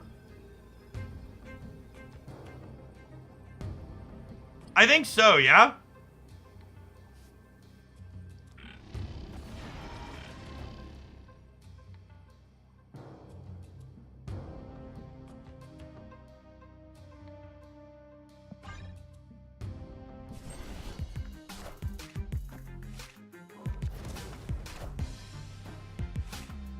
If Jane can dodge these destroys, it's huge for us. Damn. I guess them thinning our deck is also fine for us though, right? Their Shang is gone. Green Goblin is gone.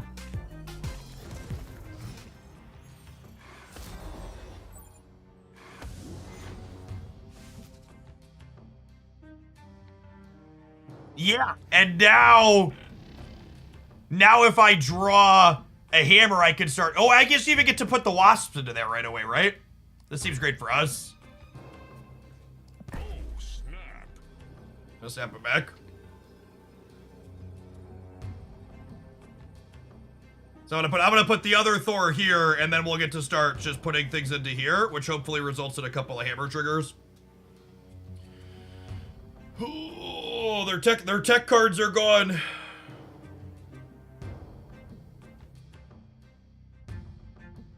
We're 50% to draw a hammer next turn. We're either drawing Yellow Jacket or hammer. And if I draw Yellow Jacket, the thing I put into Lockjaw is guaranteed to get a hammer. Ah. Well, I believe we're dead now. Debris this turn was the one card that fucked us.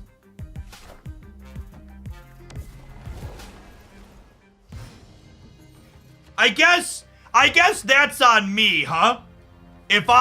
We knew that they were playing Debris in their deck from earlier. If I would have put this here, we would have been good to go, huh? Yeah, that one's on me. I could have played around. Debris there.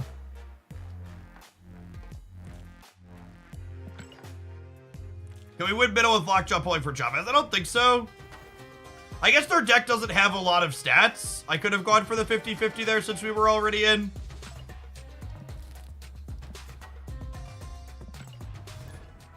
Now that the meta has balanced out, Junk and Nihilus is feeling strong. That hasn't been my experience, but if you're having fun with it, more power to you. Behold my creations.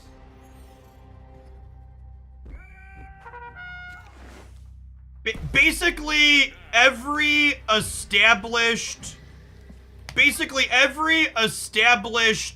Annihilus deck is essentially just top-ending the Annihilus stuff in other established good decks. Is like the TLDR when you look at what people are actually playing. It's like, oh, we shoved Annihilus inside of the Bounce deck, and oh, we shoved Annihilus into the Eliath Lockout deck. Like, I don't feel like it's actually doing anything. Like, they're decks that are good in spite of that card. They're not good because of that card. I mean, I don't know. He might be fine at either. I'm not gonna say that he's bad. But I am going to say that every single deck that he's currently being played in was good before he existed. As like the TLDR.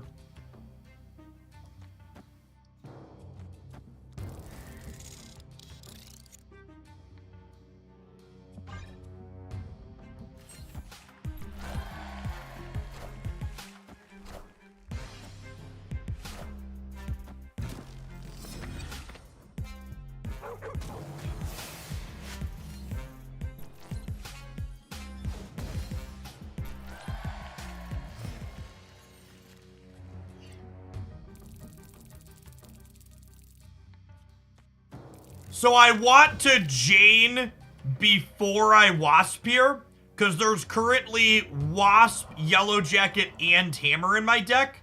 So if I Wasp and then Jane, I could not get the Hammer back out.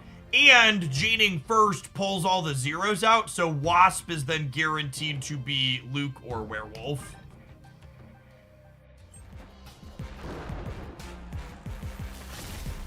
Does the Nihilist need more Courage Banner? Again, I'm not certain that there's data either way to say that a Nihilist is necessarily bad. I'm just saying that all of the decks that he feels good in, it isn't abundantly clear to me personally that a Nihilist in those decks is the reason those decks are good. Now, awkward here on the Werewolf. Okay, they're leaving. I was gonna say the Werewolf jumps and then doesn't jump back because of the timing on this, because of the bug. I think we're still good to go there. Same with Werewolf and Gladiator, they all just tweak decks. I don't think that's true. So Gladiator is definitely a replacement level card. Werewolf, however, certainly defines most of the decks that it's played in and is a uniquely powerful thing that decks tend to be built around in its entirety. Gladiator is very much just a filler 3-drop you could replace with another on-reveal in most decks. Werewolf. Werewolf, I can confidently say, is very good.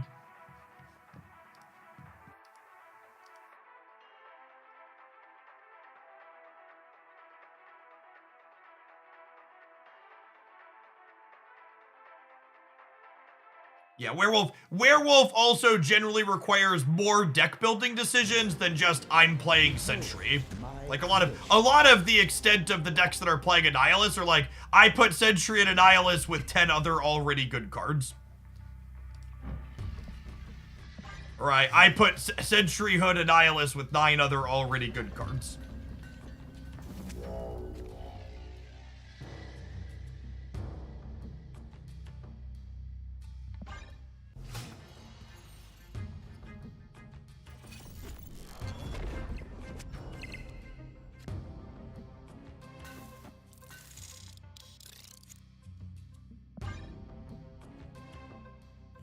Solo decks already even ahead of them, yes.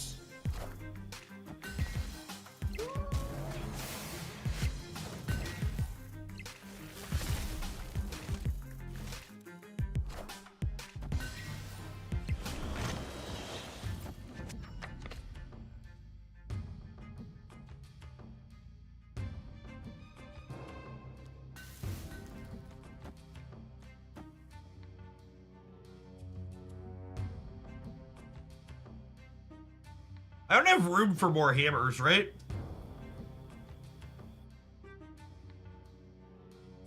I guess even one hammer makes them huge, though. If I have 2 Thors.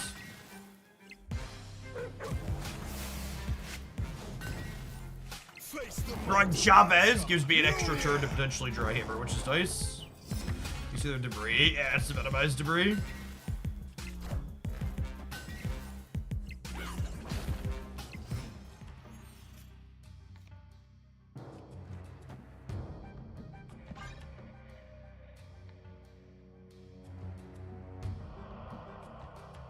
So I'm at 36 and they're at 26. We get Goblin. Yeah, we could get Goblins. Face the might of Asgard. Mjolnir. Am I supposed to just play 2 here to block it? Apt name title.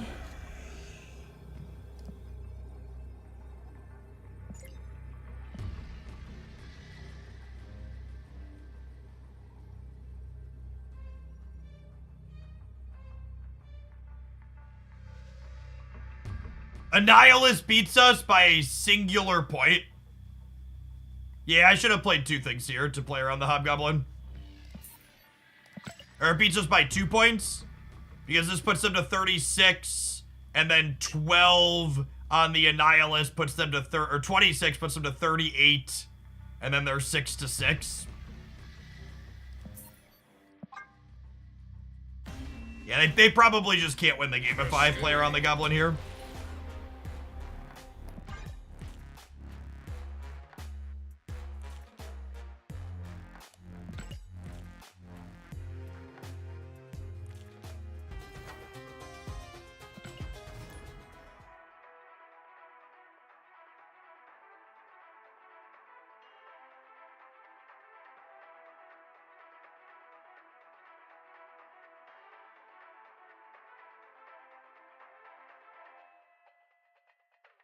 If they fill and they don't have Goblin, we feel dumb. I mean, maybe. Like, with their Clutter deck, they probably just don't have stats to beat me filling even if they don't have the Goblin, right? So it's probably fine either way.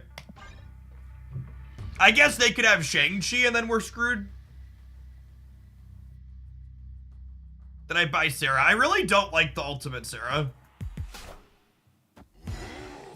Sarah's actually kind of one of those cards that I really don't care for any of the variants she has currently. Not a huge fan. Doggo? Doggo. Doggo. Doggo.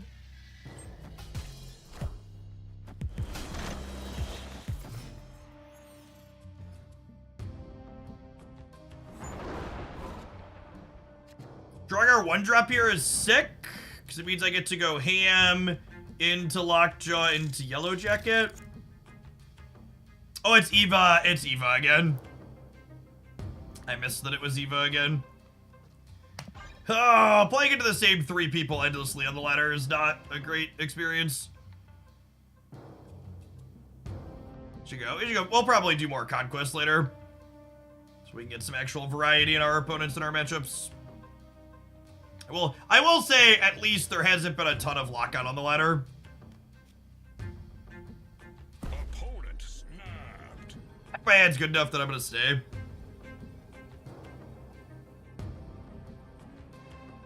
We'll see. Hopefully the spider hand messes him up.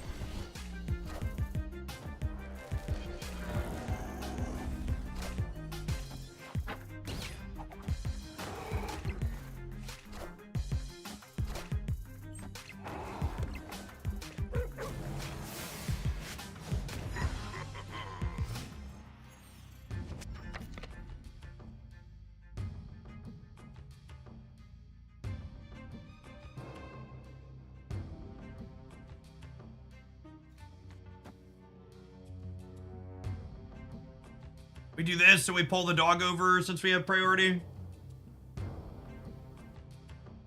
Snap.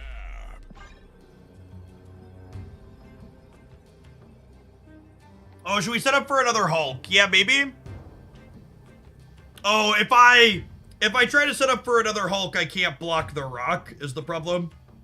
I think I want to block the rock.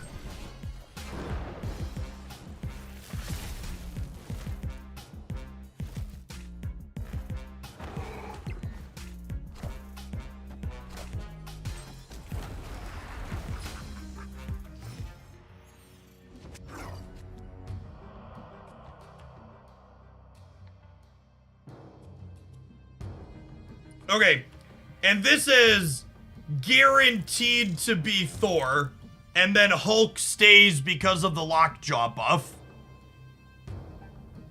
And then next turn, I play Hammer. And they probably can't win the right.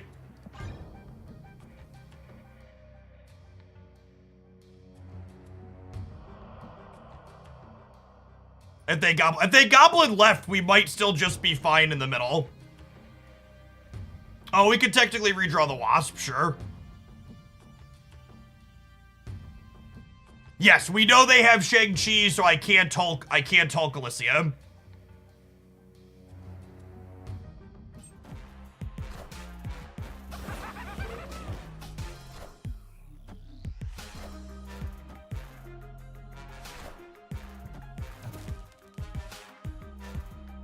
Ooh, do we die to Shadow King's a good question.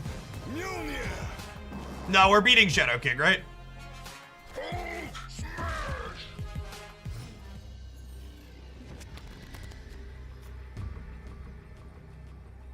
And this was a pigged HUD, so they don't have demon.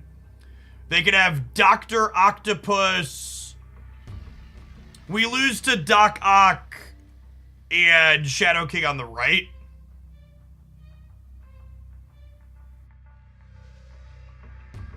Oh yeah, their Doc is 12.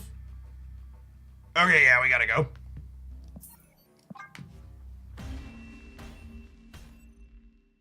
Escaped.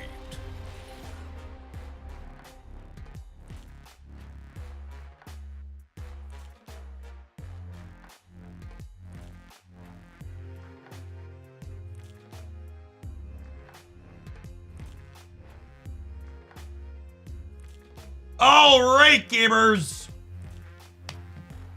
For our ad break this hour, we're going to show you some of those powerful advertising money can buy. Advertising that beats every sort of ad blocker known to man. The Twitch Bounty Board. What a wonderful use of advertising dollars here from American Eagle. We've done a shopping bounty with them before. And fun fact, I'm actually currently wearing an American Eagle product. I would just have to take my pants off to show you, so I'm not gonna share that with you. Last time we did an American Eagle shopping bounty, I took it as an opportunity to update my underwear wardrobe, which they said, where are they? Men's underwear. They mentioned that there are holiday underwear going on. Last time we got a look on here. I got some fun Halloween underwear. I should have brought them down too.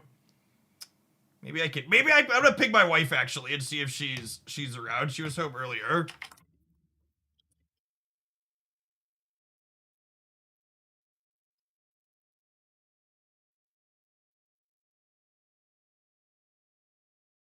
American Eagle hot tub stream one. They're not bathing suits, chat. They're underwear. Okay. I've got some. Or is there one of the packs? I've got some shark underwear on right now. There's a pack of blue ones earlier. I'm a sucker for blue.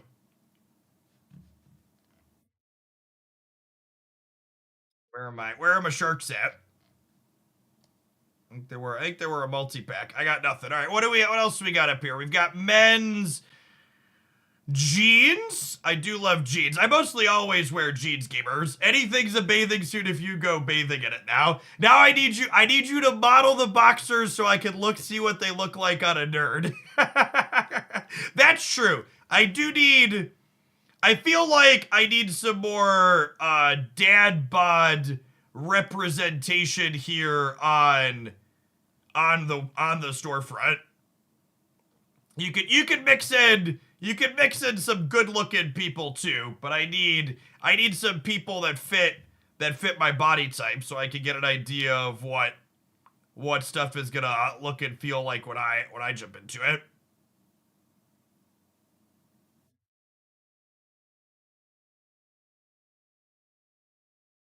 American Eagle sells extra long women's pants. I'm 6'2" with long legs and the pants fit fine. That's true. They do have women's clothes on here too. Ooh. Jeans. All sorts of jeans. Even ones that come pre-ripped. My kids do that for free.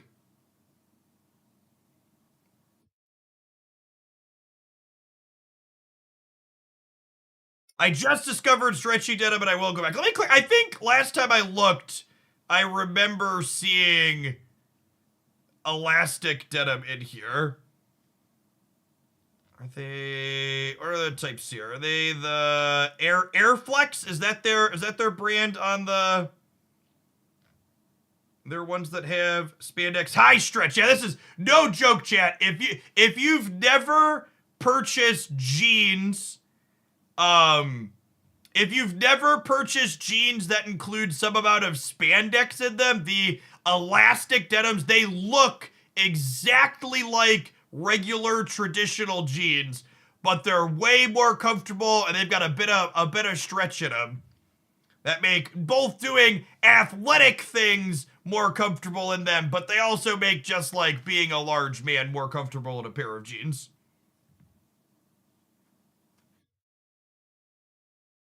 Skinny jeans that are partial spandex are great. Yeah, that would make sense. I would never fit in a regular skinny jean. What's the new arrival on American Eagle? Have we arrived into new things?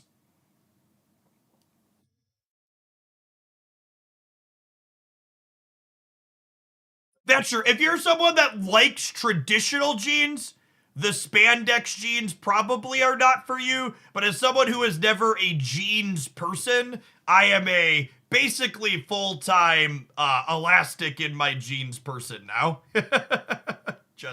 They're just really comfortable.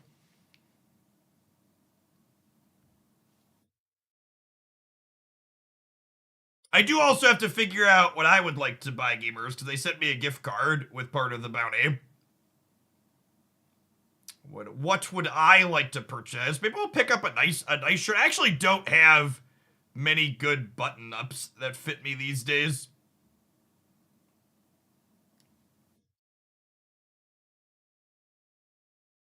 Take a look at that. Tops. Get some filter, shirts and flannels, sweaters, polos. Premium tops, chat. Premium tops.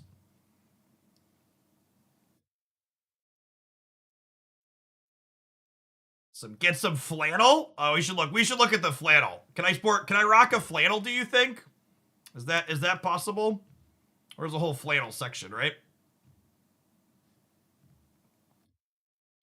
Ooh, there's a lot of color. Can I filter for blues too? Like I said, I'm a sucker for blues. Look at that. Look at that. That's true. I am from the Midwest. 24. It's called Real Good. Why would the name of the brand? Flannels are like high class hoodies. That is a good way to think about them.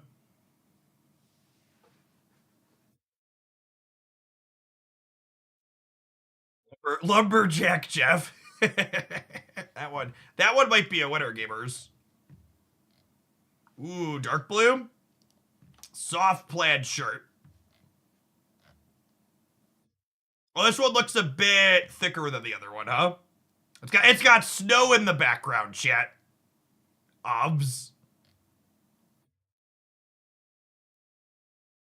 Thermal shirt. It's like a button up the front. Does this qualify as a hoodie, or is this technically different? What's the classification? Does a hoodie have to have a zipper, or is it just a hooded shirt that has buttons? Does buttons count? A zipper, because it's not a zipper. This is buttons, right? I think it technically qualifies as a hoodie. They ship me $100, so I'll probably spend that a little more. I might get all three of these actually. Get us a range of blue.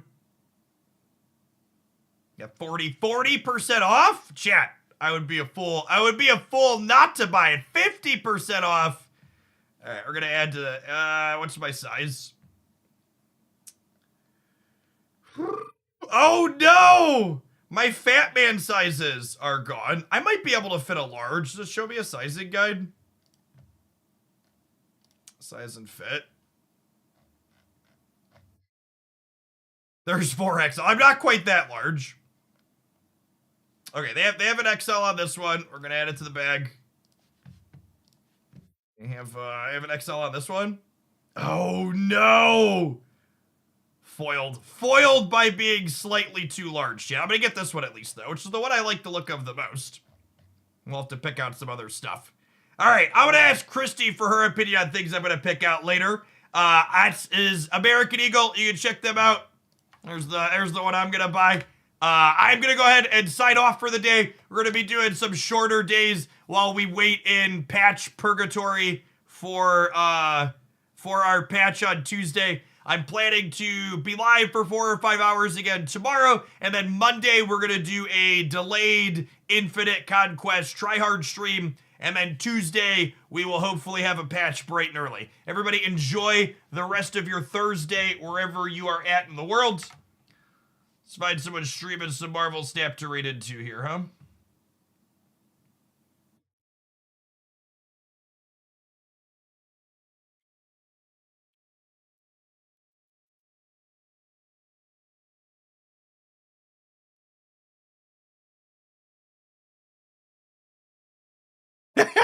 I thought I recognized this name. All right, I'm gonna raid Dudelick, and their last comment in our chat was, "Every Alliance player was enthusiastically at January 6th, and you can't convince me otherwise." So I'm gonna wager they're a fellow leftist slinging some Marvel snaps. So check them out.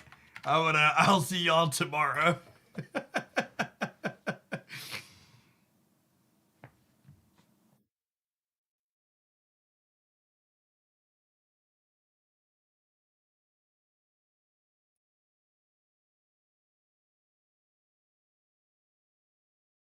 Watch on the YouTube side. Don't forget to tap the like button before you bounce off. Catch you later.